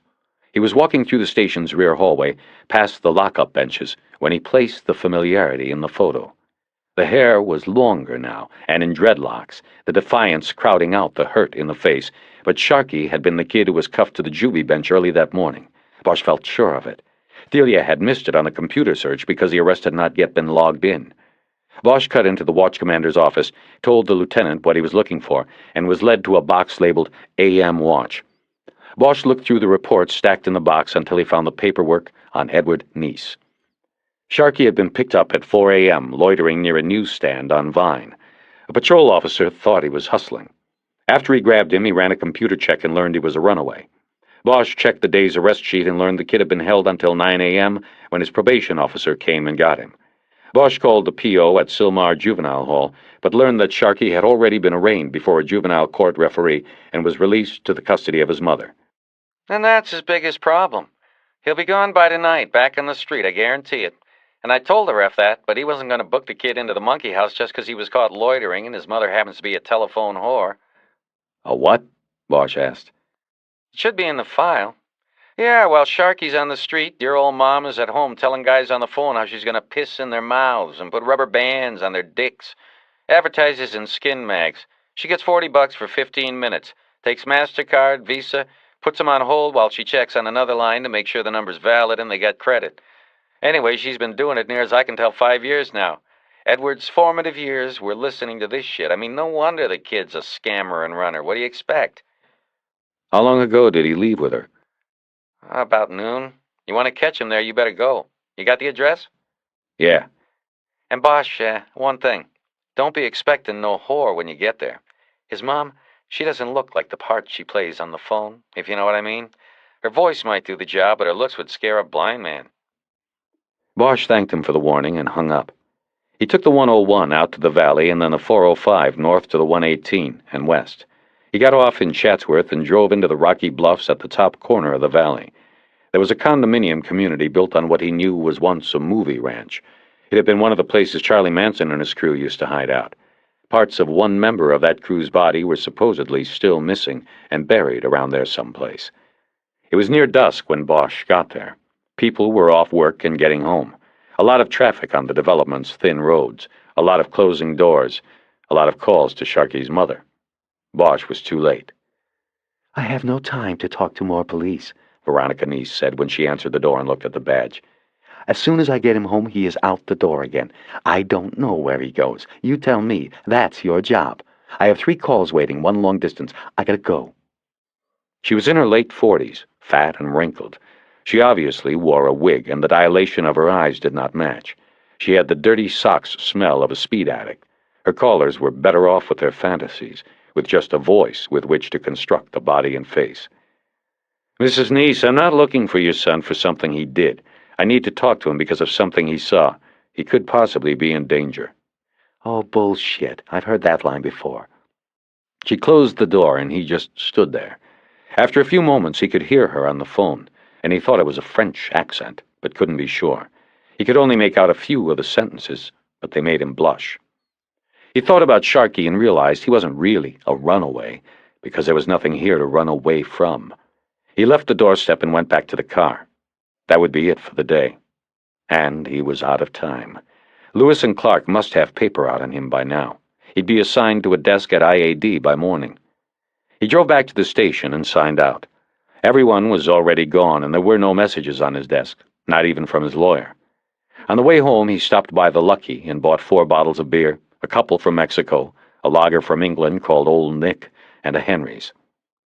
He expected to find a message from Lewis and Clark on his phone tape when he got home. He wasn't wrong, but the message was not what he expected. I know you're there, so listen, said a voice Bosch recognized as Clark's. They can change their mind, but they can't change ours.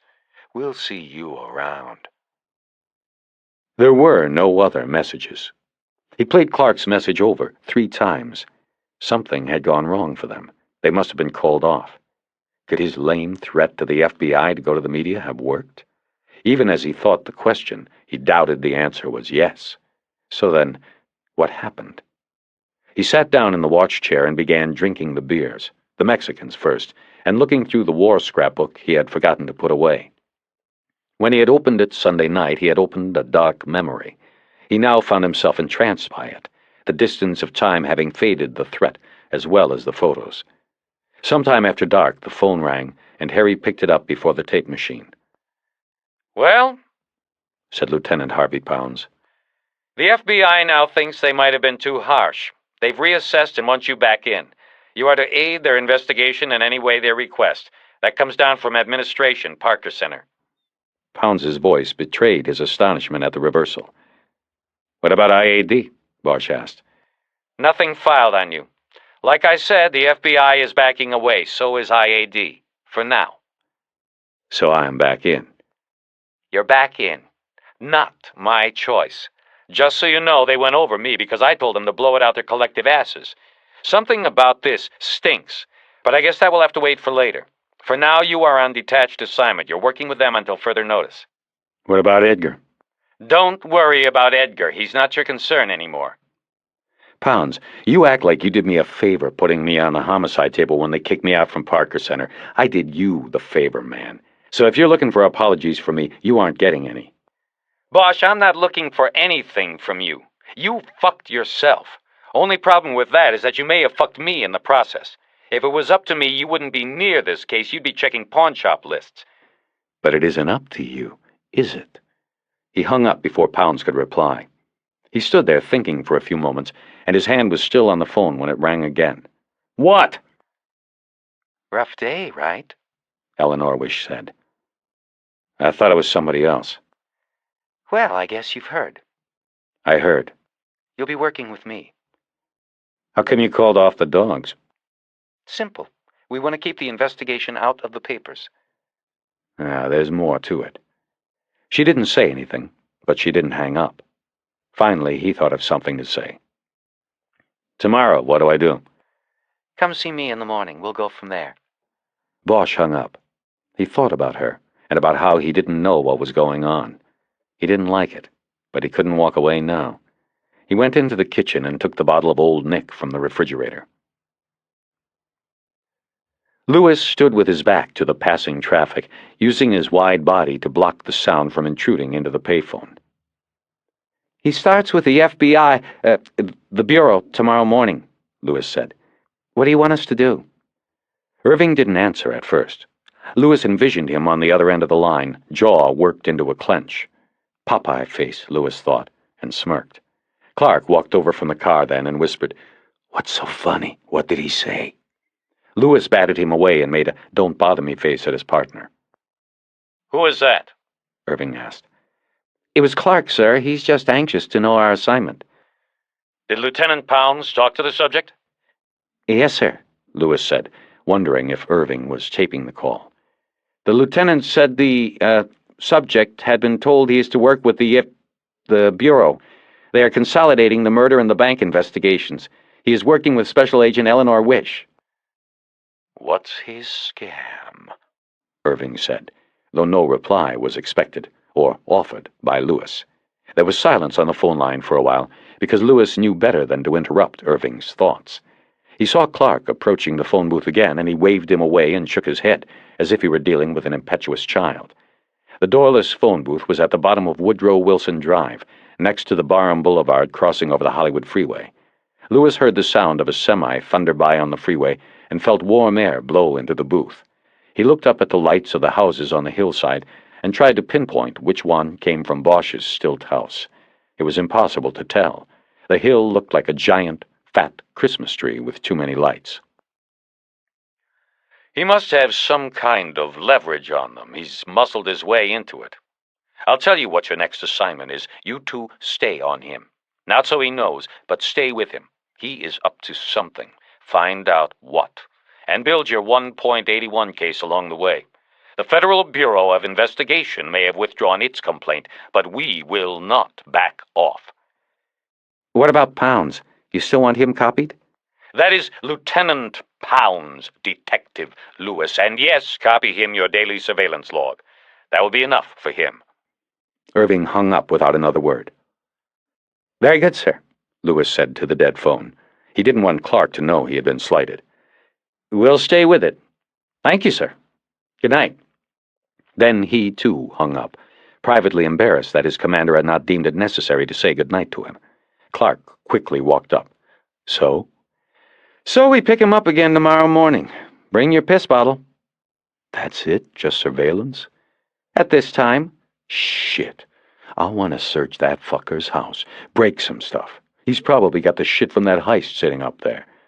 "If he was involved, I doubt he would be so stupid. We sit back for now. If he's dirty on this, we'll see." "Oh, he's dirty. Don't worry." "We'll see." Sharkey sat on the concrete block wall that fronted a parking lot on Santa Monica Boulevard. He closely watched the lighted front of the 7-Eleven across the street, checking out who was coming and who was going. Mostly tourist trade and couples. No singles yet. None that fit the bill. The boy called Arson sauntered over and said, "This ain't going nowhere, Boudreaux." Arson's hair was red and waxed into spiky flames. He wore black jeans and a dirty black t-shirt. He was smoking a Salem. He wasn't stoned, but he was hungry. Sharkey looked at him and then passed him to where the third boy, the one known as Mojo, sat on the ground near the bikes. Mojo was shorter and wider, with his black hair slicked back in a knob behind his head. Acne scars marked his face forever as sullen. "Give it a few more minutes," Sharkey said. "I want to eat, man," Arson said. "Well, what do you think I'm trying to do? We all want to eat." "Maybe we could see how Betty Jane's doing," Mojo said. "She'll have made enough for us to eat." Sharkey looked over at him and said, "You two go ahead. I'm staying till I score. I'm going to eat." As he said this, he watched a maroon Jaguar XJ6 pull into the convenience store's lot. "How about the guy in the pipe?" Arson asked. "You think they found him yet? We could go up there and check him out, see if there is any bread. I don't know why you didn't have the balls to do it last night, Shark." "Hey, you go up there by yourself and check it out if you want," Sharkey said. "See who has balls then." He hadn't told them that he had called 911 about the body. That would be harder for them to forgive than his fear of going into the pipe. A lone man got out of the Jaguar. He looked like late 30s, brush cut, baggy white slacks and shirt, sweater draped around his shoulders. Sharkey saw no one waiting in the car. "Hey, check out the Jag," he said. The other two looked over at the store. "This is it, I'm going." "We'll be here," Arson said. Sharkey got off the wall and trotted across the boulevard. He watched the Jag's owner through the windows of the store. He had an ice cream in his hand and was looking at the magazine rack. His eyes were constantly on the prowl as he looked at the other men in the store. Sharkey was encouraged as he saw the man head toward the counter to pay for the ice cream. He squatted against the front of the store, the grill of the Jag 4 feet away. When the man came out, Sharkey waited for their eyes to lock and the man to smile before he spoke up. "Hey, mister," he said as he got up. "I was wondering if you could do me a favor." The man looked around the parking lot before answering. "Sure. What do you need?" "Well, I was wondering if you might go in and get me a beer. I'll give you the money and all. I just want a beer to relax, you know?" The man hesitated. "Oh, I don't know. That would be illegal, wouldn't it? You're not 21. I could get in trouble."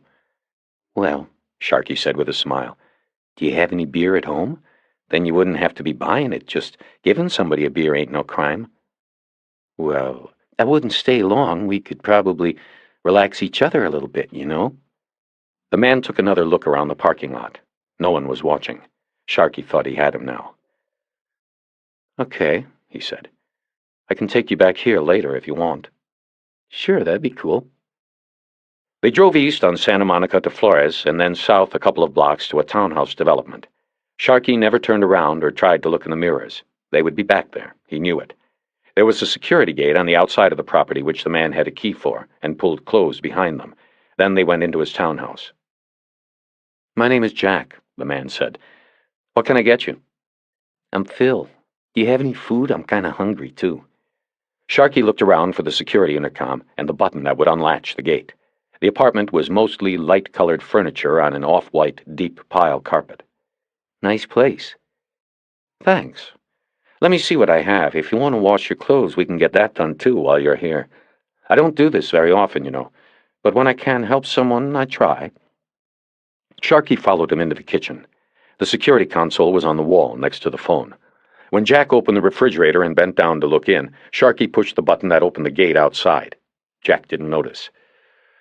"I have tuna fish, and I can make a salad. How long have you been on this street?" "I'm not going to call you Phil. If you don't want to tell me your real name, that's fine." Tuna fish would be good. Not too long." "Are you clean?" "Yeah, sure, I'm okay." We'll take precautions." It was time. Sharkey stepped backward into the hall. Jack looked up from the refrigerator, a plastic bowl in his hand, his mouth slightly ajar. Sharkey thought there was a look of recognition in his face, like he knew what was about to happen. Sharkey twisted the deadbolt and opened the door. Arson and Mojo walked in. "Hey, what is this?" Jack said, though there was no confidence in his voice. He rushed into the hall, and Arson, who was the biggest of all four of them, hit him with a fist on the bridge of his nose.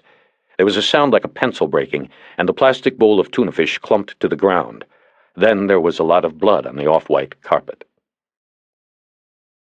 Part 3. Tuesday, May 22nd. Eleanor Wish called again Tuesday morning while Harry Bosch was fiddling with his tie in front of the bathroom mirror. She said she wanted to meet at a coffee shop in Westwood before taking him into the bureau. He had already had 2 cups of coffee, but said he'd be there. He hung up, fastened the top button on his white shirt, and pulled the tie snugly to his neck. He couldn't remember the last time he had paid such attention to the details of his appearance. When he got there, she was in one of the booths along the front windows. She had both hands on the water glass in front of her and looked content. There was a plate pushed off to the side that had the paper wrapping from a muffin on it. She gave him a short courtesy smile as he slid in and waved a hand at a waitress. "Just coffee," Bosch said. "You already ate?" Wish said when the waitress went away. No, but I'm fine." "You don't eat much, I can tell." Said more like a mother than a detective. "So, who's going to tell me about it, you or Rourke?" "Me." The waitress put down a cup of coffee. Bosch could hear 4 salesmen in the next booth dickering over the table's breakfast bill. He took a small swallow of hot coffee. "I would like the FBI's request for my help put on paper, signed by the senior special agent in charge of the Los Angeles office." She hesitated a moment, put her glass down, and looked directly at him for the first time. Her eyes were so dark they betrayed nothing about her. At the corners he saw just the beginning of a gentle web of lines in the tan skin. At the line of her chin there was a small white crescent scar, very old and almost unnoticeable. He wondered if the scar and the lines bothered her, as he believed they would most women. Her face seemed to him to have a slight sadness cast in it, as if a mystery carried inside had worked its way outside. Perhaps it was fatigue, he thought. Nevertheless, she was an attractive woman. He figured her age for early 30s. "I think that can be arranged," she said. "Any other demands before we get to work?" He smiled and shook his head no. "You know, Bosch, I got your murder book yesterday and read through it last night. For what you had there and for one day's work, it was very good work. Most other detectives, that body'd still be in the waiting line at the morgue and listed as probable accidental OD." He said nothing. "Where should we begin on it today?" she asked. "I've got some things working that weren't in the book yet. Why don't you tell me about the bank burglary first? I need the background. All I know is what you put out to the papers and on the bolos. You bring me up, then I'll take it from there. Tell you about Meadows." The waitress came and checked his cup and her glass. Then Eleanor Wish told the story of the bank heist. Bosch thought of questions as she went along, but he tried to note them in his head to ask afterward. He sensed that she marveled at the story, the planning and execution of the caper. Whoever they were, the tunnelers, they had her respect. He found himself almost jealous. "Beneath the streets of L.A., she said, there are more than 400 miles of storm lines that are wide enough and tall enough to drive a car through. After that, you've got even more tributary lines. 1,100 more miles that you could walk or at least crawl through. This means anybody can go under and, if they know the way, get close to any building they want to in the city. And it is not that difficult to find the way. The plans for the whole network are public record, on file with the county recorder's office. Anyway, these guys used the drainage system to get to Westland National." He had already figured as much, but didn't bother to say. She said the FBI believed there were at least 3 underground men, and then at least 1 on top to act as lookout, provide other necessary functions. The topsider probably communicated with them by radio, except possibly near the end, because of the danger that radio waves might set off the explosive detonators. The underground men made their way through the drainage system on Honda all-terrain vehicles. There was a drive-in entrance to the storm sewer system at a wash in the Los Angeles River Basin northeast of downtown.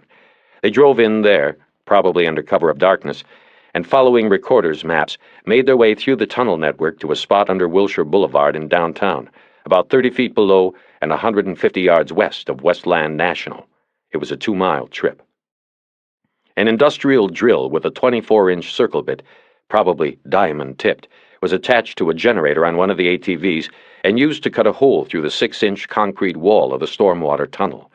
From there, the underground men began to dig.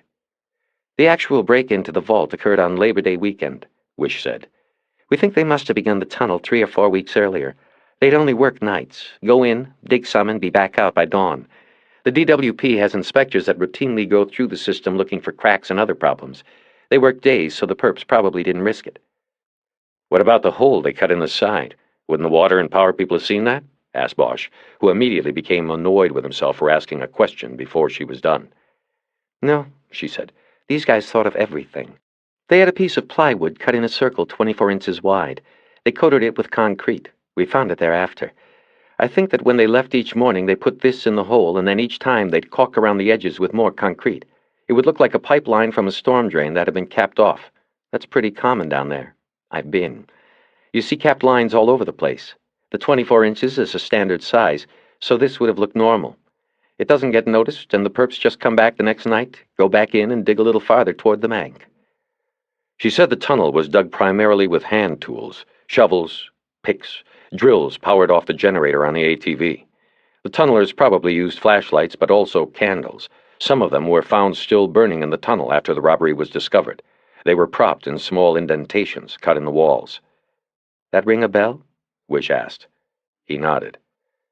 "We figure they made about 10 to 20 feet of progress a night," she said. "We found 2 wheelbarrows in the tunnel after. They had been cut in half and disassembled to fit through the 24-inch hole, and then strapped back together to be used during the digging. It must have been 1 or 2 of the perps' jobs to make runs back out of the tunnel and to dump the dirt and debris from the dig into the main drainage line. There's a steady flow of water on the floor of the line, and it would have washed the dirt away, eventually to the river wash.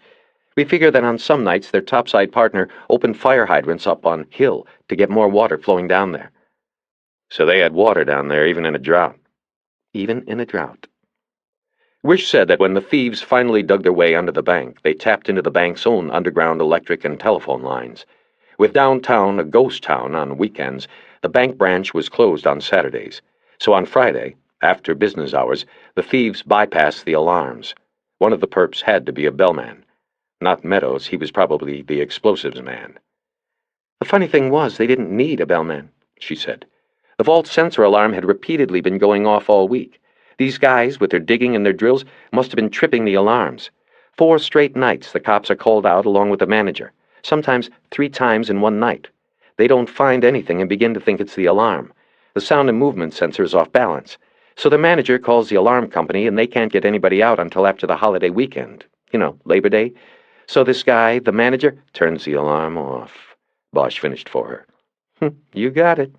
He decides he isn't going to get called out each night during the weekend. He's supposed to go down to the Springs to his timeshare condo and play golf. He turns the alarms off. Of course, he no longer works for Westland National.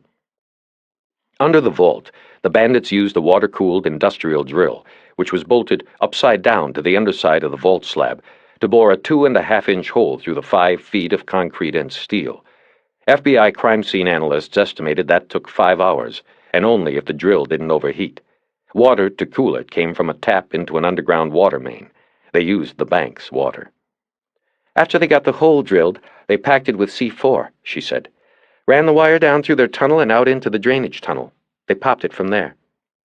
She said LAPD emergency response records showed that at 9:14 a.m. on that Saturday, alarms were reported at a bank across the street from Westland National and a jewelry store a half-block away.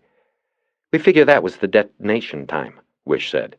Patrol was sent out, looked around and didn't find anything, decided the alarms were probably triggered by an earthquake tremor and left. Nobody bothered to check Westland National. Its alarm hadn't made a peep. They didn't know that it had been turned off. Once into the vault, they didn't leave, she said. They worked right through the 3-day weekend, drilling the locks on the deposit boxes, pulling the drawers and emptying them. We found empty food cans, potato chip bags, freeze-dried food packets, survival store stuff, Wish said. It looks like they stayed there, maybe slept in shifts. In the tunnel, there was a wide part. It was like a small room, like a sleeping room, we think. We found the pattern from a sleeping bag impressed on the dirt floor. We also found impressions in the sand left by the stocks of M16s. They brought automatic weapons with them. They weren't planning on surrendering if things went wrong. She let him think about that a few moments and then continued. We estimate they were in the vault 60 hours, maybe a few more. They drilled 464 of the boxes, out of 750. If there were 3 of them, then that's about 155 boxes each.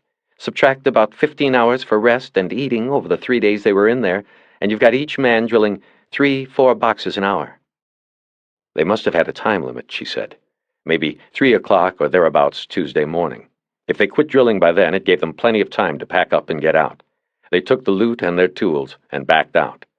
The bank manager, with a fresh Palm Springs tan on his face, discovered the heist when he opened the vault for business Tuesday morning. That's it in a nutshell, she said.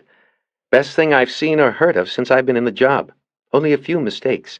We found out a lot about how they did it, but not much about who did it. Meadows was as close as we ever got, and now he's dead. That photograph you showed me yesterday of the bracelet? You were right. It's the first thing that's ever turned up from one of those boxes that we know of. But now it's gone. Bosch waited for her to say something, but she was done. How'd they pick the boxes to drill? He asked. It looks random.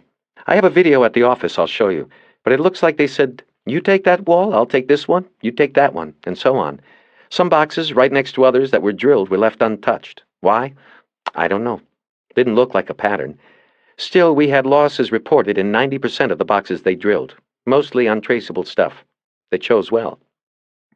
How did you come up with 3 of them? We figured it would take at least that many to drill that many boxes. Plus, that's how many ATVs there were. She smiled and he bit. Okay. How'd you know about the ATVs? Well, there were tracks in the mud in the drainage line, and we identified them from tires. We also found paint, blue paint, on the wall on one of the curves of the drainage line. One of them had slid on the mud and hit the wall. The paint lab in Quantico came up with the model year and make. We hit all the Honda dealers in Southern California until we came up with a purchase of 3 blue ATVs at a dealership in Tustin 4 weeks before Labor Day. Guy paid cash and loaded them on a trailer, gave a phony name and address. What was it? The name? Frederick B. Isley, as in FBI. It would come up again. We once showed the salesman some six-packs that included Meadows's, yours, and a few other people's photos, but he couldn't make anybody as Isley. She wiped her mouth on a napkin and dropped it on the table. He could see no lipstick on it. Well, she said, I've had enough water for a week. Meet me back at the bureau and we'll go over what we've got and what you've got on the Meadows thing. Rourke and I think that is the way to go. We've exhausted all leads on the bank job, been banging against the wall. Maybe the Meadows case will bring us the break we need. Wish picked up the tab. Bosch put down the tip. They took their separate cars to the Federal Building. Bosch thought about her as he drove, and not the case. He wanted to ask her about that little scar on her chin, and not how she connected the Westland tunnelers to Vietnam tunnel rats. He wanted to know what gave the sweet, sad look to her face. He followed her car through a neighborhood of student apartments near UCLA, and then across Wilshire Boulevard. They met at the elevator in the parking garage of the Federal Building. I think this will be best if you basically just deal with me, she said as they rode up alone. Rourke, you and Rourke did not start off well, and... We didn't even start off, Bosch said. Well, if you would give him the chance, you would see he's a good man. He did what he thought was right for the case. The elevator doors spread apart on the 17th floor, and there was Rourke. There you two are, he said. He put his hand out to Bosch, who took it without much conviction. Rourke introduced himself. I was just going down for coffee and a roll, he said. Care to join me? John, we just came back from a coffee shop, Wish said. We'll meet you back up here. Bosch and Wish were now outside the elevator, and Rourke was inside. The assistant special agent in charge just nodded his head, and the door closed. Bosch and Wish headed into the office. He's a lot like you, in a way. Been through the war and all, she said. Give him a try. You're not going to help things if you don't thaw out. He let it go by. They walked down the hall to the Group 3 squad, and Wish pointed to a desk behind hers. She said it was empty since the agent who used it had been transferred to Group 2, the porno squad. Bosch put his briefcase on the desk and sat down. He looked around the room. It was much more crowded than the day before. About a half-dozen agents were at desks, and 3 more were in the back standing around a file cabinet where there was a box of donuts. He noticed a television and VCR on a rack in the back of the office. It hadn't been there the day before. You said something about a video? He said to Wish. Oh, yes. I'll get that set up, and you can watch while I answer a few phone messages on other things. She took a videotape out of a drawer in her desk, and they walked to the back of the squad. The gang of 3 quietly moved away with their donuts, alarmed by the presence of an outsider. She set the tape up and left him there to watch alone. The video, obviously shot with a handheld camera, was a bouncy, unprofessional walkthrough of the thieves' trail. It began in what Bosch surmised was the storm sewer, a square tunnel that curved away into a darkness the camera's strobe couldn't reach. Wish had been right. It was large. A truck could have driven down it. A small stream of water moved slowly down the center of the concrete floor. There was mold and algae on the floor and the lower part of the walls, and Bosch could almost smell the dampness. The camera panned down to the grayish-green floor. There were tire tracks in the slime. The next video scene was the entrance to the thieves' tunnel, a cleanly cut hole in the sewer wall. A pair of hands moved into the picture, holding the plywood circle Wish said had been used to cover the hole during the day. The hands moved further into the screen, then a head of dark hair. It was Rourke. He was wearing a dark jumpsuit with white letters across the back. FBI. He held the plywood up to the hole. It was a perfect fit. The video jumped then, and the scene was now from inside the thieves' tunnel. It was eerie for Bosch to watch, and brought back memories of the hand-dug tunnels he had crawled through in Vietnam. This tunnel curved to the right. Surreal lighting flickered from candles set every 20 feet or so in notches dug into the wall. After curving for what he judged was about 60 feet, the tunnel turned sharply to the left. It then followed a straightaway for almost 100 feet, candles still flickering from the walls. The camera finally came to a dead end where there was a pile of concrete rubble, twisted pieces of steel rebar and plating. The camera panned up to a gaping hole in the ceiling of the tunnel. Light poured down from the vault above. Rourke stood up there in his jumpsuit, looking down at the camera. He dragged a finger across his neck, and the picture cut again. This time the camera was inside the vault, a wide-angle shot of the entire room. As in the newspaper photo Bosch had seen, hundreds of safe deposit box doors stood open. The boxes lay empty in piles on the floor. 2 crime scene techs were dusting the doors for fingerprints. Eleanor Wish and another agent were looking up at the steel wall of box doors and writing in notebooks. The camera panned down to the floor and the hole to the tunnel below. Then the tape went black. He rewound it, brought it back, and put it on her desk. "Interesting," he said. "I saw a few things I had seen before, in the tunnels over there, but nothing that would have made me start looking at tunnel rats in particular. What was the lead to Meadows? People like me." "First off, there was the C4, she said. Alcohol, tobacco, and firearms sent a team out to go through the concrete and steel from the blast hole. There were trace elements of the explosive. The ATF guys ran some tests and came up with C4. I'm sure you know it. It was used in Vietnam. Tunnel rats used it especially to implode tunnels. The thing is, you can get much better stuff now, with more compressed impact area, easier handling and detonation. It's even cheaper. Also less dangerous to handle and easier to get a hold of. So we figured, the ATF lab guy figured, the reason C4 was used was because the user was comfortable with it, had used it before. So right off, we thought it would be a Vietnam-era vet. Another corollary to Vietnam was the booby traps. We think that before they went up into the vault to start drilling, they wired the tunnel to protect their rear. We sent an ATF dog through as a precaution, to make sure there wasn't any more live C4 lying around. The animal got a reading, indicated explosives, in 2 places in the tunnel. The midway point and at the entrance cut in the wall of the storm line. But there was nothing there anymore. The perps took it with them. But we found peg holes in the floor of the tunnel and snippets of steel wire at both spots, like the leftover stuff when you're cutting, lengths with a wire cutter." "Tripwires," Bosch said. "Right. We're thinking they had the tunnel wired for intruders. If anybody had come in from behind to take them, the tunnel would have gone up. They'd have been buried under Hill Street. At least the tunnelers took the explosives out with them when they left, saved us stumbling across them." "But an explosion like that probably would have killed the tunnelers along with the intruders," Bosch said. "We know. These guys just weren't taking chances. They were heavily armed, fortified, and ready to go down. Succeed or suicide. Anyway, we didn't narrow it down specifically to tunnel rats possibly being involved until somebody caught something when we were going over the tire tracks in the main sewer line. The tracks were here and there, no complete trail, so it took us a couple days to track them from the tunnel back to the entrance at the river wash. It wasn't a straight shot. It's a labyrinth down there. You had to know your way. We figured these guys weren't sitting there on their ATVs with a flashlight and a map every night." "Hansel and Gretel? They left crumbs along the way?" "Sort of. The walls down there have a lot of paint on them. DWP marks. So they know where they are, what line is going where, dates of inspection, and so forth. With all the paint on them, some of them look like the side of a 7-Eleven in an East LA barrio. So we figured the perps marked the way. We walked the trail and looked for reoccurring marks. There was only one, kind of a peace sign without the circle, just 3 quick slash marks." He knew the mark.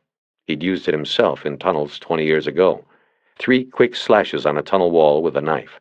It was the symbol they'd used to mark their way, so they could find their way out again. Wish said, "One of the cops there that day, this was before LAPD turned the whole thing over to us, one of the robbery guys said he recognized it from Vietnam. He wasn't a tunnel rat, but he told us about them. That's how we connected it. From there, we went to the Department of Defense and the VA and got names. We got Meadows's. We got yours, others." "How many others?" She pushed a 6-inch stack of manila files across her desk. "They're all here. Have a look if you want." Rourke walked up then. "Agent Wish has told me about the letter you requested," he said. "I have no problem with it. I roughed out something and we'll try to get Senior Special Agent Whitcomb to sign it sometime today." When Bosch didn't say anything, Rourke went on. "We may have overreacted yesterday, but I hope I've set everything straight with your lieutenant and your internal affairs people." He gave a smile a politician would envy. "And by the way, I wanted to tell you I admire your record, your military record.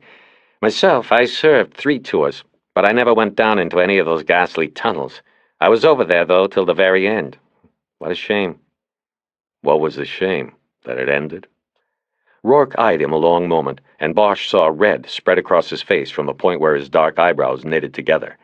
Rourke was a very pale man with a sallow face that gave the impression he was sucking on a sour ball. He was a few years older than Bosch. They were the same height, but Rourke had more weight on his frame.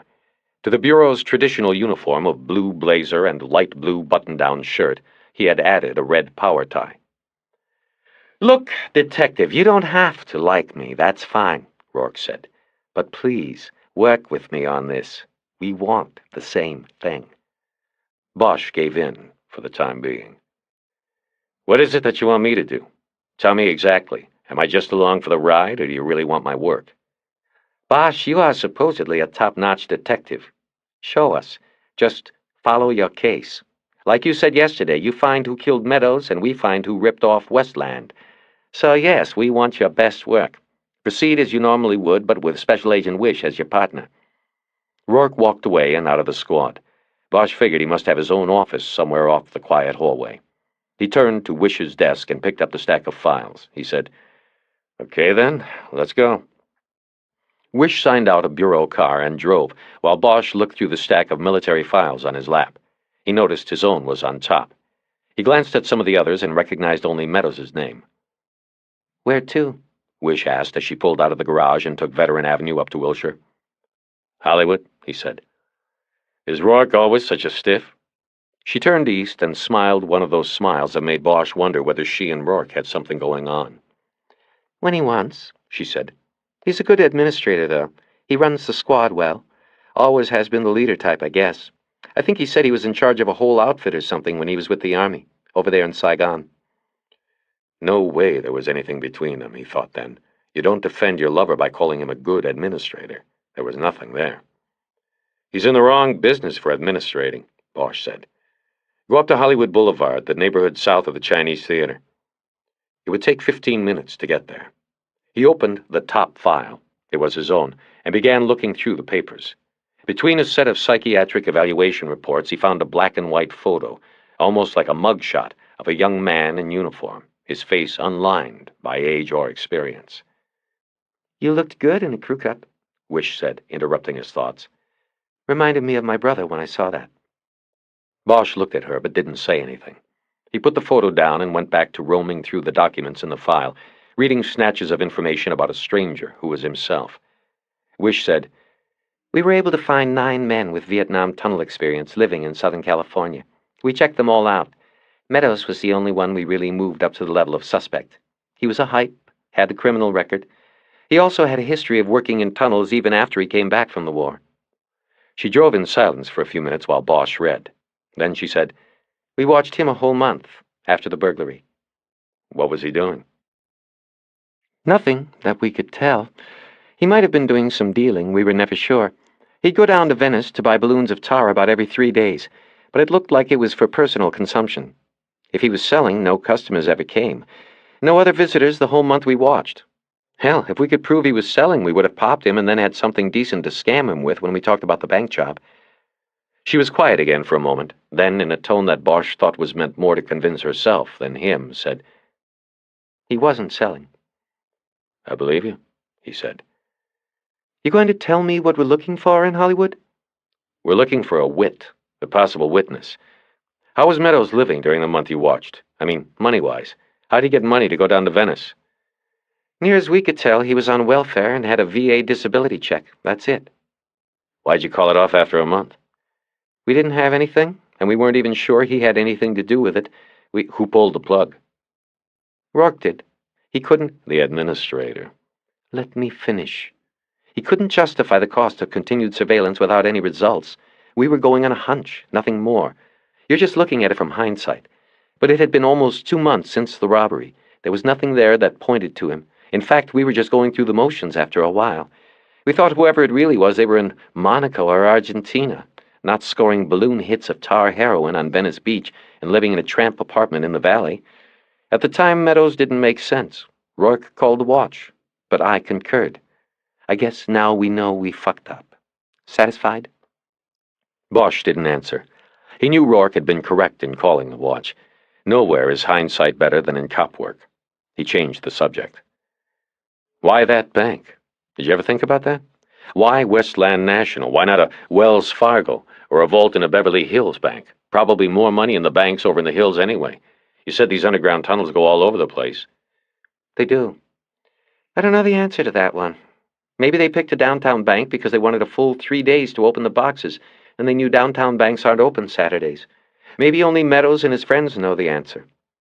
What are we looking for in this neighborhood? There was nothing in your reports about a possible witness. Witness to what? They were in the neighborhood.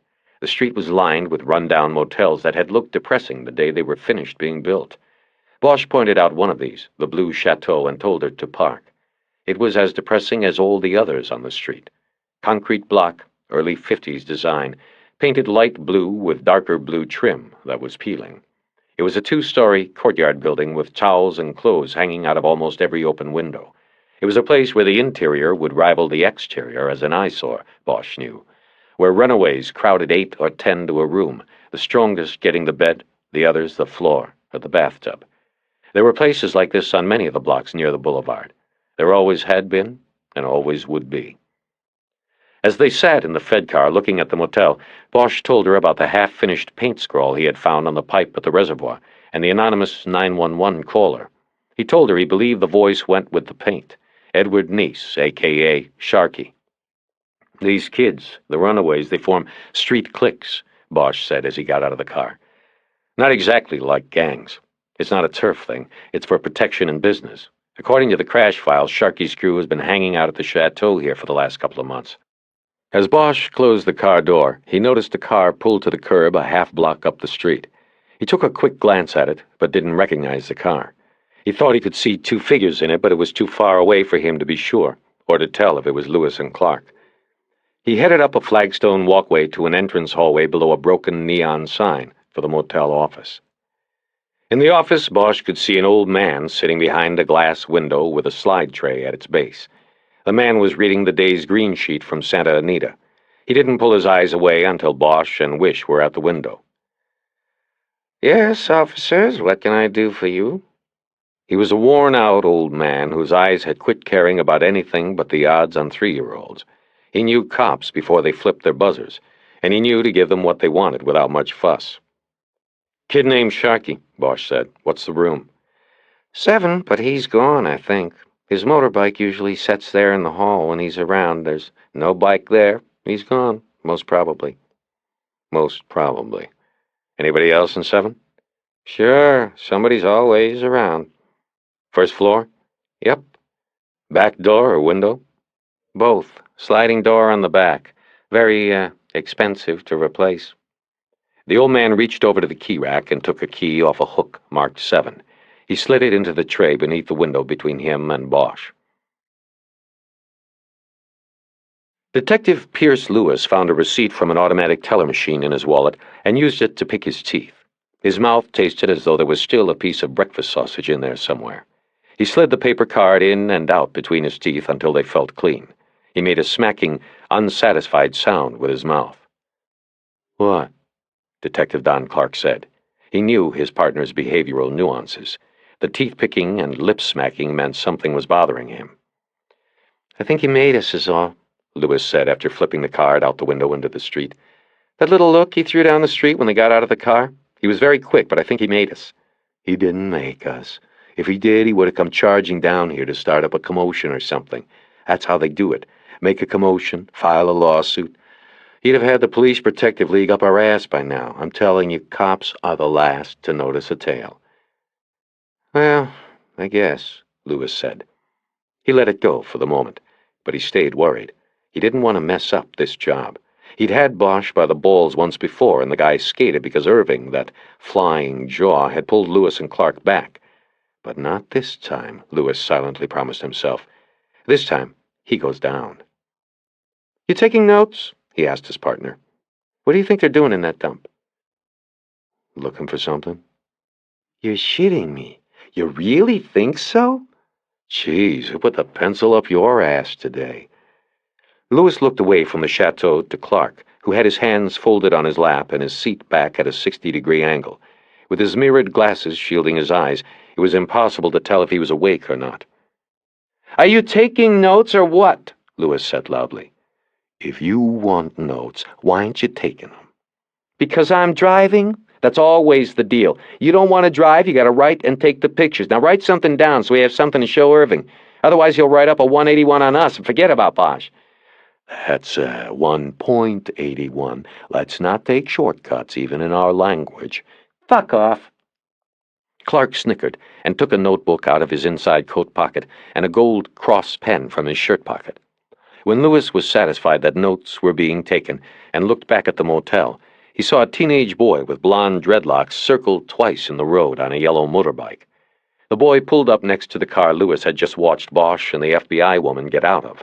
The boy shaded his eyes and looked through the driver's side window into the car. Now what's this? Lewis said. Some kid, Clark said after looking up from his notes. He's looking for a stereo to snatch.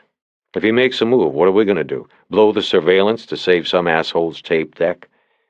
We aren't going to do anything, and he's not going to make a move. He sees the Motorola two-way. He knows it's a cop car.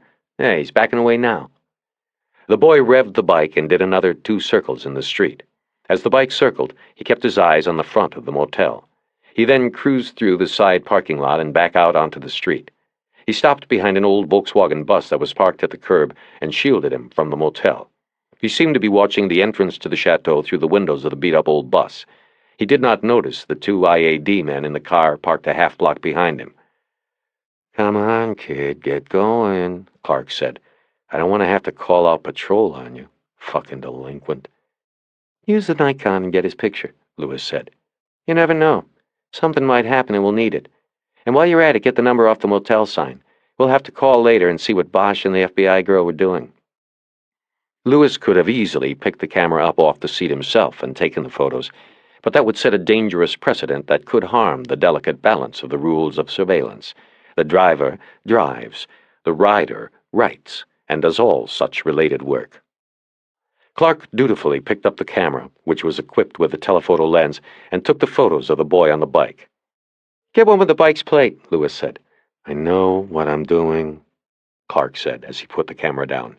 Did you get the motel number? We'll have to call. I got it. I'm writing it down. See? That's a big deal. Bosch is probably in there knocking off a piece. A nice federal piece. Maybe when we call, we find out they rented a room. Lewis watched to make sure Clark wrote down the number on the surveillance log. And maybe we don't, Lewis said.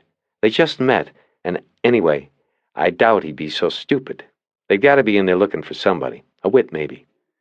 But there was nothing about any witness in the murder book. He held it back. That's Bosch. That's how he works. Clark didn't say anything. Lewis looked back down the street to the chateau. He then noticed that the kid was gone. There was no sign of the motorbike. Bosch waited a minute to give Eleanor Wish time to get behind the chateau to watch the sliding door on the back of room 7.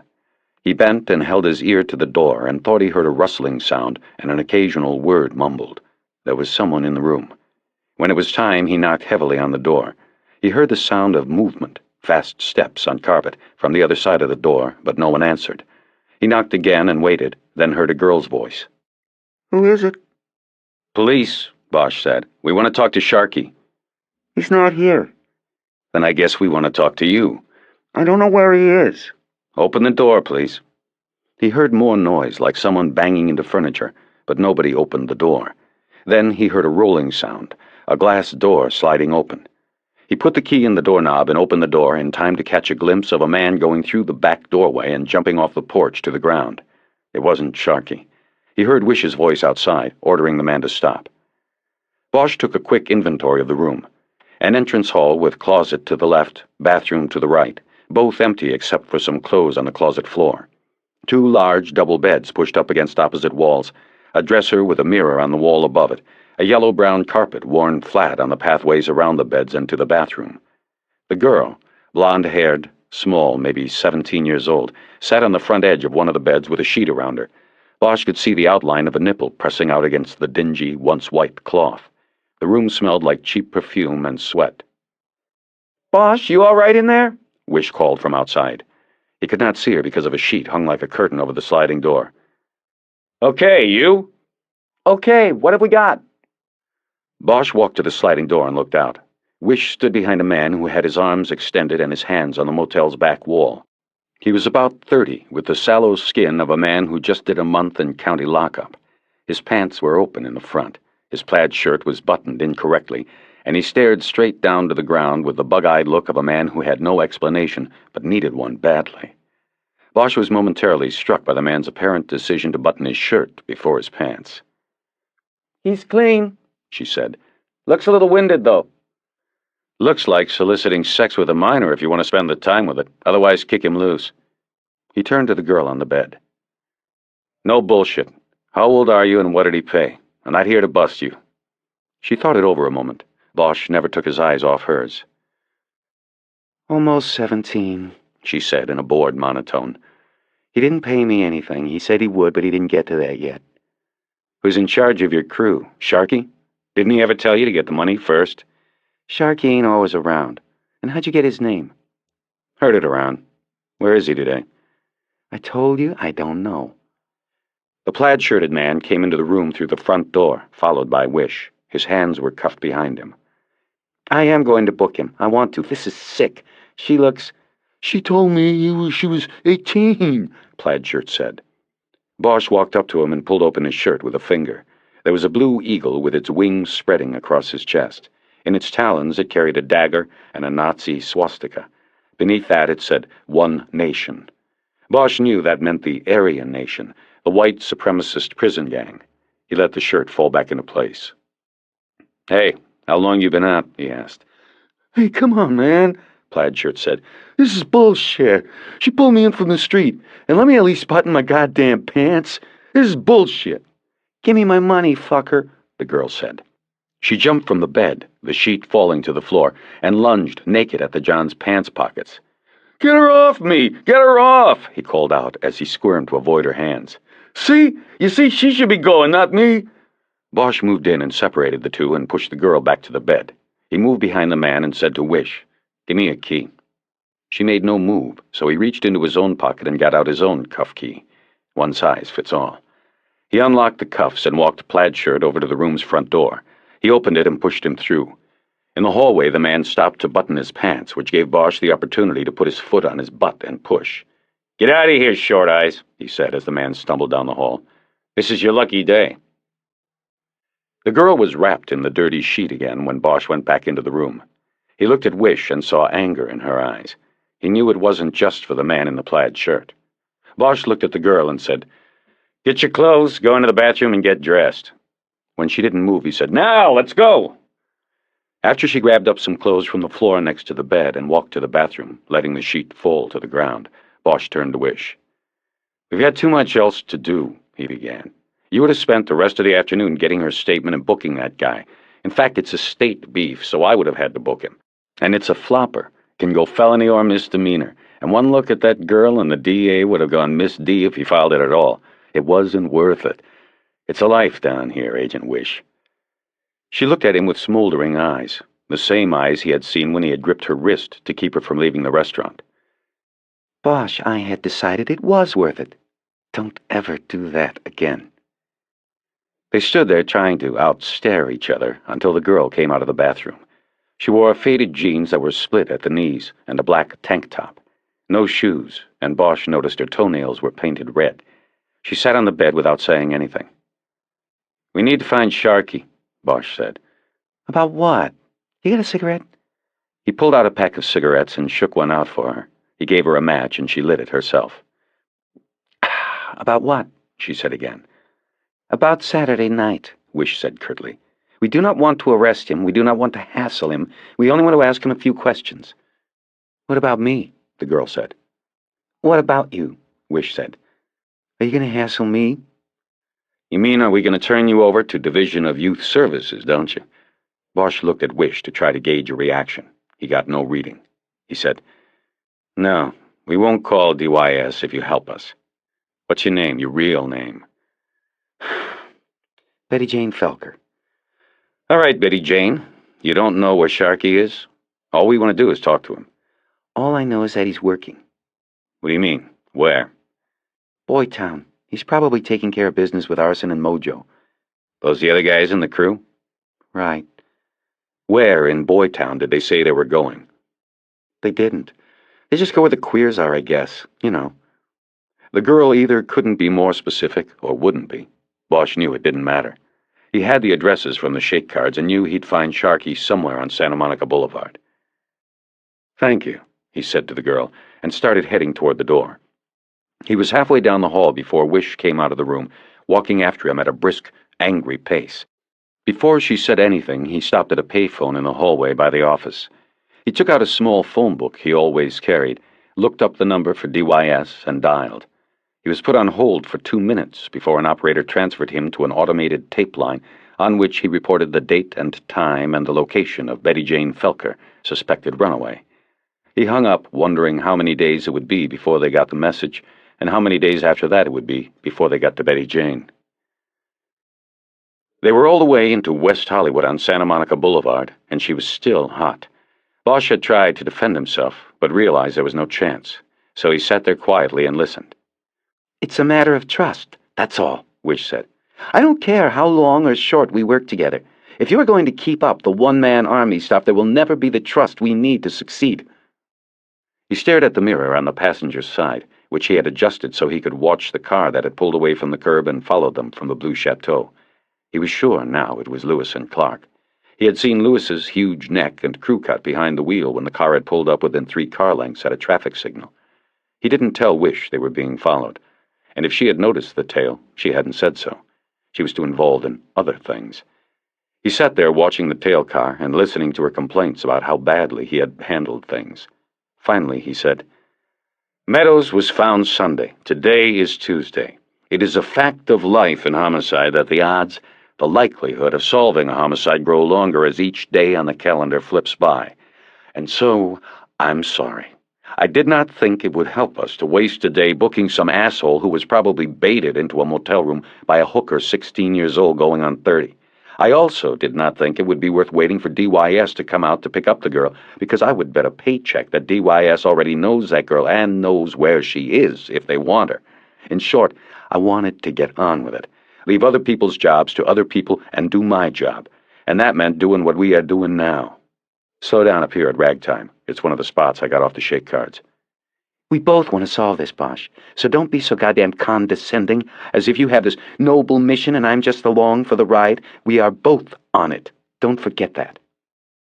She slowed in front of the open-air cafe, where pairs of men sat in white, wrought-iron chairs at glass-top tables, drinking iced tea with slices of orange hooked on the rim of beveled glasses. A few of the men looked at Bosch and then looked away, uninterested. He scanned the dining area, but didn't see Sharkey. As the car cruised past, he looked down the side alley and saw a couple of young men hanging around, but they were too old to be Sharkey. They spent the next 20 minutes driving around gay bars and restaurants, keeping mostly on Santa Monica, but did not see the boy. Bosch watched as the internal affairs car kept pace, never more than a block back. Wish never said anything about them, but Bosch knew that law officers were usually the last to notice a surveillance, because they were the last to ever think they might be followed. They were the hunters, not the prey. Bosch wondered what Lewis and Clark were doing. Did they expect that he would break some law or cop rule with an FBI agent in tow?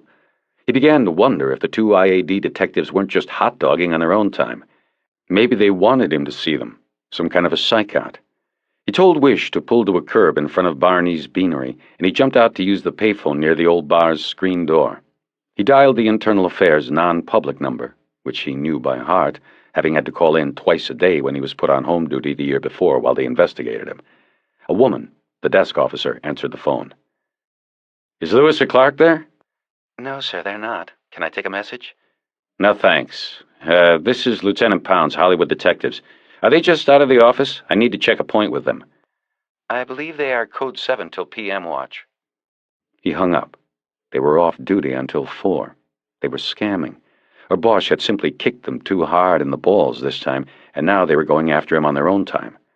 He got back in the car and told Wish he had checked his office for messages. It was as she merged the car back into traffic that he saw the yellow motorbike leaning on a parking meter about a half block from Barney's. It was parked in front of a pancake restaurant. "There," he said, and pointed. "Go on by and I'll get the number. If it's his, we'll sit on it." It was Sharkey's bike. Bosch matched the plate to his note from the kid's crash file, but there was no sign of the boy. Wish drove around the block and parked in the same spot in front of Barney's that they had been in before. So we wait, she said, for this kid you think might be a witness. Right, it's what I think. But two of us don't need to waste the time. You can leave me here if you want. I'll go in the beanery, order a pitcher of Henry's and a bowl of chili, and watch from the window. That's all right, I'm staying. Bosch settled back for a wait. He took out his cigarettes, but she nailed him before he got one out of the pack. Have you ever heard of the draft risk assessment? She asked. The what? Second-hand cigarette smoke. It's deadly, Bosch. The EPA came out last month, officially said it's a carcinogen. 3,000 people are getting lung cancer a year from passive smoking, they call it. You are killing yourself and me. Please don't. He put the cigarettes back in his coat pocket. They were quiet as they watched the bike, which was chain-locked to the parking meter. Bosch took a few glances at the side-view mirror, but didn't see the IAD car. He glanced over at Wish, too, whenever he thought she wasn't looking. Santa Monica Boulevard steadily got crowded with cars as the apex of rush hour approached. Wish kept her window closed to cut down on the carbon monoxide. It made the car very hot. Why do you keep staring at me? She asked about an hour into the surveillance. At you? I didn't know that I was. You were. You are. You ever have a female partner before? Nope, but that's not why I would be staring, if I was. Why then, if you were? I'd be trying to figure you out. You know why you are here, doing this?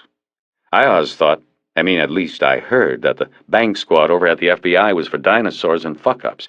The agents too old or too dumb to use a computer or trace some white-collar scumbag's assets through a paper trail. Then, here you are, on the heavy squad. You're no dinosaur, and something tells me you're no fuck-up. Something tells me you're a prize, Eleanor. She was quiet a moment, and Bosch thought he saw the trace of a smile play on her lips. Then it was gone, if it had been there at all. I guess that is a backhanded compliment, she said. If it is, thank you. I have my reasons for choosing where I am with the Bureau, and believe me, I do get to choose. As far as the others in the squad, I would not characterize any of them as you do. I think that attitude, which, by the way, seems to be shared by many of your fellow— There's Sharky, he said. A boy with blonde dreadlocks had come through a side alley between the pancake shop and a mini-mall. An older man stood with him. He wore a T-shirt that said, "The gay 90s are back." Bosch and Wish stayed in the car and watched. Sharky and the man exchanged a few words, and then Sharky took something from his pocket and handed it over. The man shuffled through what looked like a stack of playing cards. He took a couple of cards and gave the rest back. He then gave Sharky a single green bill. What's he doing? Wish asked. Buying baby pictures. What? A pedophile. The older man headed off down the sidewalk, and Sharky walked to his motorbike. He hunched over the chain and lock. Okay, Bosch said, and they got out of the car. That would be enough for today, Sharky thought. Time to kick. He lit a cigarette and bent over the seat of his motorbike to work the combination on the master lock. His dreads flopped down past his eyes, and he could smell some of the coconut stuff he had put in his hair the night before at the Jaguar guy's house. That was after arson had broken the guy's nose and the blood got everywhere. He stood up and was about to wrap the chain around his waist when he saw them coming. Cops. They were too close, too late to run. Trying to act like he hadn't yet seen them, he quickly made a mental list of everything in his pockets. The credit cards were gone, already sold. The money could have come from anywhere. Some of it did. He was cool. The only thing they'd have would be the queer guy's identification if they had a lineup.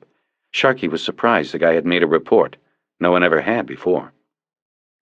Sharky smiled at the two approaching cops, and the man held up a tape recorder. A tape recorder? What was this? The man hit the play button, and after a few seconds, Sharky recognized his own voice. Then he recognized where it had come from. This wasn't about the Jaguar guy, this was about the pipe. Sharky said, So? So, said the man, we want you to tell us about it. Man, I didn't have anything to do with it.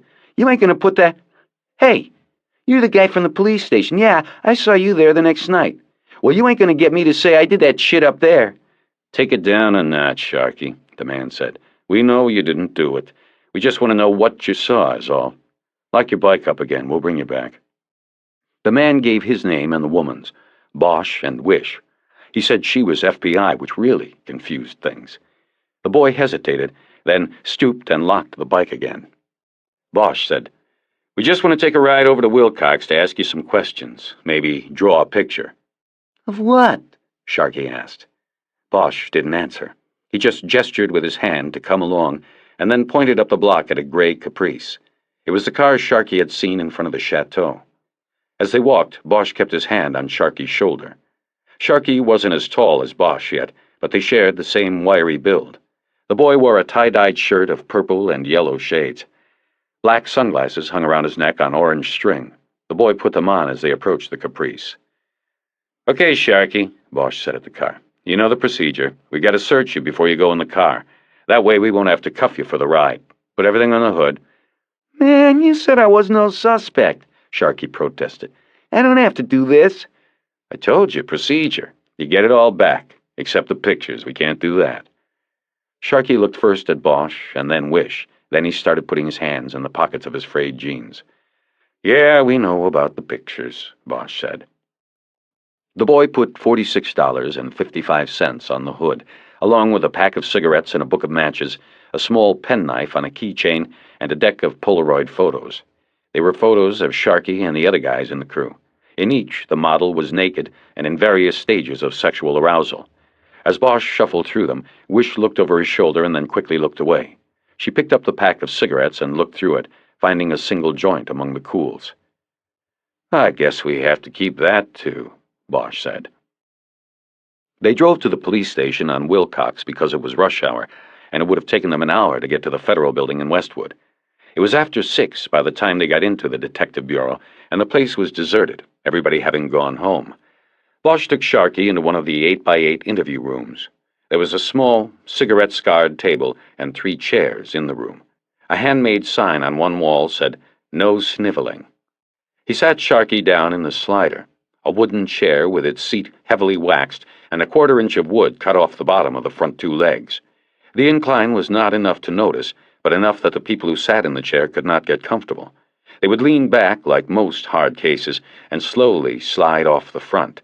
The only thing they could do was lean forward, right into the face of their interrogator.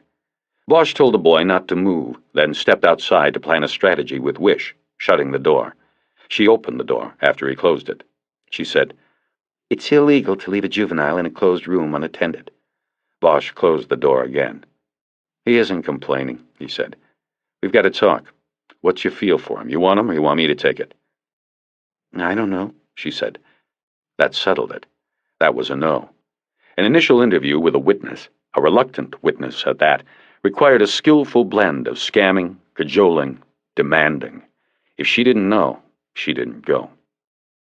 "You're supposed to be the expert interrogator," she said, in what seemed to Bosch to be a mocking voice. "According to your file.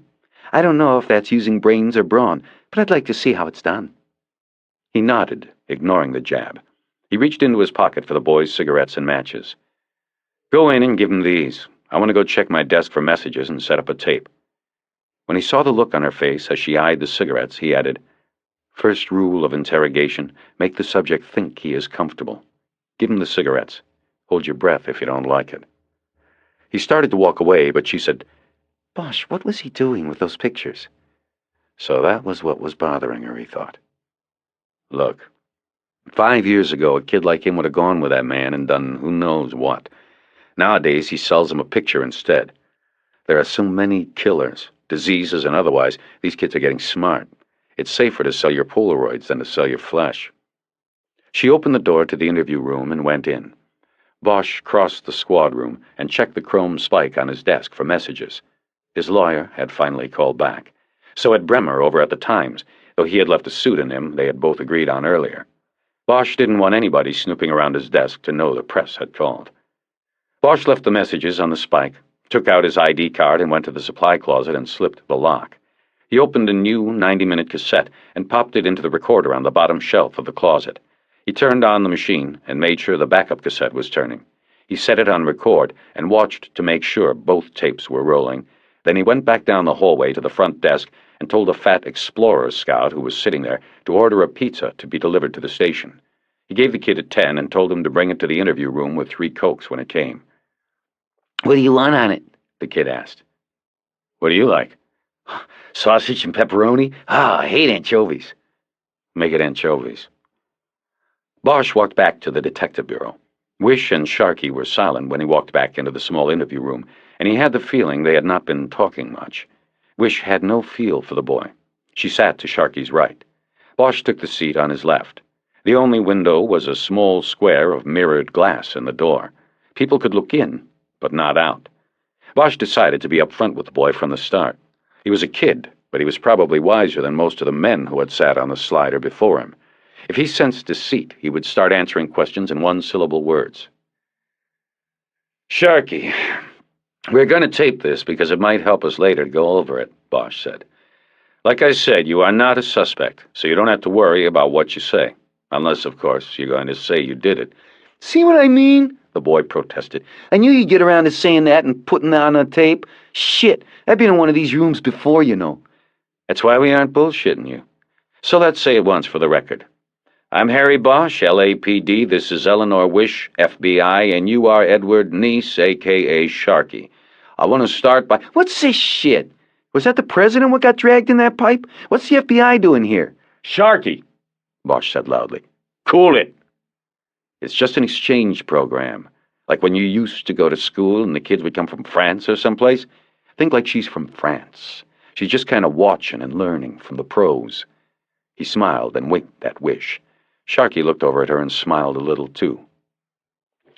First question, Sharkey. Let's get it out of the way so we can get to the good stuff. Did you do the guy up at the dam? Fuck no! I see. Wait a minute, Wish broke in. She looked at Bosch. Can we go outside a moment? Bosch got up and walked out. She followed, and this time she closed the interview room door. What are you doing? He said. What are you doing? Are you going to read that kid his rights, or do you want to taint this interview from the start? What are you talking about? He didn't do it. He isn't a suspect. I'm just asking him questions because I'm trying to establish an interrogation pattern. We don't know he isn't the killer. I think we should give him his rights. We read him his rights, and he's going to think we think he's a suspect, not a witness. We do that, and we might as well go in there and talk to the walls. He won't remember a thing. She walked back into the interview room without another word. Bosch followed and picked up where he had left off, without saying anything about anybody's rights. Okay. You do the guy in the pipe, Sharkey? No way, man. I seen him, that's all. He was already dead. The boy looked to his right at Wish as he said this. Then he pulled himself up in his chair. Okay, Sharkey, Bosch said. By the way, how old are you? Where are you from? Tell me a couple of things like that. Almost 18, man. Then I'm free, the boy said, looking at Bosch. My mom lives up in Chatsworth, but I try not to live with... Man, you already got all of this in one of your little notebooks. You a faggot, Sharkey? No way, man, the boy said, staring hard at Bosch. They sell them pictures, big fucking deal. I ain't one of them.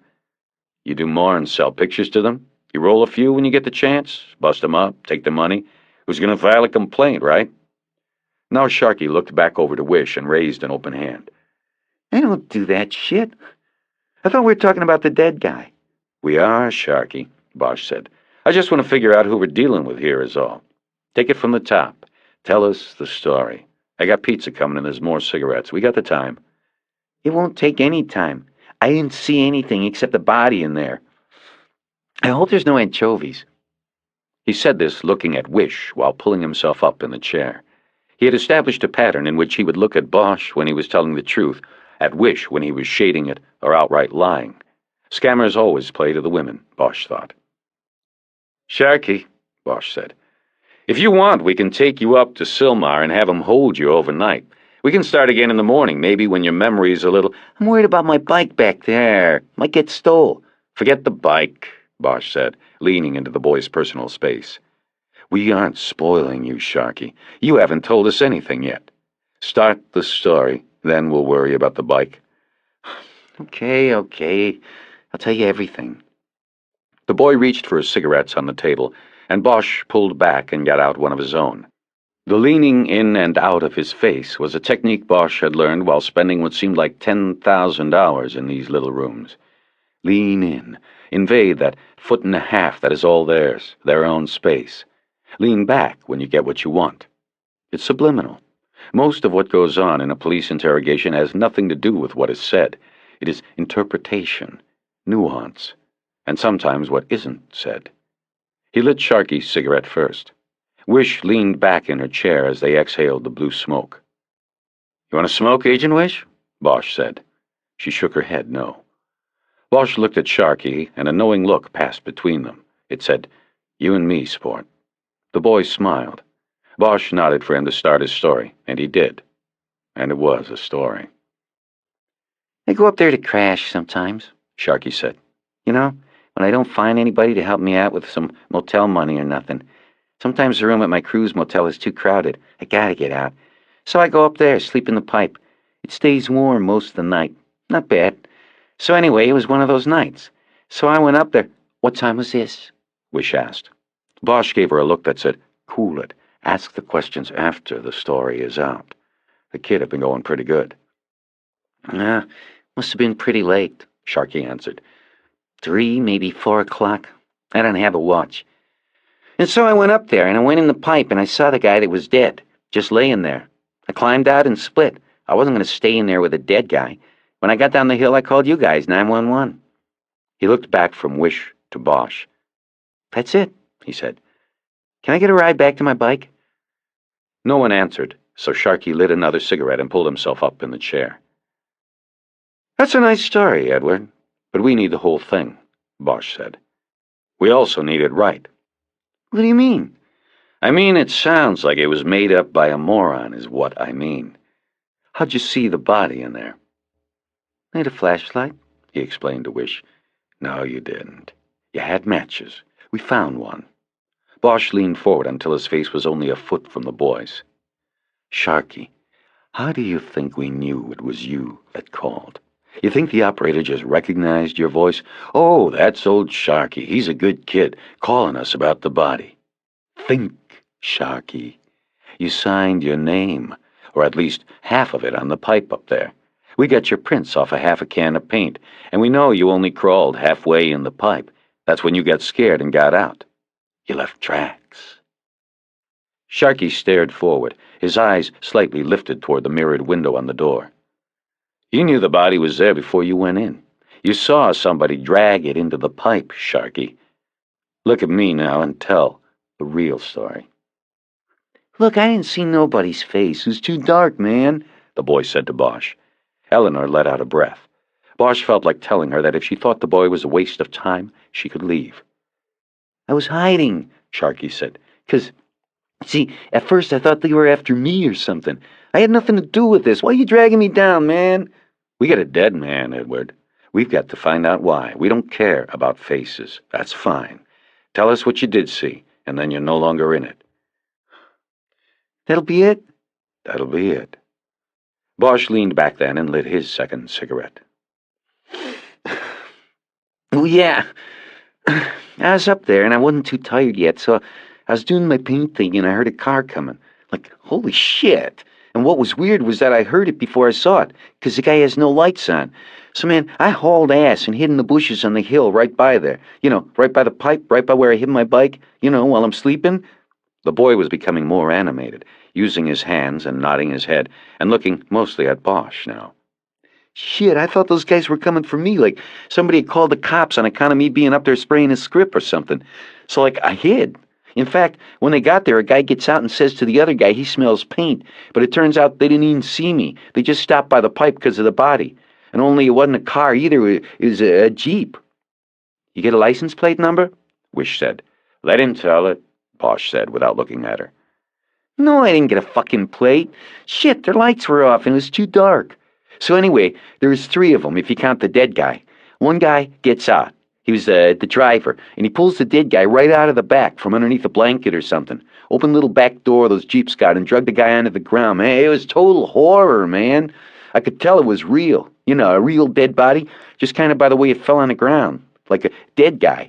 It made a noise like a body, not like on TV, but what you'd expect, like, oh no, that's a body he drug out of there, or something. Then he drug it into the pipe. The other guy wouldn't help him. He stayed in the Jeep, so the first dude, he did it by himself. Sharky took a deep drag on his cigarette and then killed it in the tin ashtray, which was already full of ash and old butts. He exhaled through his nose and looked at Bosch, who just nodded for him to continue. The boy pulled himself up in the seat. I stayed there, and the guy came out of the pipe after a minute. No longer than that. He looked around when he came out, but didn't see me. He went over to a bush near where I was hiding and tore off a branch. Then he went back inside the pipe for a while, and I could hear him in there sweeping or something with the branch. Then he came out and they left. Oh, and he started to back up and the reverse light went on, you know. He took it out of gear like real quick. Then I heard him say something about they couldn't go backward because of the light. They might get seen. So then they went forward, you know, without lights. They drove down the road and across the dam and around the other side of the lake. And when they went by that little house on the dam, they bashed the light bulb. I saw it go out. I stayed hidden till I couldn't hear the engine anymore. And then I come out. Sharky stopped the story for a beat, and Wish said, I'm sorry, can we open the door, get some of this smoke out of here? Bosch reached over and pulled the door open without getting up or trying to hide his annoyance. Go on, Sharky, was all he said. So, when they were gone, I went over to the pipe and yelled into the guy. You know, hey in there, and are you all right, stuff like that. But nobody answered, so I leaned my bike down on the ground so the light would go in there, and I crawled in a little bit. I also lighted a match, like you say, and I could see him in there, and he looked dead and all. I was going to check, but it was too creepy. I got out, I went down the hill, and I called the cops. That's all I did, and that's the whole thing. Bosch figured the boy was going to rob the body if I got scared halfway in. That was okay, though. The boy could keep that as his secret. Then he thought of the branch taken from the bush and used by the man Sharky had seen to obliterate the tracks and drag marks in the pipe. He wondered why the uniformed cops hadn't come across either the discarded branch or the broken bush during the crime scene search. But he didn't dwell on it long, because he knew the answer. Sloppiness. Laziness. It wasn't the first time things had been missed, and wouldn't be the last. We're going to go check on that pizza, Bosch said, and he stood up. It'll only be a couple of minutes. Outside the interview room, Bosch checked his anger and said, My fault. We should have talked more about how we wanted to do it before we heard his story. I'd like to hear what they have to say first, then ask questions. It was my fault. No problem, Wish said curtly. He doesn't seem that valuable anyway. Maybe. He thought a moment. I was thinking of going back in and talking a little more to him. Maybe bring an identikit in. And if he doesn't get any better at remembering things, we could hypnotize him. Bosch had no way of knowing what her reaction to the last suggestion would be. He offered it in an offhand manner, half hoping it would slip by unnoticed. California courts had ruled that hypnotizing a witness taints that witness's later court testimony. If they hypnotized Sharky, he could never be a witness in any court case that could arise from the Meadows investigation. Wish frowned. I know, Bosch said. We'd lose him in court. But we might never get to court with what he's given us now. You just said yourself he's not that valuable. I just don't know whether we should close the door on his usefulness now, so early in the investigation. Bosch walked over to the interview room door and looked through the one-way glass at the boy. He was smoking another cigarette. He put it down on the ashtray and stood up. He looked at the door window, but Bosch knew he couldn't see out. The boy quickly and quietly switched his chair with the one Wish had been using. Bosch smiled and said, He's a smart kid. There might be more that we won't get unless we put him under. I think it's worth the chance. I didn't know you were one of LAPD's hypnotists. I must have missed that in your file. I'm sure there's a lot you missed, Bosch replied. After a few moments, he said, I guess I'm one of the last around. After the Supreme Court shot it down, the department quit training people. There was only one class of us. I was one of the youngest. Most of the others have retired. Anyway, she said, I don't think we should do it yet. Let's talk to him some more. Maybe wait a couple days before we waste him as a witness. Fine, but in a couple days, who knows where a kid like Sharky will be? Oh, you're resourceful. You found him this time. You can do it again. You want to take a shot in there? No, you're doing okay. As long as I can jump in now, whenever I think of something. She smiled, and he smiled, and they went back into the interview room, which smelled of smoke and sweat. Bosch left the door open again to air it out. Wish didn't have to ask. No food? Sharky said. Still on the way, Bosch said. Bosch and Wish took Sharky through his story 2 more times, picking up small details along the way. They did it as a team, partners, exchanging knowing looks, surreptitious nods, even smiles. A few times Bosch noticed Wish slipping in her chair, and thought he saw a smile play on Sharky's boyish face. When the pizza came, he protested the anchovies but still ate 3/4 of the pie and downed 2 of the Cokes. Bosch and Wish passed. Sharky told them the Jeep that Meadows' body came in was dirty white or beige. He said there was a seal on the side door, but he could not describe it. Perhaps this was so it would look like a DWP vehicle, Bosch thought. Maybe it was a DWP vehicle. Now he definitely wanted to hypnotize the boy, but he decided not to bring it up again. He'd wait for Wish to come around, to see that it had to be done. Sharky said the one who stayed behind in the Jeep as the body was dragged into the pipe didn't say a word the whole time the boy watched. This person was smaller than the driver. Sharky described seeing only a slightly built form, a whisper of a silhouette against what little light there was from the moon above the reservoir perimeter's thick stand of pine. What did this other guy do? Wish asked. Just watched, I guess, like a lookout. He didn't even do the driving. I guess he was in charge or something. The boy got a better look at the driver, but not enough to describe a face or to make a drawing with the facial templates and the identikit that Bosch had brought into the interview room. The driver had dark hair and was white. Sharky couldn't or wouldn't be any more exact in his description. He had worn matching dark shirt and pants, maybe overalls. Sharky also said that he wore some kind of equipment belt or carpenter's apron. Its dark tool pockets hung empty at the hips and flapped like an apron at his waist. This was curious to Bosch, and he asked Sharky several questions, coming at it from different angles but getting no better description. After an hour, they were finished. They left Sharky in the smoky room while they conferred outside again. Wish said, All we have to do now is find a Jeep with a blanket in the back, do a microanalysis, and match hairs. Only must be a couple million white or beige Jeeps in the state. You want me to put out a bolo, or you want to handle it? Look, 2 hours ago we had nothing. Now we've got a lot. If you want, let me hypnotize a kid. Who knows, we might get a license plate, a better description of the driver. Maybe he'll remember a name spoken, or be able to describe the seal on the door. Bosch held his hands out, palms up. His offer was out, but she had already turned it down, and she did again. Not yet, Bosch. Let me talk to Rourke. Maybe tomorrow. I don't want to rush into that and possibly have it come back on us as a mistake, okay? He nodded and dropped his hands. So what now? She said. Well, the kid's eating. Why don't we get him squared away and then you and I get something to eat? There's a place... I can't, she said. On Overland, I know. I already have plans for tonight. I'm sorry. Maybe we can make it another night? Sure. He walked over to the interview room door and looked through the glass. Anything to avoid showing his face to her. He felt foolish for trying to move so quickly with her. He said, If you have to get going, go ahead. I'll get him in his shelter or something for the night. We don't both have to waste our time with it. You sure? Yeah, I'll take care of him. I'll get a patrol unit to take us. We'll get his bike on the way. I'll have him drop me by my car. That's nice. I mean about you getting his bike and taking care of him. Well, we made a deal with him, remember? I remember. But you care about him. I watched how you handled him. You see some of yourself there? He turned away from the glass to look at her. No, not especially, he said. He's just another wit that has to be interviewed. You think he's a little bastard now, wait another year. Wait till he's 19 or 20, if he makes it. He'll be a monster then, preying on people. This isn't the last time he'll be sitting in that room. He'll be in and out of there his whole life till he kills somebody or they kill him.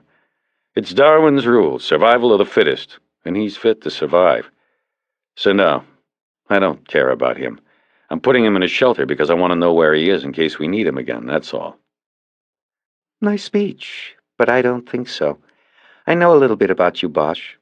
You care, all right. The way you got him dinner and asked him... Look, I don't care how many times you read my file. You think that means you know about me? I told you, that's bullshit.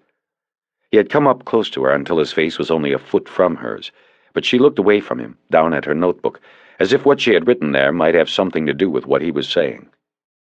Look, he said, we can work this together, maybe even find out who killed Meadows if we get a few more breaks like the one with the kid today. But we won't really be partners, and we won't really know each other. So maybe we shouldn't act like we do. Don't tell me about your little brother with a crew cut and how he looks the way I did, because you don't know how I was. A bunch of papers and pictures in a file don't say anything about me. She closed the notebook and put it in her purse. Then she finally looked up at him. There was a knocking from inside the interview room. Sharkey was looking at himself in the mirrored window of the door, but they both ignored him, and Wish just drilled Bosch with her eyes. "You always get this way when a woman turns you down for dinner?" she asked calmly. "It's got nothing to do with it, and you know it." "Sure, I know it." She started to walk away, then said, "Let's say 9 a.m. we meet at the bureau again." He didn't answer, and then she did walk away, toward the squad room door. Sharkey pounded on his door again, and Bosch looked over and saw the boy picking the acne on his face in the door's mirror. Wish turned once more before she was out of the room. "I wasn't talking about my little brother," she said. "He was my big brother, actually, and I was talking about a long time ago, about the way he looked when I was a little girl and he was going away for a while, to Vietnam." Bosch didn't look at her. He couldn't. He realized what was coming. "I remember how he looked then," she said, "because it was the last time I saw him. It sticks with you. He was one of the ones that didn't come back." She walked out. Harry ate the last slice of pizza. It was cold, and he hated anchovies, and he felt he deserved it that way. Same for the Coke, which was warm. Afterward, he sat at the homicide table and made calls until he found an empty bed, rather, an empty space in one of the no-questions-asked shelters near the boulevard. At Home Street Home, they didn't try to send runaways back to where they came from. They knew in most cases home was a worse nightmare than the streets. They just gave the children a safe place to sleep, and then tried to send them off to any place but Hollywood. He checked out an unmarked car and drove Sharkey to his motorbike. It would not fit in the trunk, so Bosch made a deal with the boy. Sharkey would ride the bike to the shelter, and Bosch would follow. When the boy got there and got checked in, Bosch would give him back his money and wallet and cigarettes, but not the Polaroids and the joint. Those went into the trash. Sharkey didn't like it, but he did it. Bosch told him to hang around the shelter a couple of days, though he knew the boy would probably split first thing in the morning. "I found you once. If I need to, I can do it again," he said, as the boy locked his bike up outside the home. I know, Sharkey said. It was an idle threat. Bosch knew that he had found Sharkey when the boy didn't know he was being looked for. It would be a different story if he wanted to hide. Bosch gave the boy one of his cheap business cards and told him to give a call if he thought of anything that would help. "That would help you or me?" Sharkey asked. Bosch didn't answer. He got back in the car and drove back to the station on Wilcox, watching the mirror for signs of a tail. He didn't see any. After checking the car in, he went to his desk and picked up the FBI files. He went to the watch office, where the night lieutenant called one of his patrol units in to give Bosch a lift to the federal building. The patrol officer was a young cop with a quarter-inch hairdo. Asian. Bosch had heard around the station that he was called Gung-Ho. They rode in silence the whole 20 minutes to the federal building. Harry got home by 9. The red light on his phone machine was blinking, but there was no message, just the sound of someone hanging up. He turned on the radio for the Dodgers game, but then he turned it off, tired of hearing people talk. He put CDs by Sonny Rollins, Frank Morgan, and Branford Marsalis into the stereo and listened to the saxophone instead. He spread the files out on the table in the dining room and turned the cap on a bottle of beer. Alcohol and jazz, he thought as he swallowed. Sleeping with your clothes on. You're a cliché cop, Bosch, an open book, and no different from the dozen other fools who must hit on her every day. Just stick to the business in front of you, and don't hope for anything else. He opened the file on Meadows, carefully reading every page, whereas before, in the car with Wish, he had only skimmed. Meadows was an enigma to Bosch. A pillhead, a heroin user, but a soldier who had re-upped to stay in Vietnam. Even after they took him out of the tunnels, he stayed. In 1970, after 2 years in the tunnels, he was assigned to a military police unit attached to the American Embassy in Saigon. Never saw enemy action again, but stayed right up to the end. After the treaty and pullout of 1973, he got a discharge and stayed on again, this time as one of the civilian advisors attached to the embassy. Everybody was going home, but not Meadows. He didn't leave until April 30th, 1975, the day of the fall of Saigon. He was on a helicopter and then a plane ferrying refugees out of the country on their way to the United States. That was his last government assignment, security on the massive refugee transport to the Philippines and then to the States. According to the records, Meadows stayed in Southern California after coming back, but his skills were limited to military police, tunnel killer, and drug dealer. There was an LAPD application in the file that was marked rejected. He failed the drug test. Next in the file was a National Criminal Intelligence computer sheet that showed Meadows' record. His first arrest for possession of heroin was in 1978. Probation. The next year he was popped again, this time for possession with intent to sell. He pleaded it out to simple possession and got 18 months at Wayside Honor Rancho. He did 10 of them. The next 2 years were marked by frequent arrests on Mark's beefs, fresh needle tracks being a misdemeanor good for 60 days in county lockup. It looked like Meadows was riding the revolving door at county until 1981, when he went away for some substantial time. It was for attempted robbery, a federal beef. The NCIC printout didn't say if it was bank robbery, but Bosch figured it had to be to bring the feds in. The sheet said Meadows was sentenced to 4 years at Lompoc and served 2. He wasn't out but a few months before he was picked up for a bank robbery. They must have had him cold. He pleaded guilty and took 5 years back to Lompoc. He would have been out in 3, but 2 years into the sentence he was busted in an escape attempt. He got 5 more years and was transferred to Terminal Island. Meadows was paroled from TI in 1988. All those years in stir, Bosch thought. He never knew, never heard from him. What would he have done if he had heard? He thought about that for a moment. It probably changed Meadows more than the war. He was paroled to a halfway house for Vietnam vets. The place was called Charlie Company and was on a farm north of Ventura, about 40 miles from Los Angeles. He stayed there nearly a year. After that, there were no further contacts, according to Meadows' sheet. The Marks beef that had prompted Meadows to call Bosch a year earlier had never been processed. It wasn't on the sheet. No other known contact with police upon his release from prison. There was another sheet in the package. This one was handwritten, and Bosch guessed it was Wish's clean, legible hand. It was a work and home history. Gathered from record searches of Social Security and DMV records, the entries ran vertically down the left side of the paper. But there were gaps. Time periods unaccounted for. Meadows had worked for the Southern California Water District when he first came back from Vietnam. He was a pipeline inspector. He lost the job after 4 months for excessive tardiness and sick-outs. From there, he must have tried his hand at dealing heroin, because the next lawful employment was not listed until after he got out of Wayside in 1979. He went to work for DWP as an underground inspector, storm drainage division. Lost the job 6 months later for the same reasons as with the Water District. There were a few other sporadic employments. After he left Charlie Company, he caught on with a gold mining company in the Santa Clarita Valley for a few months. Nothing else. There were almost a dozen home addresses listed. Most of them were apartments in Hollywood.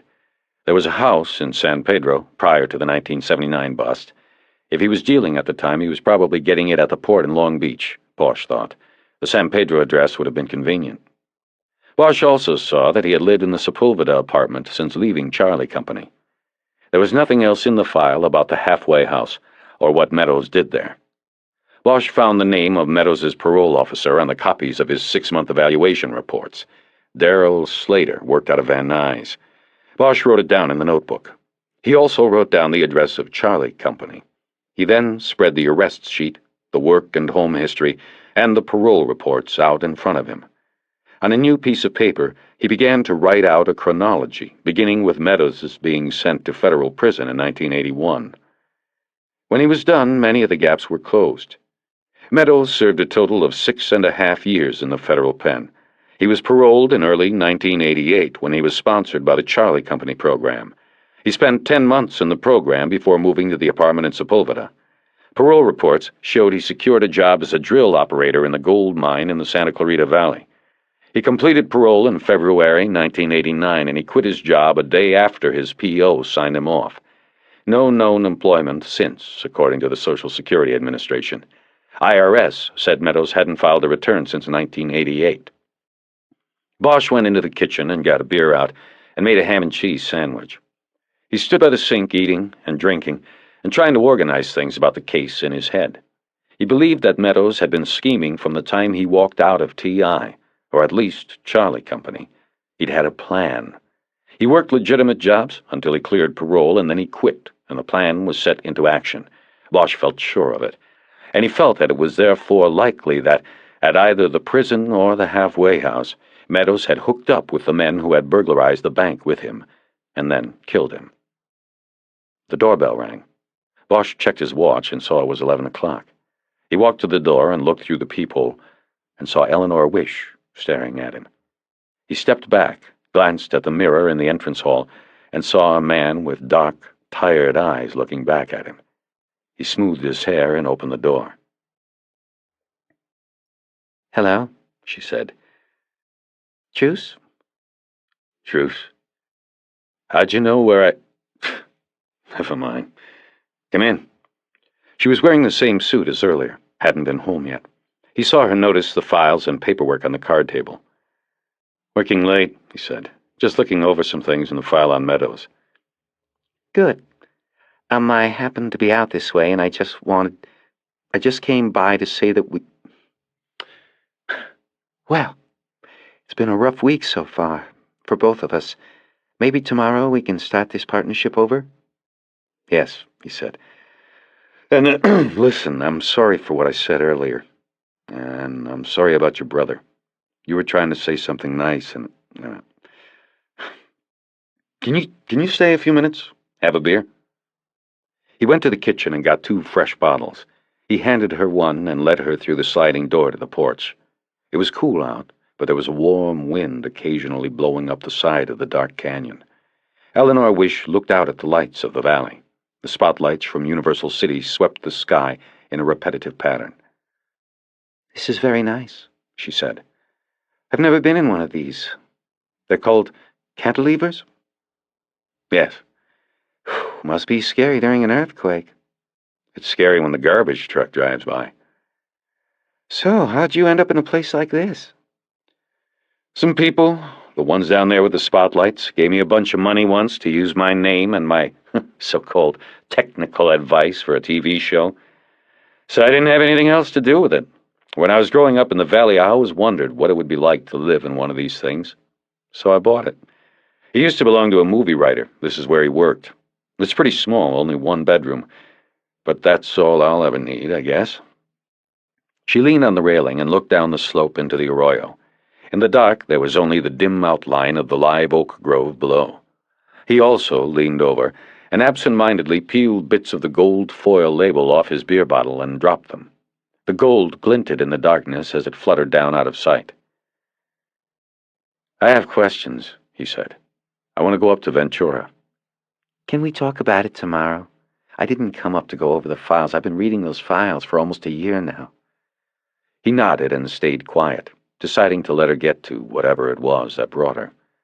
After some time, she said, "You must be very angry about what we did to you. The investigation, us checking you out, then what happened yesterday. I'm sorry." She took a small sip from her bottle, and Bosch realized he had never asked if she wanted a glass. He let her words hang out there in the dark for a few long moments. "No," he finally said. "I'm not angry. The truth is, I don't really know what I am." She turned and looked at him. "We thought you'd drop it when Rourke made trouble for you with your lieutenant. Sure, you knew Meadows, but that was a long time ago. That's what I don't get. It's not just another case for you. But why? There must be something more. Back in Vietnam? Why does it mean so much to you?" "I guess I have reasons. Reasons that have nothing to do with the case." "I believe you. But whether I believe you is not the point. I'm trying to know what's going on. I need to know." "How's your beer?" "It's fine. Tell me something, Detective Bosch." He looked down and watched a little piece of the printed foil disappear in the black. "I don't know," he said. "Actually, I do know, and I don't. I guess it goes back to the tunnels. Shared experience. It's nothing like he saved my life or I saved his. Not that easy. But I feel something is owed, no matter what he did or what kind of fuck-up he became after. Maybe if I had done more than make a few calls for him last year, I don't know. Don't be silly, she said. When he called you last year, he was well into this caper. He was using you then. It's like he's using you now, even though he's dead. He'd run out of label to peel. He turned around and leaned his back on the railing. He fumbled a cigarette out of his pocket with one hand, put it in his mouth, but didn't light it. "Meadows," he said, and shook his head at the memory of the man. Meadows was something else. Back then, we were all just a bunch of kids, afraid of the dark. Those tunnels were so damn dark. But Meadows, he wasn't afraid. He'd volunteer and volunteer and volunteer, out of the blue and into the black. That's what he said going on a tunnel mission was. We called it the Black Echo. It was like going to hell. You're down there and you could smell your own fear. It was like you were dead when you were down there. They had gradually turned so that they were facing each other. He searched her face and saw what he thought was sympathy. He didn't know if that's what he wanted. He was long past that, but he didn't know what he wanted. So all of us, scared little kids, we made a promise. Every time anybody went down into one of the tunnels, we made a promise. The promise was that no matter what happened down there, nobody would be left behind. Didn't matter if you died down there, you wouldn't be left behind. Because they did things to you, like our own psychops. And it worked. Nobody wanted to be left behind, dead or alive. I read once in a book that it doesn't matter if you're lying beneath a marble tombstone on a hill or at the bottom of an oil sump. When you're dead, you're dead. But whoever wrote that wasn't over there. When you're alive, but you're that close to dying, you think about those things. And then it does matter. And so, we made the promise. Bosch knew he hadn't explained a thing. He told her he was going to get another beer. She said she was fine. When he came back out, she smiled at him and said nothing. "Let me tell you a story about Meadows," he said. "See, the way they worked it was, they'd assign a couple, maybe 3 of us tunnel rats to go out with a company. So when they'd come across a tunnel, we'd zip on down, check it out, mine it, whatever." He took a long pull on the fresh beer. "So once..." This would have been back in 1970. Meadows and me were tagging at the back of a patrol. We were in a VC stronghold. Man, it was just riddled with tunnels. Anyway, we were about 3 miles from a village called Look when we lost a point man. He got... I'm sorry. You probably don't want to hear this with your brother and all. I do want to hear. Please. So, this point got shot by a sniper who was in a spider hole. That was what they called little entrances to a tunnel network. So somebody took out the sniper, and then me and Meadows had to go down the hole to check it out. We went down, and right away we had to split up. This was a big network. I followed one line one way, and he went the other. We had said we'd go for 15 minutes, set charges with a 20-minute delay, then head back, setting more along the way. I remember I found a hospital down there. 4 empty grass mats, a cabinet of supplies, all just sitting in the middle of this tunnel. I remember I thought, Jesus Christ, what's going to be around the bend, a drive-in movie or something? I mean, these people had dug themselves in. Anyway, there was a little altar in there, and there was incense burning. Still burning. I knew then that they were still in there somewhere, the VC. It scared me.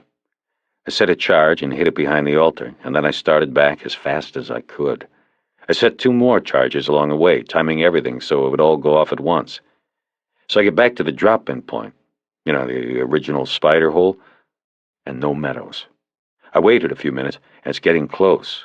You don't want to be down there when the C4 goes. Some of those tunnels are 100 years old. There was nothing I could do, so I climbed out. He wasn't up top either. He stopped to drink some beer and think about the story. She watched intently, but didn't prod him. A few minutes later, my charges went off in the tunnel. At least the part I had been in came down. Whoever was in there was dead and buried. We waited a couple hours for the smoke and dust to settle. We hooked the Mighty Mite fan up and blew air down the entry shaft. and then you could see smoke being pushed out and coming up out of the air vents and other spider holes all around the jungle. And when it was clear, me and another guy went in to find Meadows. We thought he was dead, but we had the promise. No matter what, we were going to get him out and send him home. But we didn't find him. Spent the rest of the day down there looking, but all we found were dead VC. Most of them had been shot, some had cut throats. All of them had ears slashed off. When we came up, the top told us we couldn't wait anymore. We had orders. We pulled out, and I had broken the promise. Bosch was staring blankly out into the night, seeing only the story he was telling. 2 days later, another company was in the village. On look, and somebody found a tunnel entrance in a hooch. They get their rats to check it out, and they aren't in that tunnel more than 5 minutes when they find Meadows. He was just sitting like Buddha in one of the passageways, out of ammo, talking gibberish, not making sense, but he was okay. And when they tried to get him to come up with them, he didn't want to. They finally had to tie him up and put a rope on him and had a patrol up there pull him out. Up in the sunlight, they saw he was wearing a necklace of human ears, strung with his tags. He finished the beer and walked in off the balcony. She followed him to the kitchen, where he got a fresh bottle. She put her half-finished bottle on the counter. So that's my story. As Meadows. He went to Saigon for some R&R, but he came back. He couldn't stay away from the tunnels. After that one, though, he was never the same. He told me that he just got mixed up and lost down there. He just kept going in the wrong direction, killing anything he came across. The word was that there were 33 ears on his necklace. And somebody asked me once, why Meadows let one of the VC keep an ear? You know, accounting for the odd number. And I told him that Meadows let them all keep an ear. She shook her head. He nodded his. Bosch said, I wish I had found him that time I went back in to look. I let him down. They both stood for a while, looking down at the kitchen floor. Bosch poured the rest of his beer down the sink. One question about Meadows' sheet and then no more business, he said. He got jammed up at Lompoc on an escape attempt, then sent to TI. You know anything about that? Yes, and it was a tunnel. He was a trustee and he worked in the laundry. The gas dryers had underground vents going out of the building. He dug beneath one of them. No more than an hour a day. They said he had probably been at it at least 6 months before it was discovered, when the sprinklers they use in the summer on the rec field softened the ground and there was a cave-in. He nodded his head. He figured it had been a tunnel. The 2 others that were in on it, she said. A drug dealer and a bank robber. They're still inside. There's no connection to this. He nodded again. I think I should go now, she said. We have a lot to do tomorrow. Yeah, I have a lot more questions. I'll try to answer them if I can. She passed closely by him in the small space between the refrigerator and counter and moved out into the hallway. He could smell her hair as she went by. An apple scent, he thought. He noticed that she was looking at the print hanging on the wall opposite the mirror in the hallway. It was in 3 separate framed sections and was a print of a 15th century painting called The Garden of Delights. The painter was a Dutchman. Hieronymus Bosch, she said as she studied the nightmarish landscape of the painting. When I saw that was your full name, I wondered if... No relation, he said. My mother, she just liked his stuff. I guess because of the last name. She sent that print to me once. Said in the note that it reminded her of L.A. Old crazy people. My foster parents, they didn't like it, but I kept it for a lot of years. Had it hanging there as long as I've had this place. But you like to be called Harry. Yeah, I like Harry. Good night, Harry. Thanks for the beer. Good night, Eleanor. Thanks for the company. Part 4. Wednesday, May 23rd. By 10 a.m., they were on the Ventura Freeway, which cuts across the bottom of the San Fernando Valley and out of the city. Bosch was driving, and they were going against the grain of traffic, heading northwest toward Ventura County, and leaving behind the blanket of smog that filled the valley like dirty cream in a bowl. They were heading to Charlie Company. The FBI had only done a cursory check on Meadows and the prison outreach program the year before.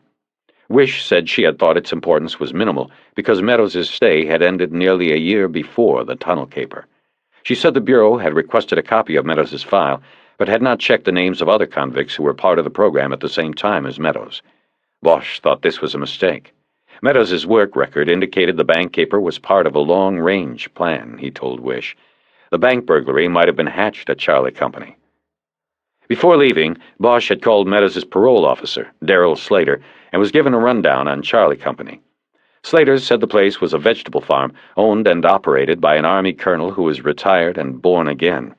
He contracted with the state and federal prisons to take early release cases, the only requirement being that they be Vietnam combat veterans. That wasn't too difficult a bill to fill, Slater said. As in every other state in the country, the prisons in California had high populations of Vietnam vets. Gordon Scales, the former colonel, didn't care what crimes the vets had been convicted of, Slater said. He just wanted to set them right again. The place had a staff of 3, including Scales, and held no more than 24 men at a time. The average stay was 9 months. They worked the vegetable fields from 6 to 3, stopping only for lunch at noon. After the workday, there was an hour-long session called Soul Talk, then dinner and TV. Another hour of religion before lights out.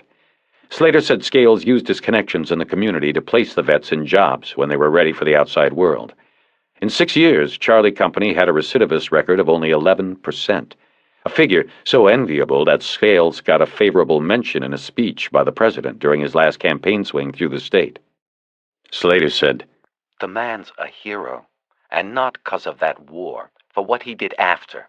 When you get a place like that, moving maybe 30, 40 cons through it a year, and only 1 in 10 gets his ass in a jam again, then you are talking about a major success. Scales, he has the ear of the federal and state parole boards and half the wardens in this state." "Does that mean he gets to pick who goes to Charlie Company?" Bosch asked. "Maybe not pick, but give final approval to, yes. But the word on this guy is out. His name is known in every and any cell block where you got a vet doing time. These guys come to him.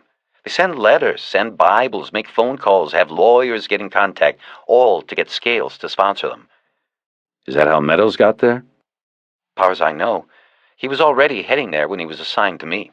You'd have to call Terminal Island and have them check their files or talk to Scales. Bosch filled Wish in on the conversation while they were on the road. Otherwise, it was a long ride, and there were long periods of silence. Bosch spent much of the time wondering about the night before, her visit. Why had she come? After they crossed into Ventura County, his mind came back to the case, and he asked her some of the questions he had come up with the night before while reviewing the files. Why didn't they hit the main vault? At Westland, there were 2 vaults, safe deposit and then the bank's main vault for the cash and the teller's boxes. The crime scene reports said the design of both vaults was the same. The safe deposit vault was bigger, but the armoring and the floor was the same, so it would seem that Meadows and his partners could just as easily have tunneled to the main vault, gotten in, and taken whatever was there and gotten out. No need to risk spending a whole weekend inside. No need to pry open safe deposit boxes either. Maybe they didn't know they were the same. Maybe they assumed the main vault would be tougher. But we are assuming they had some knowledge of the safe deposit vault structure before they started on this. Why didn't they have the same knowledge of the other vault? They couldn't recon the main vault. It's not open to the public. But we think one of them rented a box in the safe deposit vault and went in to check it out. Used the phony name, of course. But see, they could check out one vault and not the other. Maybe that's why. Bosch nodded and said, "How much was in the main vault?" "Don't know offhand. It should have been in the reports I gave you. If not, it's in the other files back at the Bureau." More, though, right? There was more cash in the main vault than what? The 2 or 3 million in property they got from the boxes? I think that is probably right. See what I'm saying? If they had hit the main vault, the stuff would have been laying around in sacks and bags, right there for the taking. It would have been easier. There probably would have been more money for less trouble. But Harry, we know that from hindsight. Who knows what they knew going in? Maybe they thought there was more in the boxes. They gambled and lost. But maybe they won. She looked over at him. Maybe there was something there in the boxes that we don't even know about, that nobody reported missing. Something that made the safe deposit vault the better target, made it worth more than the main vault. If you're thinking drugs, the answer is no. We thought of that. We had the DEA bring around one of their dogs, and he went through the broken boxes. Nothing, no trace of drugs. He then sniffed around the boxes the thieves hadn't gotten to, and he got one hit on one of the small ones. She laughed for a moment and said, "So then we drilled this box the dog went nuts over, and found 5 grams of coke in a bag. This poor guy who kept his coke stash at the bank got busted just because somebody happened to tunnel into the same vault." Wish laughed again, but it seemed to be a little forced to Bosch. The story wasn't that funny. "Anyway," she said, "the case against the guy was kicked by an assistant U.S. attorney because he said it was a bad search. We violated the guy when we drilled his box without a warrant." Bosch exited the freeway into the town of Ventura and headed north. "I still like the drug angle, despite the dog," he said after a quarter-hour of silence. "They aren't infallible, those dogs.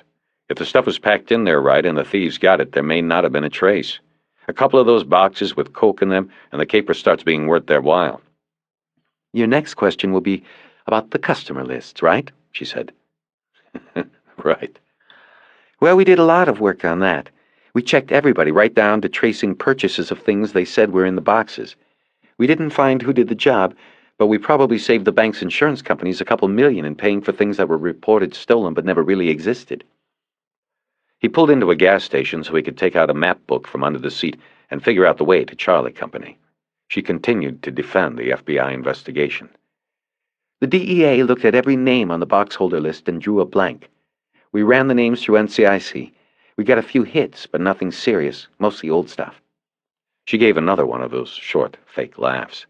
"One of the holders of one of the bigger boxes had a kiddie porn conviction from the 70s, served a deuce at Soledad. Anyway, after the bank job, he was contacted and he reported nothing was taken, said he had recently emptied his box. But they say these pedophiles can never part with their stuff, their photos and films, even letters written about kids. And there was no record at the bank of him going into the box in the 2 months before the burglary, so we figured that the box was for his collection. But anyway, that had nothing to do with the job. Nothing we turned up did." Bosch found the way on the map and pulled out of the service station. Charlie Company was in Grove Country. He thought about her story about the pedophile. Something about it bothered him.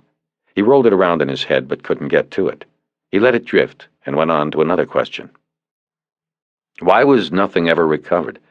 All that jewelry and bonds and stocks, and nothing ever turns up except for a single bracelet. Not even any of the other worthless things that were taken. "They're sitting on it until they think they're clear," Wish said. "That's why Meadows was smoked. He went out of line and pawned the bracelet before he should have. Maybe before everyone agreed they were clear. They found out he'd sold it. He wouldn't say where, so they buzzed him until he told them. Then they killed him. And by coincidence, I get the call." "It happens." "There's something in that story that doesn't work," Bosch said. "We start out with Meadows getting juiced, tortured, right? He tells them what they want. They put the hot load in his arm, and they go get the bracelet from the pawn shop, okay?" "Okay." "But see, it doesn't work. I've got the pawn slip. It was hidden. So he didn't give it to them, and they had to go break in the shop and take the bracelet, covering the scam by also taking a lot of other junk. So if he didn't give them the pawn slip, how'd they know where the bracelet was?" "He told them, I guess," Wish said. "I don't think so. I don't see him giving up one and not the other. He had nothing to gain from holding back the slip. If they got the name of the shop out of him, they would have gotten the slip." "So you're saying he died before he told them anything, and they already knew where the bracelet was pawned?" "Right. They worked him to get the ticket, but he wouldn't give it up, wouldn't break. They killed him. Then they dump the body and roll his place, but they still don't find the pawn stub, so they hit the pawn shop like third-rate burglars. The question is, if Meadows didn't tell them where he had sold the bracelet, and they didn't find the stub, how did they know where it was?" "Harry, this is speculation on top of speculation." "That's what cops do." "Well, I don't know. Could have been a lot of things. They could have had a tail on Meadows because they didn't trust him, and could have seen him go into the pawn shop. Could have been a lot of things." "Could have been they had somebody, say a cop, who saw the bracelet on the monthly pawn sheets and told them. The sheets go to every police department in the county." "I think that kind of speculation is reckless." They were there. Bosch braked the car at a gravel entranceway below a wooden sign with a green eagle painted on it and the words Charlie Company. The gate was open, and they drove down a gravel road with muddy irrigation ditches running along both sides. The road split the farmland, with tomatoes on the right and what smelled like peppers on the left. Up ahead there was a large aluminum-sided barn and a sprawling ranch-style house. Behind these, Bosch could see a grove of avocado trees. They drove into a circular parking area in front of the ranch house, and Bosch cut the engine. A man wearing a white apron that was as clean as his shaven head came to the screen at the front door. "Mr. Scales here?" Bosch asked. Colonel Scales, you mean? No, he is not. It's almost time for chow, though. He'll be coming in from the field then." The man did not invite them to come in out of the sun, and so Bosch and Wish went back and sat in the car. A few minutes later, a dusty white pickup truck drove up. It had an eagle inside a large letter C painted on the driver's door. 3 men got out of the cab, and 6 more piled out of the back. They moved quickly toward the ranch house. They ranged in age from late 30s to late 40s. They wore military green pants and white T-shirts soaked with sweat. No one wore a bandana or sunglasses or had his sleeves rolled up. No one's hair was longer than a 1/4 inch. The white men were burned brown like stained wood. The driver, wearing the same uniform but at least 10 years older than the rest, slowed to a stop and let the others go inside. As he approached, Bosch put him on the early side of his 60s, but a guy who was almost as solid as he had been in his 20s. His hair, what could be seen of it against his gleaming skull, was white, and his skin was like walnut. He was wearing work gloves. "Help you?" he asked. "Colonel Scales?" Bosch said. "That's right. You police?" Bosch nodded and made introductions. Scales didn't seem too impressed, even with the FBI being mentioned. "You remember about 7, 8 months ago the FBI asked you for some information on a William Meadows who spent some time here?" Wish asked. "Sure I do. I remember every time you people call up or come around asking about one of my boys. I resent it, so I remember it. You want more information on Billy? Is he in some trouble?" "Not anymore," Bosch said. "What's that supposed to mean?" Scales said. "Sounds like you're saying he's dead." "You didn't know?" Bosch said. "Of course I didn't. Tell me what happened to him." Bosch thought he saw genuine surprise and then a flashing hint of sadness cross Scales's face. The news had hurt. "He was found dead 3 days ago in L.A. A homicide. We think it is related to a crime he took part in last year that you may have heard about from the FBI's previous contact." "The tunnel thing at that bank in L.A.? he asked. "I know what I was told by the FBI, that's it." "That's fine," Wish said. "What we need from you is more complete information about who was here when Meadows was. We went over this ground before, but we're rechecking, looking for anything that might help. Will you cooperate with us?" "I always cooperate with you people. I don't like it because half the time I think you got your wires crossed. Most of my boys, when they leave here, they don't get mixed up again. We have a good record here. If Meadows did what you're saying he did, he is the rarity." "We understand that," she said, "and this will be strictly confidential." "All right, then. Come into my office and you can ask your questions." As they went through the front door, Bosch saw 2 long tables in what was probably once the ranch house's living room. About 20 men sat before plates of what looked like chicken-fried steaks and mounds of vegetables. Not one looked at Eleanor Wish. That was because they were silently saying grace, their heads down, eyes closed, and hands folded. Bosch could see tattoos on almost every arm. When they stopped their prayer, a chorus of forks struck home on the plates. A few of the men took the time then to look at Eleanor approvingly.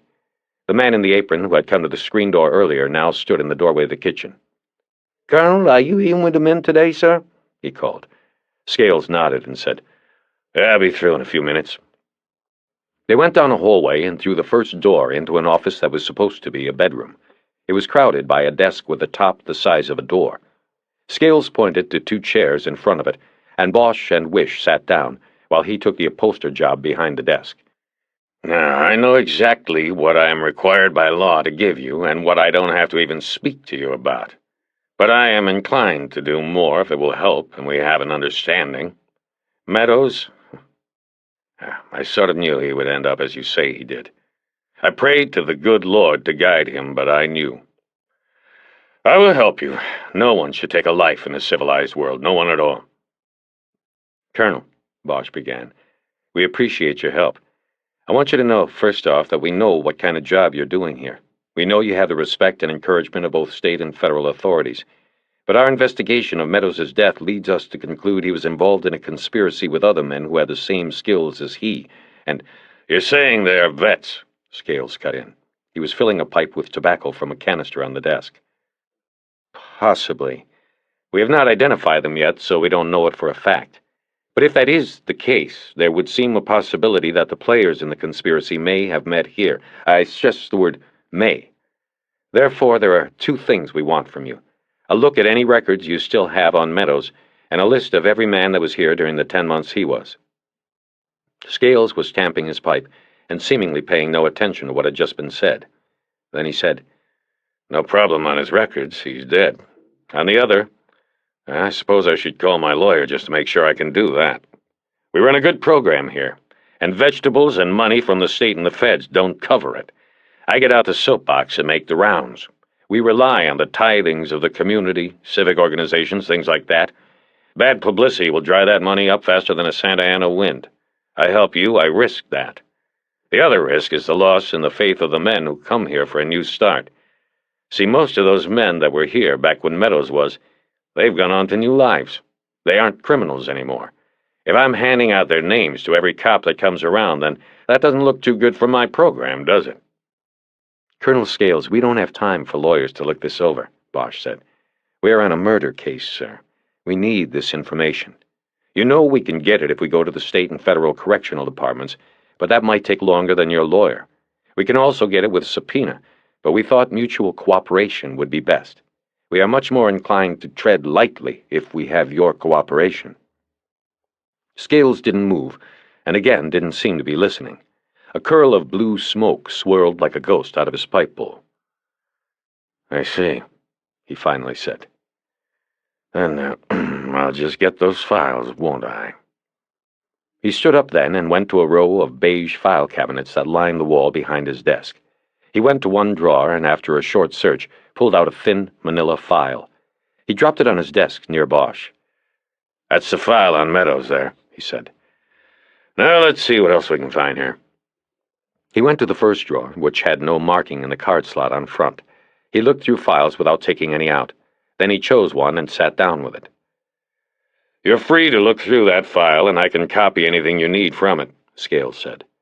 "This one is my master flow chart of people through here. I can make you a list of any people Meadows could have met here. I assume you'll need DOBs and PINs?" "That would help, thank you," Wish said. It took only 15 minutes to look through Meadows' file. He had started a correspondence with Scales a year before his release from TI. He had the backing of a chaplain and an intake counselor who knew him because he had been assigned to maintenance at the prison's intake and placement office.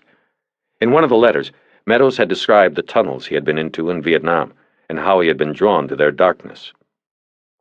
"Most of the other guys were scared to go down there," he wrote. "I wanted to go. I didn't know why then, but I think now I was testing my limits. But the fulfillment I received from it was false. I was as hollow as the ground we fought on. The fulfillment I now have is in Jesus Christ, and knowing He is with me. If given the chance, and with His guidance, I can make the right choices this time and leave these bars forever behind. I want to go from hollow ground to hallowed ground." "Tacky, but sincere enough, I guess," Wish said. Scales looked up from the desk, where he was writing names, birth dates, and prison identification numbers on a sheet of yellow paper. "He was sincere," he said in a voice that suggested there was no other way about it. "When Billy Meadows left here, I believed he was ready for the outside, and that he had shed past alliances with drugs and crime. It becomes obvious that he fell back into that temptation. But I doubt you two will find what you're looking for here. I gave you these names, but they won't help you." "We'll see," Bosch said. Scales went back to writing, and Bosch watched him. He was too consumed by his faith and loyalty to see he might have been used. Bosch believed Scales was a good man, but one who might be too quick to see his beliefs and hopes in someone else, perhaps someone like Meadows. "Colonel, what do you get out of all this?" Bosch asked. This time he put his pen down, adjusted his pipe in his set jaw, and folded his hands together on the desk. "It's not what I get. It's what the Lord gets." He picked up the pen again, But then another thought came to him. You know, these boys were destroyed in many ways when they got back. I know, it's an old story and everybody's heard it, everybody's seen the movies, but these guys have had to live it. Thousands came back here and literally marched off to the prisons. One day I was reading about that, and I wondered, what if there hadn't been any war and these boys never went anywhere? They just stayed in Omaha and Los Angeles and Jacksonville and New Iberia and wherever. But they still have ended up in prison. Would they be hopeless, homeless, wandering mental cases, drug addicts? For most of them, I doubt that. It was the war that did it to them, that sent them the wrong way. He took a long drag on the dead pipe. So all I do, with the help of the earth and a few prayer books, is try to put back inside what the Vietnam experience took out. And I'm pretty good at it. So I'm giving you this list, letting you take a look at that file there, but don't hurt what we've got here. You two have a natural suspicion of what goes on here, and that's fine. It's healthy for people in your position, but be careful with what is good here. Detective Bosch, you look the right age. Were you over there? Bosch nodded, and Scales said, Then you know. He went back to finishing the list. Without looking up, he said, You two join us for lunch? Freshest vegetables in the county on our table. They declined and stood up to go after Scales handed Bosch the list with the 24 names he had come up with. As Bosch turned to the office door, he hesitated and said, Colonel, do you mind me asking what other vehicles you have on the farm? I saw the pickup. We don't mind you asking because we have nothing to hide. We got 2 more pickups like that, 2 John Deeres and a 4-wheel drive vehicle. What kind of 4-wheel drive vehicle? It's a Jeep. And what color? It's white. What's going on? Just trying to clear up something. But I guess the Jeep would have the Charlie Company seal on the side, like the pickup? That's right. All our vehicles are marked. When we go into Ventura, we're proud of what we've accomplished. We want people to know where the vegetables are coming from. Bosch didn't look at the names on the list until he was in the car. He didn't recognize any, but he noticed that Scales had written the letters P.H. after 8 of the 24 names. What's that mean? Wish asked as she leaned over and looked at the list also. Purple Heart, Bosch said. One more way to say, be careful, I guess. What about the Jeep? She said. He said it was white. It has a seal on the side. You saw how dirty the pickup was. A dirty, white Jeep. It could have looked beige, if it's the right Jeep. He just doesn't seem right. Scales. He seems legit. Maybe he is. Maybe it's the people he lends his Jeep to. I didn't want to press it with him until we know more. He started the car and they headed down the gravel road to the gate. Bosch rolled his window down. The sky was the color of bleached jeans, and the air was invisible and clean, and smelled like fresh green peppers. But not for long, Bosch thought. We go back into the nastiness now. On the way back to the city, Bosch cut off the Ventura Freeway and headed south through Malibu Canyon to the Pacific. It would take longer to get back, but the clean air was addictive. He wanted it for as long as possible. I want to see the list of the victims, he said, after they had made their way through the winding canyon and the hazy blue surface of the ocean could be seen ahead. This pedophile you mentioned earlier, something about that story bothered me. Why would they take the guy's collection of kiddie porno? Harry, come on. You are not going to suggest that was a reason, that these guys tunneled for weeks and then blasted into a bank vault to steal a collection of kiddie porn? Of course not. But that's why it raises the question, why'd they take this stuff? Well, maybe they wanted it. Maybe one was a pedophile and he liked it, who knows? Or maybe it was all part of a cover. Take everything from every box they drilled to hide the fact that what they were really after was one box. You know, sort of blur the picture by hitting dozens of boxes. But all along, the target was something in only one of the boxes. Same principle with the pawn shop break-in. Take a lot of jewelry to cover they only wanted the bracelet. But with the vault, they wanted something that wouldn't be reported stolen afterward. Something that couldn't be reported stolen because it would get the owner into some kind of jam, like with the pedophile. When his stuff got stolen, what could he say? That's the sort of thing the tunnelers were after, but something more valuable. Something that would make hitting the safe deposit vault more attractive than hitting the main vault. Something that would make killing Meadows a necessity when he endangered the whole caper by pawning the bracelet. She was quiet. Bosch looked over at her, but behind her sunglasses she was unreadable. "Sounds to me like you're talking about drugs again," she said after a while. "And the dog said no drugs. The DEA found no connections on our list of customers." Maybe drugs, maybe not. But that's why we should look at the box holders again. I want to look at the list for myself. I want to see if anything rings a bell with it. The people who reported no losses, they're the ones that I want to start with. "I'll get the list. We've got nothing else going anyway." Well, we've got these names from scales to run down, Bosch said. I was thinking that we'd pull mugs and take them to Sharkey. "Worth a try, I guess. More like just going through the motions." I don't know. I think the kid is holding something. I think he maybe saw a face that night. "I left a memo with Rourke about the hypnosis. He'll probably get back to us on that today or tomorrow." They took the Pacific Coast Highway around the bay. The smog had been blown inland, and it was clear enough to see Catalina Island out past the Whitecaps. They stopped at Alice's restaurant for lunch, and since it was late, there was an open table by a window. Wish ordered an iced tea, and Bosch had a beer. "I used to come out to this pier when I was a kid," Bosch told her. "They'd take a busload of us out. Back then they had a bait shop out on the end. I'd fish for yellowtail." "Kids from DYS?" "Yeah. No. Back then it was called DPS, Department of Public Services. A few years back they finally realized they needed a whole department for the kids, so they came up with DYS. She looked out the restaurant window and down along the pier. She smiled at his memories, and he asked where hers were.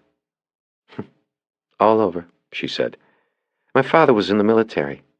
Most I ever spent in one place was a couple years, so my memories aren't really of places, they're people." "You and your brother were close?" Bosch said. "Yes, with my father gone a lot. He was always there, until he enlisted and went away for good." Salads were put down on the table, and they ate a little bit, and small-talked a little bit, and then sometime between when the waitress picked up the salad plates and put down the lunch plates, she told her brother's story. "Every week he'd write me from over there, and every week he said he was scared, wanted to come home," she said. "It wasn't something he could say to our father or mother. But Michael wasn't the type. He should never have gone. He went because of our father. He couldn't let him down. He wasn't brave enough to say no to him, but he was brave enough to go over there. Doesn't make sense. Have you ever heard of anything so dumb?" Bosch didn't answer because he had heard similar stories, his own included. And she seemed to stop there. She either didn't know what had happened to her brother over there, or didn't want to recount the details. After a while, she said, "Why'd you go?" He knew the question was coming, but in his whole life he had never been able to truthfully answer it, even to himself. "I don't know. No choice, I guess. The institutional life, like you said before. I wasn't going to college, never really thought about Canada. I think it would have been harder to go there than to just get drafted and go to Vietnam. Then in '68, I sort of won the draft lottery. My number came up so low I knew I was going to go, so I thought I'd outsmart him by joining, thought I'd write my own ticket." "And so?" Bosch laughed a little, in the same phony way she had laughed before. "I got in, went through basic and all the bullshit, and when it came time to choose something, I picked the infantry. I still have never figured out why. They get you at that age, you know? You're invincible. Once I got over there, I volunteered for a tunnel squad. It was kind of like that letter Meadows wrote to Scales. You want to see what you've got. You do things you'll never understand. You know what I mean?" "I think so," she said. "What about Meadows? He had chances to leave, and he never did, not till the very end. Why would anybody want to stay if they didn't have to?" "There were a lot like that," Bosch said. "I guess it wasn't usual or unusual. Some just didn't want to leave that place. Meadows was one of them. It might have been a business decision, too." "You mean drugs?" "Well, I know he was using heroin while he was there. We know he was using and selling afterward when he got back here, so maybe when he was over there he got involved in moving it, and he didn't want to leave a good thing. There's a lot that points to it. He was moved to Saigon after they took him out of the tunnels. Saigon would have been the place to be, especially with embassy clearance like he had as an MP. Saigon was Sin City. Whores, hash, heroin is a free market. A lot of people jumped into it. Heroin would have made him some nice money, especially if he had a plan, a way to move some of the stuff back here. She pushed pieces of red snapper she wasn't going to eat around on her plate with a fork. "It's unfair," she said. "He didn't want to come back. Some boys wanted to come home but never got the chance." Yes, there was nothing fair about that place. Bosch turned and looked out the window at the ocean. There were 4 surfers in bright wetsuits riding on the swells. "And after the war, you joined the cops." "Well, I kicked around a little and then joined the department. It seemed most of the vets I knew, like what Scales said today, were going into the police departments or the penitentiaries." "I don't know, Harry. You seem like the loner type. A private eye, not a man who has to take orders from men he doesn't respect." "There are no more private operators. Everybody takes orders. But all this stuff about me is in the file, you know it all." "Not everything about somebody can be put down on paper. Isn't that what you said?" He smiled as a waitress cleared the table. He said, "What about you? What's your story with the Bureau?" "Pretty simple, really. Criminal justice major, accounting minor, recruited out of Penn State. Good pay, good benefits, women highly sought and valued. Nothing original." "Why the bank detail? I thought the fast track was anti-terrorism, white-collar stuff, maybe even drugs, but not the heavy squad." "I did the white-collar stuff for 5 years. I was in D.C., too, the right place to be. The thing is, the Emperor had no clothes. It was all deadly, deadly boring stuff." She smiled and shook her head. "I realized I just wanted to be a cop. So that's what I became. I transferred to the first good street unit that had an opening. L.A. is the bank robbery capital of the country. When an opening came up here, I called in my markers and got the transfer. Call me a dinosaur if you want." "You're too beautiful for that." Despite her dark tan, Bosch could tell the remark embarrassed her. It embarrassed him, too, just sort of slipping out like that. "Yeah, sorry," he said. No, that was nice. Thank you." "So, are you married, Eleanor?" he said, and then he turned red, immediately regretting his lack of subtlety. She smiled at his embarrassment. "I was, but it was a long time ago." Bosch nodded. "You don't have anything... What about Rourke? You two seemed..." "What? Are you kidding?" "Sorry." They laughed together then, and followed it with smiles and a long, comfortable silence. After lunch, they walked out on the pier to the spot where Bosch had once stood with rod and reel. There was no one fishing. Several of the buildings at the end of the pier were abandoned. There was a rainbow sheen on top of the water near one of the pylons. Bosch also noticed the surfers were gone. Maybe all the kids are in school, Bosch thought. Or maybe they don't fish here anymore. Maybe no fish make it this far into the poisoned bay. "I haven't been here in a long time," he said to Eleanor. He leaned on the pier railing, his elbows on wood scarred by 1,000 bait knives. Things change. It was mid-afternoon by the time they got back to the Federal Building. Wish ran the names and prisoner identification numbers Scales had given them through the NCIC and State Department of Justice computers and ordered mugshots photofaxed from various prisons in the state. Bosch took the list of names and called U.S. Military Archives in St. Louis and asked for Jesse St. John, the same clerk he had dealt with on Monday. She said the file on William Meadows that Bosch had asked for was already on the way. Bosch didn't tell her he already had seen the FBI's copy of it. Instead, he talked her into calling up the new names he had on her computer and giving him the basic service biography of each man. He kept her past the end of shift at 5 o'clock in St. Louis, but she said she wanted to help. By 5 o'clock L.A. time, Bosch and Wish had 24 mugshots and brief criminal and military service sketches of the men to go with them. Nothing jumped off Wish's desk and hit either of them over the head. 15 of the men had served in Vietnam at some point during the period Meadows was there. 11 of these were U.S. Army. None were tunnel rats, though 4 were 1st Infantry along with Meadows on his first tour. There were 2 others who were MPOs in Saigon. They focused on the NCIC records of the 6 soldiers who were 1st Infantry or military police. Only the MPOs had bank robbery records. Bosch shuffled through the mugshots and pulled those 2 out. He stared at the faces, half expecting to get confirmation from the hardened, disinterested looks they gave the camera. "I like these two," he said. Their names were Art Franklin and Jean Delgado. They both had Los Angeles addresses. In Vietnam, they spent their tours in Saigon assigned to separate MP units. Not the embassy unit that Meadows was attached to. But still, they were in the city. Both of them had been discharged in 1973, but as with Meadows, they stayed on in Vietnam as civilian military advisors. They were there until the end, April 1975. There was no question in Bosch's mind. All three men, Meadows, Franklin, and Delgado, knew each other before they met at Charlie Company in Ventura County. Stateside, after 1975, Franklin got jammed up on a series of robberies in San Francisco and went away for 5 years. He went down on a federal rap of bank robbery in Oakland in 1984 and was at TI at the same time as Meadows. He was paroled to Charlie Company 2 months before Meadows left the program. Delgado was strictly a state offender.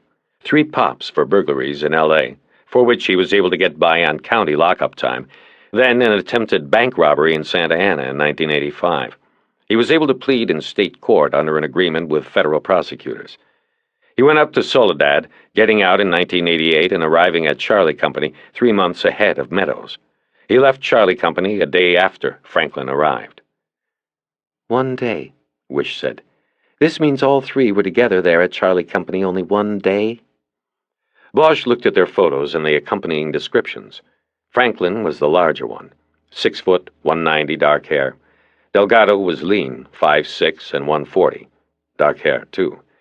Bosch stared at the photos of the big man and the small man and was thinking about the descriptions of the men in the jeep that had dumped Meadows' body. "Let's go see Sharky," he said after a while. He called Home Street Home and was told what he knew they were going to tell him. Sharky was gone. Bosch tried the Blue Chateau, and a tired old voice told him that Sharky's crew had moved out at noon. His mother hung up on Bosch after she determined he was not a customer. It was near 7. Bosch told Wish they would have to go back to the street to find him. She said she'd drive. They spent the next 2 hours in West Hollywood, mostly in the Santa Monica Boulevard corridor, but there was no sign of Sharky or his motorbike locked to a parking meter. They flagged down a few sheriff's cruisers and told them who they were looking for, but not even the extra eyes helped.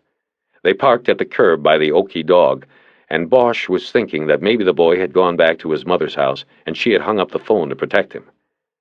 "You want to take a ride up to Chatsworth?" he asked.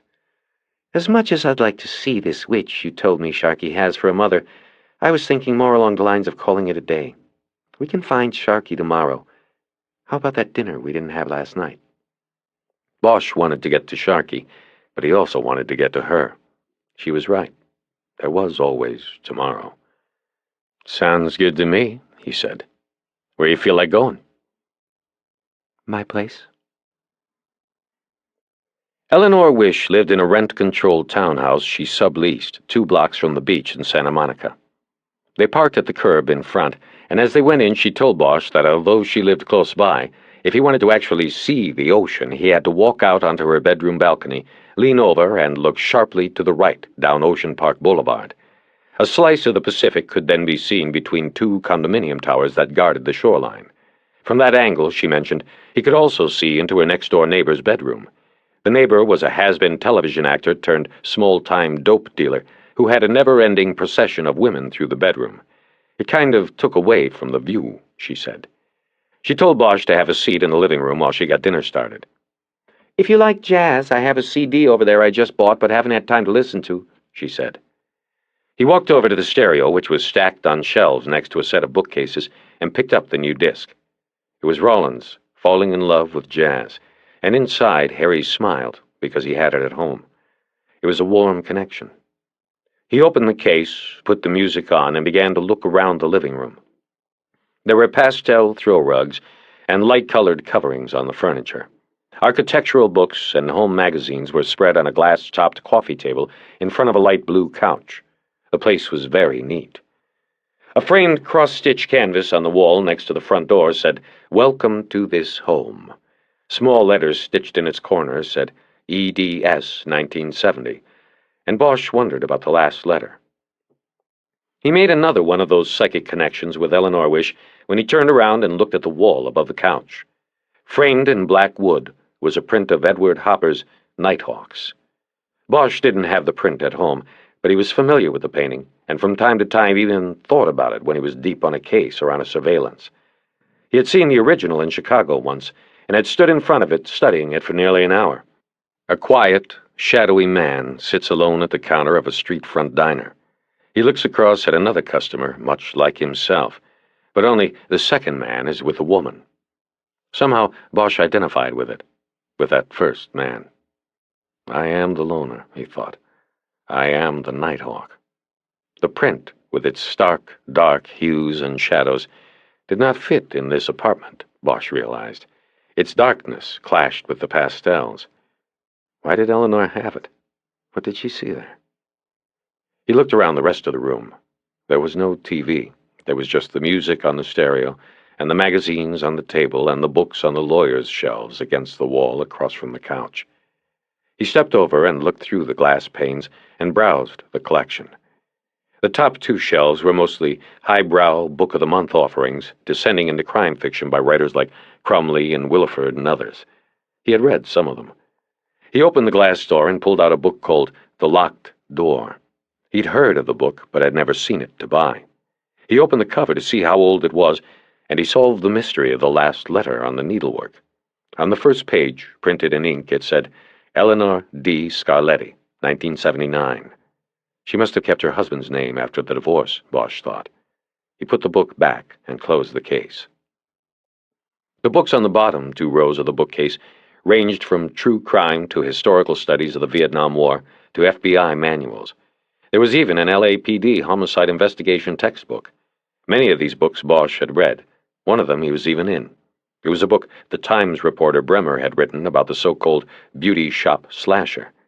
A guy named Harvard Kendall, the slasher killed 7 women in 1 year in the San Fernando Valley. They were all beauty shop owners or employees. He cased the shops, followed the victims home, and killed them by cutting their throats with a sharpened nail file. Bosch and his partner at the time connected Kendall through a license plate number the 7th victim had written on a pad in the salon the night before she was murdered. They never figured out why she had done it, but the detectives suspected she had seen Kendall watching the shop from his van. She wrote the tag number down as a precaution, but then didn't take the precaution of not going home alone. Bosch and his partner traced the tag to Kendall and found out he had spent 5 years in Folsom for a series of beauty shop arsons near Oakland in the 1960s. They later discovered his mother had worked as a manicurist in a beauty shop when he was a boy. She had practiced her craft on young Kendall's nails, and the shrinks figured he never got over it. Bremer had gotten a bestseller out of it, and when Universal made a movie of the week out of it, the studio paid Bosch and his partner for the use of their names and technical assistance. The money doubled when a cop series spun off the movie. His partner quit the department and moved to Ensenada. Bosch stayed on, investing his stake in the stilt house on the hill that looked down on the studio that paid him the money. Bosch always found an unexplainable symbiosis in that. I read that book before your name ever came up in this. It wasn't part of the research. Eleanor had come out of the kitchen with 2 glasses of red wine. Harry smiled. I wasn't going to accuse you of anything, he said. Besides, it isn't about me, it's about Kendall. The whole thing was luck, anyway. But they still made a book and TV show about it. You know, whatever it is in there, it smells good. You like pasta? I like spaghetti. That's what we're having. I made a big pot of sauce Sunday. I love to spend an entire day in the kitchen not thinking about anything else. I find it's good therapy for stress, and it lasts and lasts. All I have to do is warm it up and boil some noodles. Bosch sipped his wine and looked around some more. He still hadn't sat down, but was feeling very comfortable with her. A smile played across his face. He gestured toward the Hopper print. I like it, but why something so dark? She looked at the print and crinkled her brow as if this were the first time she had considered it. I don't know, she said. I've always liked that painting. Something there grabs me. The woman is with a man, so that isn't me. So I guess if it's anyone, it would be the man sitting with his coffee, all alone, kind of watching the two that are together. I saw it in Chicago once, Bosch said. The original? I was out there in an extradition and had about an hour to kill until I could pick up the body, so I went into the Art Institute and, It was there. I spent the whole hour looking at it. There's something about it, like you said.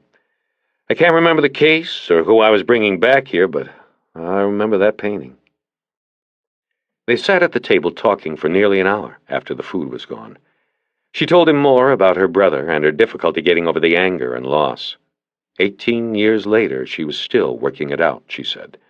Bosch told her that he was still working things out, too. He still dreamed of the tunnels from time to time, but more often he battled insomnia instead.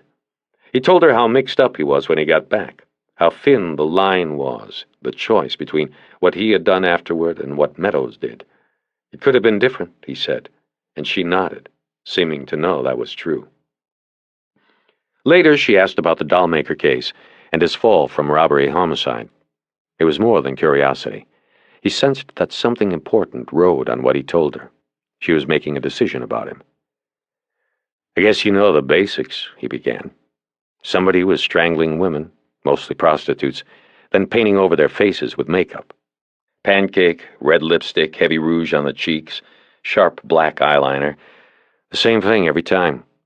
The bodies were bathed, too, but we never said it looked like he was making them into dolls. Some asshole, I think it was a guy named Sakai over at the coroner's, leaked that the makeup was the common denominator.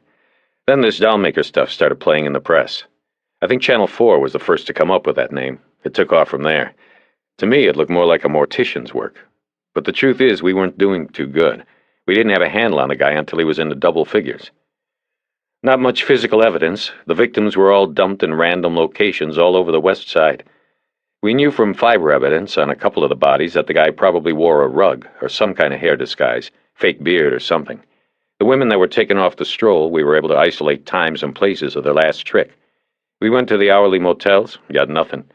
So we figured the guy was picking them up in a car and then taking them somewhere else, maybe to his home or some kind of safe place he used as a killing pad.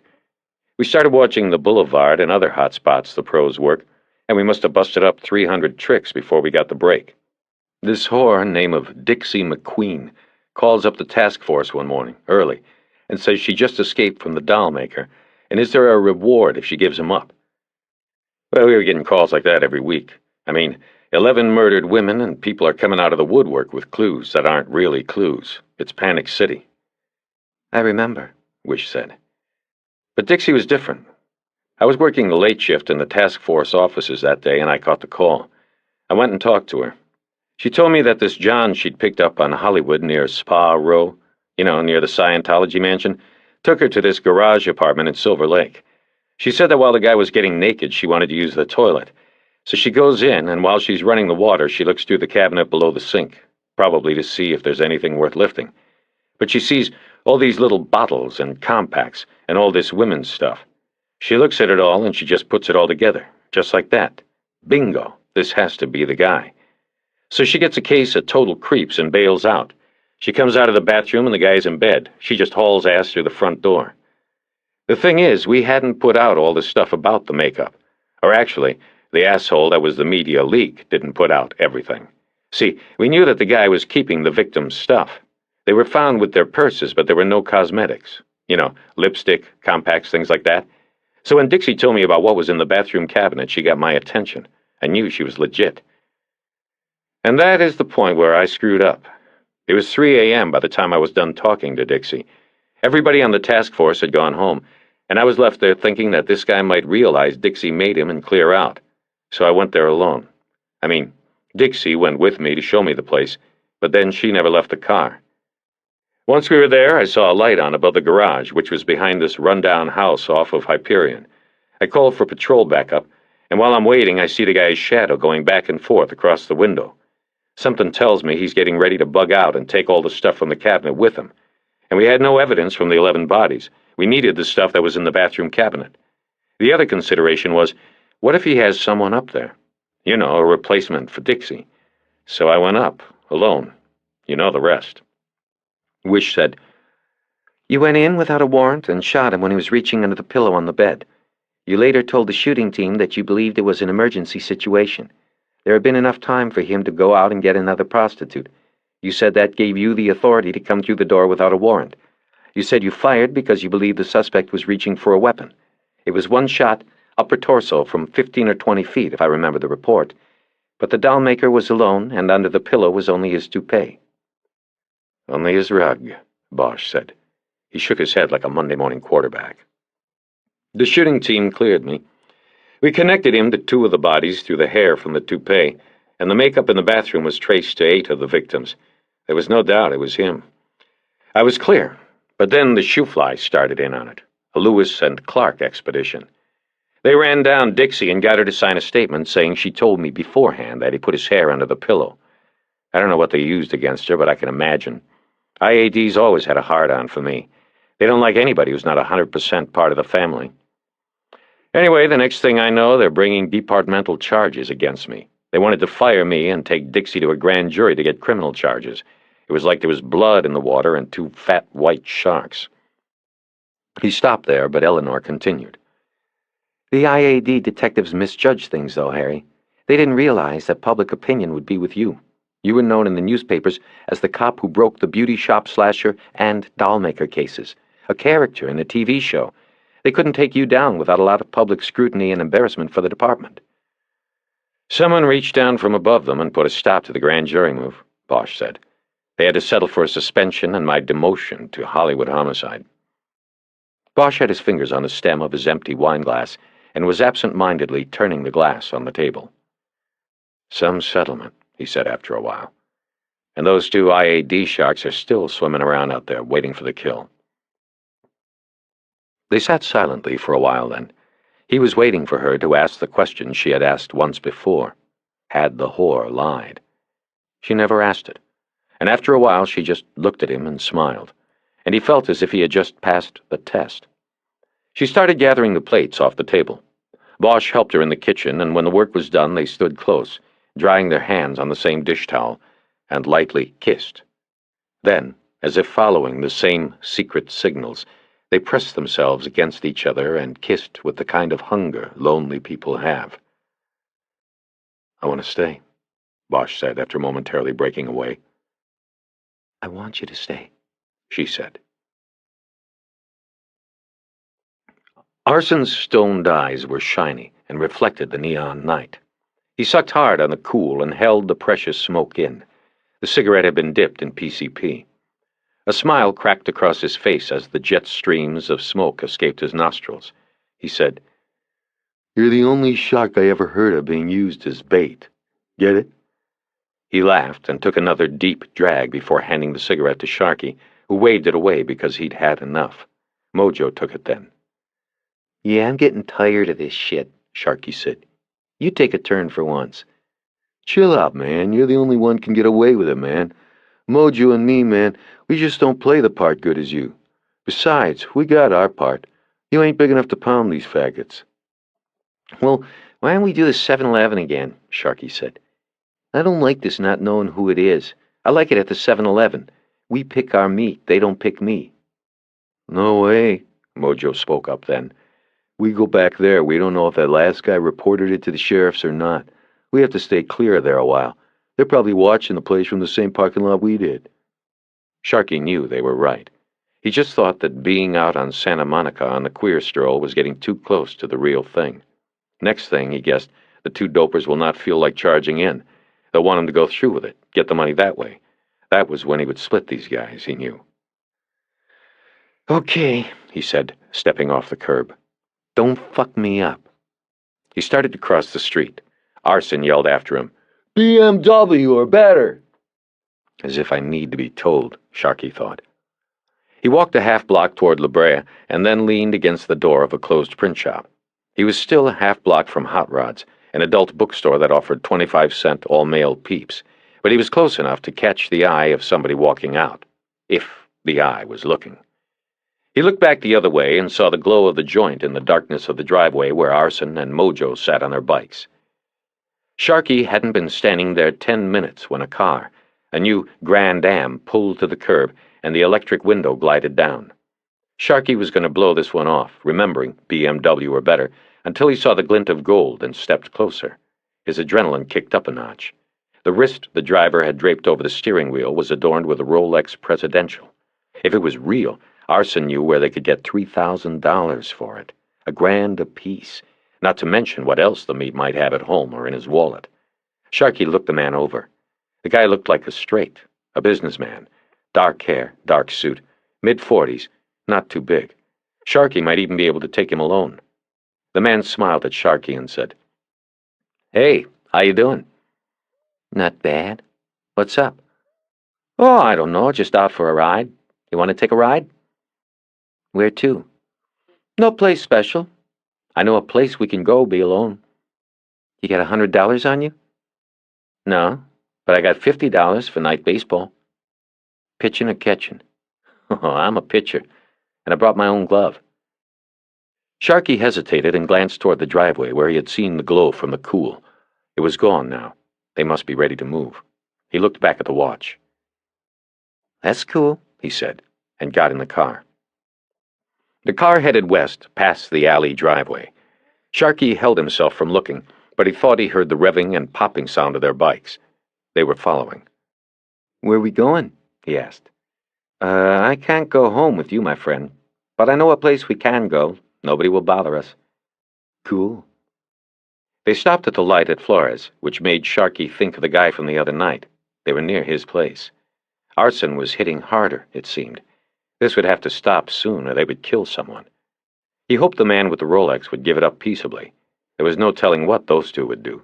Stoked on PCP, they would be ready for battle and blood. Suddenly, the car lurched through the intersection. Sharkey noticed the light was still red. "What's going on?" he said sharply. "Nothing. I'm tired of waiting is all." Sharkey thought there would be nothing suspicious about looking back now. He turned and saw only cars waiting back at the intersection. No motorbikes. Those bastards, he thought. He felt a dampness beginning on his scalp and the first tremblings of fear. The car turned right after Barney's Beanery and up the hill to Sunset. Then they went east to Highland, and the man with the Rolex steered north again. "Have we been together before?" the man asked. "You seem familiar. I don't know, maybe we've just seen each other around." "No, I've never, I don't think so." "Look at me." "What?" Sharkey said, startled by the question in the man's sharp tone. "Why?" "Look at me. You know me? Have you seen me before?" "What is this, a credit card commercial?" I said, "No, man." The man turned the car off the street into the east parking lot of the Hollywood Bowl. It was deserted. He drove quickly, and without saying another word, to the darkened north end. Sharkey thought, if this is your quiet little spot, then that ain't no real Rolex you got on your wrist, pal. "Hey, what are we doing, man?" Sharkey said. He was thinking of a way to bail out of this.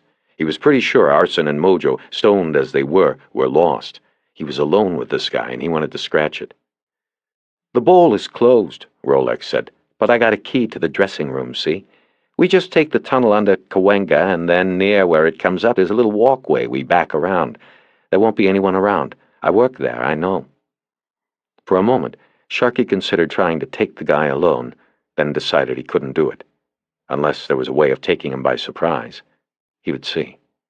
The man turned the car engine off and opened his door. Sharkey opened his own door, got out, and looked across the dark expanse of the empty parking lot. He was looking for the two lights of the motorbikes, but there weren't any. "I'll take this guy out on the other side," he decided. He would make his move, either hit and run, or just run. They headed toward the sign that said Pedestrian Expressway. There was a concrete outbuilding with an open doorway, and then stairs. As they walked down the whitewashed steps, the man with the Rolex put his hand on Sharkey's shoulder and then clamped it on the back of his neck in a fatherly manner. Sharkey could feel the cold metal of the watch's wristband. The man said, "You sure we don't know each other, Sharkey? Maybe seen each other?" "No, man, I'm telling you, I haven't been with you." They were about halfway through the tunnel when Sharkey realized he hadn't told the man his name. Part 5, Thursday, May 24th. It had been a long time for him, and in Eleanor's bedroom, Harry Bosch was clumsy in the way of a man who was overly self-conscious and out of practice. As with most first times he had had, it wasn't good. She directed him with her hands and whispers, and afterward he felt like apologizing, but didn't. They held each other and lightly dozed, the smell of her hair in his face, the same apple scent he had encountered in his kitchen the night before. Bosch was infatuated with her and wanted to breathe the smell of her hair every minute. After a while, he kissed her awake, and they made love again. This time he needed no directions, and she didn't need her hands. When they were done, Eleanor whispered to him, "Do you think you can be alone in this world and not be lonely?" He didn't answer at first, and she said, "Are you alone, or are you lonely, Harry Bosch?" He thought about that for some time while her fingers gently traced the tattoo on his shoulder. "I don't know what I am," he finally whispered. "You get so used to things the way they are. And I've always been alone. I guess that makes me lonely. Until now." They smiled in the dark and kissed, and soon he heard her deep, sleeping breaths. Much later, Bosch got up from the bed, pulled on his pants, and went out on the balcony to smoke. On Ocean Park Boulevard there was no traffic, and he could hear the ocean's noise from nearby. The lights were out in the apartment next door. They were out everywhere except on the street. He could see that the jacaranda trees along the sidewalk were shedding their flowers. They had fallen like a violet snow on the ground, and the cars parked along the curb. Bosch leaned on the railing and blew smoke into the cool night wind. When he was on his second cigarette, he heard the door behind him slide open, and then felt her hands come around his waist as she embraced him from behind. "What's wrong, Harry?" "Nothing. Just thinking. You better watch out. Carcinogen alert. You ever heard of the draft risk easement?" "Assessment, Harry, not easement. What are you thinking about? Is this how it is most nights for you?" Bosch turned around in her arms and kissed her forehead. She was wearing a short robe of pink silk. He rubbed his thumb up and down the nape of her neck. "Almost no night is like this. I just couldn't sleep. I guess I was thinking about a lot of things." "About us?" She kissed his chin. "I guess." "And?" He brought his hand around to her face and traced the outline of her jaw with his fingers. "I was wondering how you got this little scar here." "Oh, that is from when I was a girl. My brother and we were riding on a bike and I was on the handlebars, and we went down this hill. It was called Highland Avenue. This was when we lived in Pennsylvania, and he lost control. The bike started weaving, and I was so scared because I knew we were going to crash. And just as he really lost it and we were going down, he yelled, 'Ellie, you'll be all right.' Just like that. And because he had yelled that, he was right. I cut my chin, but I didn't even cry. I always thought that was something, that he would try to yell something to me rather than worry about himself at a moment like that. But that was my brother." Bosch dropped his hands from her face. He said, "I was also thinking that what happened between us was nice." "I think so too, Harry. Nice for a couple of nighthawks. Come back to bed now." They went back in. Bosch first went into the bathroom and used his finger as a toothbrush, and then crawled back under the sheet with her. The blue glow of a digital clock on the bed table said 2:26, and Bosch closed his eyes. When he opened them again, the clock said 3:46, and there was an obnoxious chirping sound coming from somewhere in the room. He realized he was not in his own room. Then he remembered he was in Eleanor Wish's room.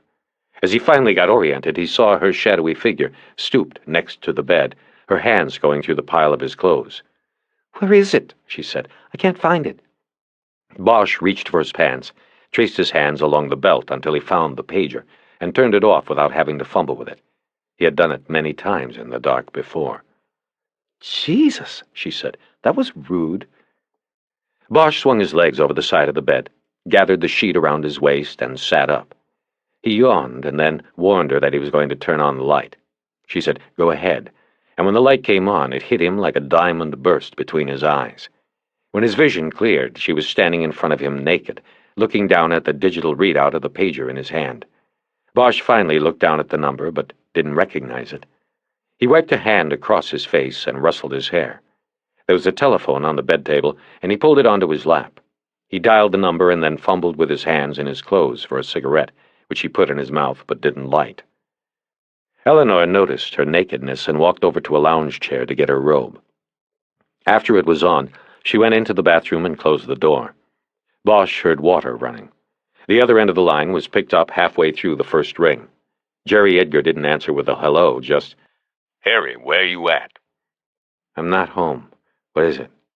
This kid you were looking for, the one on the 911 call. You found him, right? Yeah, but we're looking for him again. Who's we? You and the Phoebe woman? Eleanor came out of the bathroom and sat down on the edge of the bed next to him. Jerry, what are you calling me for? Bosch asked. He was beginning to get a sinking feeling in his chest. What's the kid's name? Bosch was in a daze. It had been months since he had fallen so deeply asleep, only to be rousted out of it. He couldn't remember Sharky's real name, and he didn't want to ask Eleanor because Edgar might hear and then know they were together. Harry looked at Eleanor, and when she began to speak, he touched his finger to her lips and shook his head. Is it Edward Neist? That the kid's name? The sinking feeling was gone. Bosch felt an invisible fist pressing up under his ribs and into the folds of his guts and heart. Right, he said. That's the name. You gave him one of your business cards? Right. Harry, you aren't looking for him anymore. Tell me about it. Come on out and see for yourself. I'm over at the Bowl. Sharky's in the pedestrian tunnel under Cahuenga. Park on the east side. You'll see the cars. The Hollywood Bowl's east parking lot was supposed to be empty at 4:30 a.m., but as Bosch and Wish drove up Highland to the mouth of the Cahuenga Pass, they saw that the north end of the lot was crowded with the usual grouping of official cars and vans that signal the violent, or at least unexpected, end of a life. There was yellow plastic crime scene tape strung in a square, boxing the entrance to the stairwell that went down to the pedestrian underpass. Bosch flashed his badge and gave his name to a uniformed cop who was keeping the officers on the scene list on a clipboard. He and Wish ducked under the tape and were met by the loud sound of an engine echoing from the mouth of the tunnel. Bosch knew by the sound that it was a generator making the juice for the crime scene lights. At the top step, before they began their descent, he turned to Eleanor and said, "You want to wait here? We don't both have to go." "I'm a cop, for God's sake," she said. "I've seen bodies before. You going to get protective of me now, Bosch? Tell you what, want me to go down and you stay up here?" Startled by her abrupt change in mood, Bosch didn't answer. He looked at her a moment longer, confused. He started down a few steps in front of her, but stopped when he saw Edgar's large body come out of the tunnel and start up the steps. Edgar saw Bosch, and then Bosch saw his eyes go over his shoulder and take Eleanor Wish in. "Hey, Harry," he said. "This your new partner? You must be getting along real fine already." Bosch just stared at him. Eleanor was still 3 steps behind and probably hadn't heard the remark. "Sorry, Harry," Edgar said, just loud enough to be heard over the roar from the tunnel. "Out of line. Been a bad night. You should see who I got for a new partner. The useless fuck 98 pounds stuck me with." "I thought you were going to get—" "Nope. Get this. Pounds put me with Porter from Autos. The guy's a burned-out lush." "I know. How'd you even get him out of bed for this?" "He wasn't in bed. I had to track him down at the Parrot up in North Hollywood. It's one of them private bottle clubs. Porter gives me the number when we're first introduced as partners and tells me that's where he'll be most nights. Tells me he works a security detail there. But I called the off-duty assignments officer at Parker Center to check it out, and they got no record. I know the only thing he does there is booze. He must have been practically passed out when I called. The bartender said the pager on his belt went off, but he didn't even hear it. Harry, I think the guy could blow a .2 right now if we put a breathalyzer on him." Bosch nodded and frowned the required 3 seconds, and then put Jerry Edgar's troubles aside. He felt Eleanor step down beside him, and he introduced her to Edgar. They shook hands and smiled, and Bosch said, "So, what have we got?" "Well, we got these on the body," Edgar said, and he held up a clear plastic bag. There was a short stack of Polaroids in it, more nude shots of Sharky. He hadn't wasted any time resupplying. Edgar turned the bag, and there was Bosch's business card. "It looks like the kid was a hustler down in Boytown," Edgar said. "But if you already pulled him in once, you already know that. Anyway,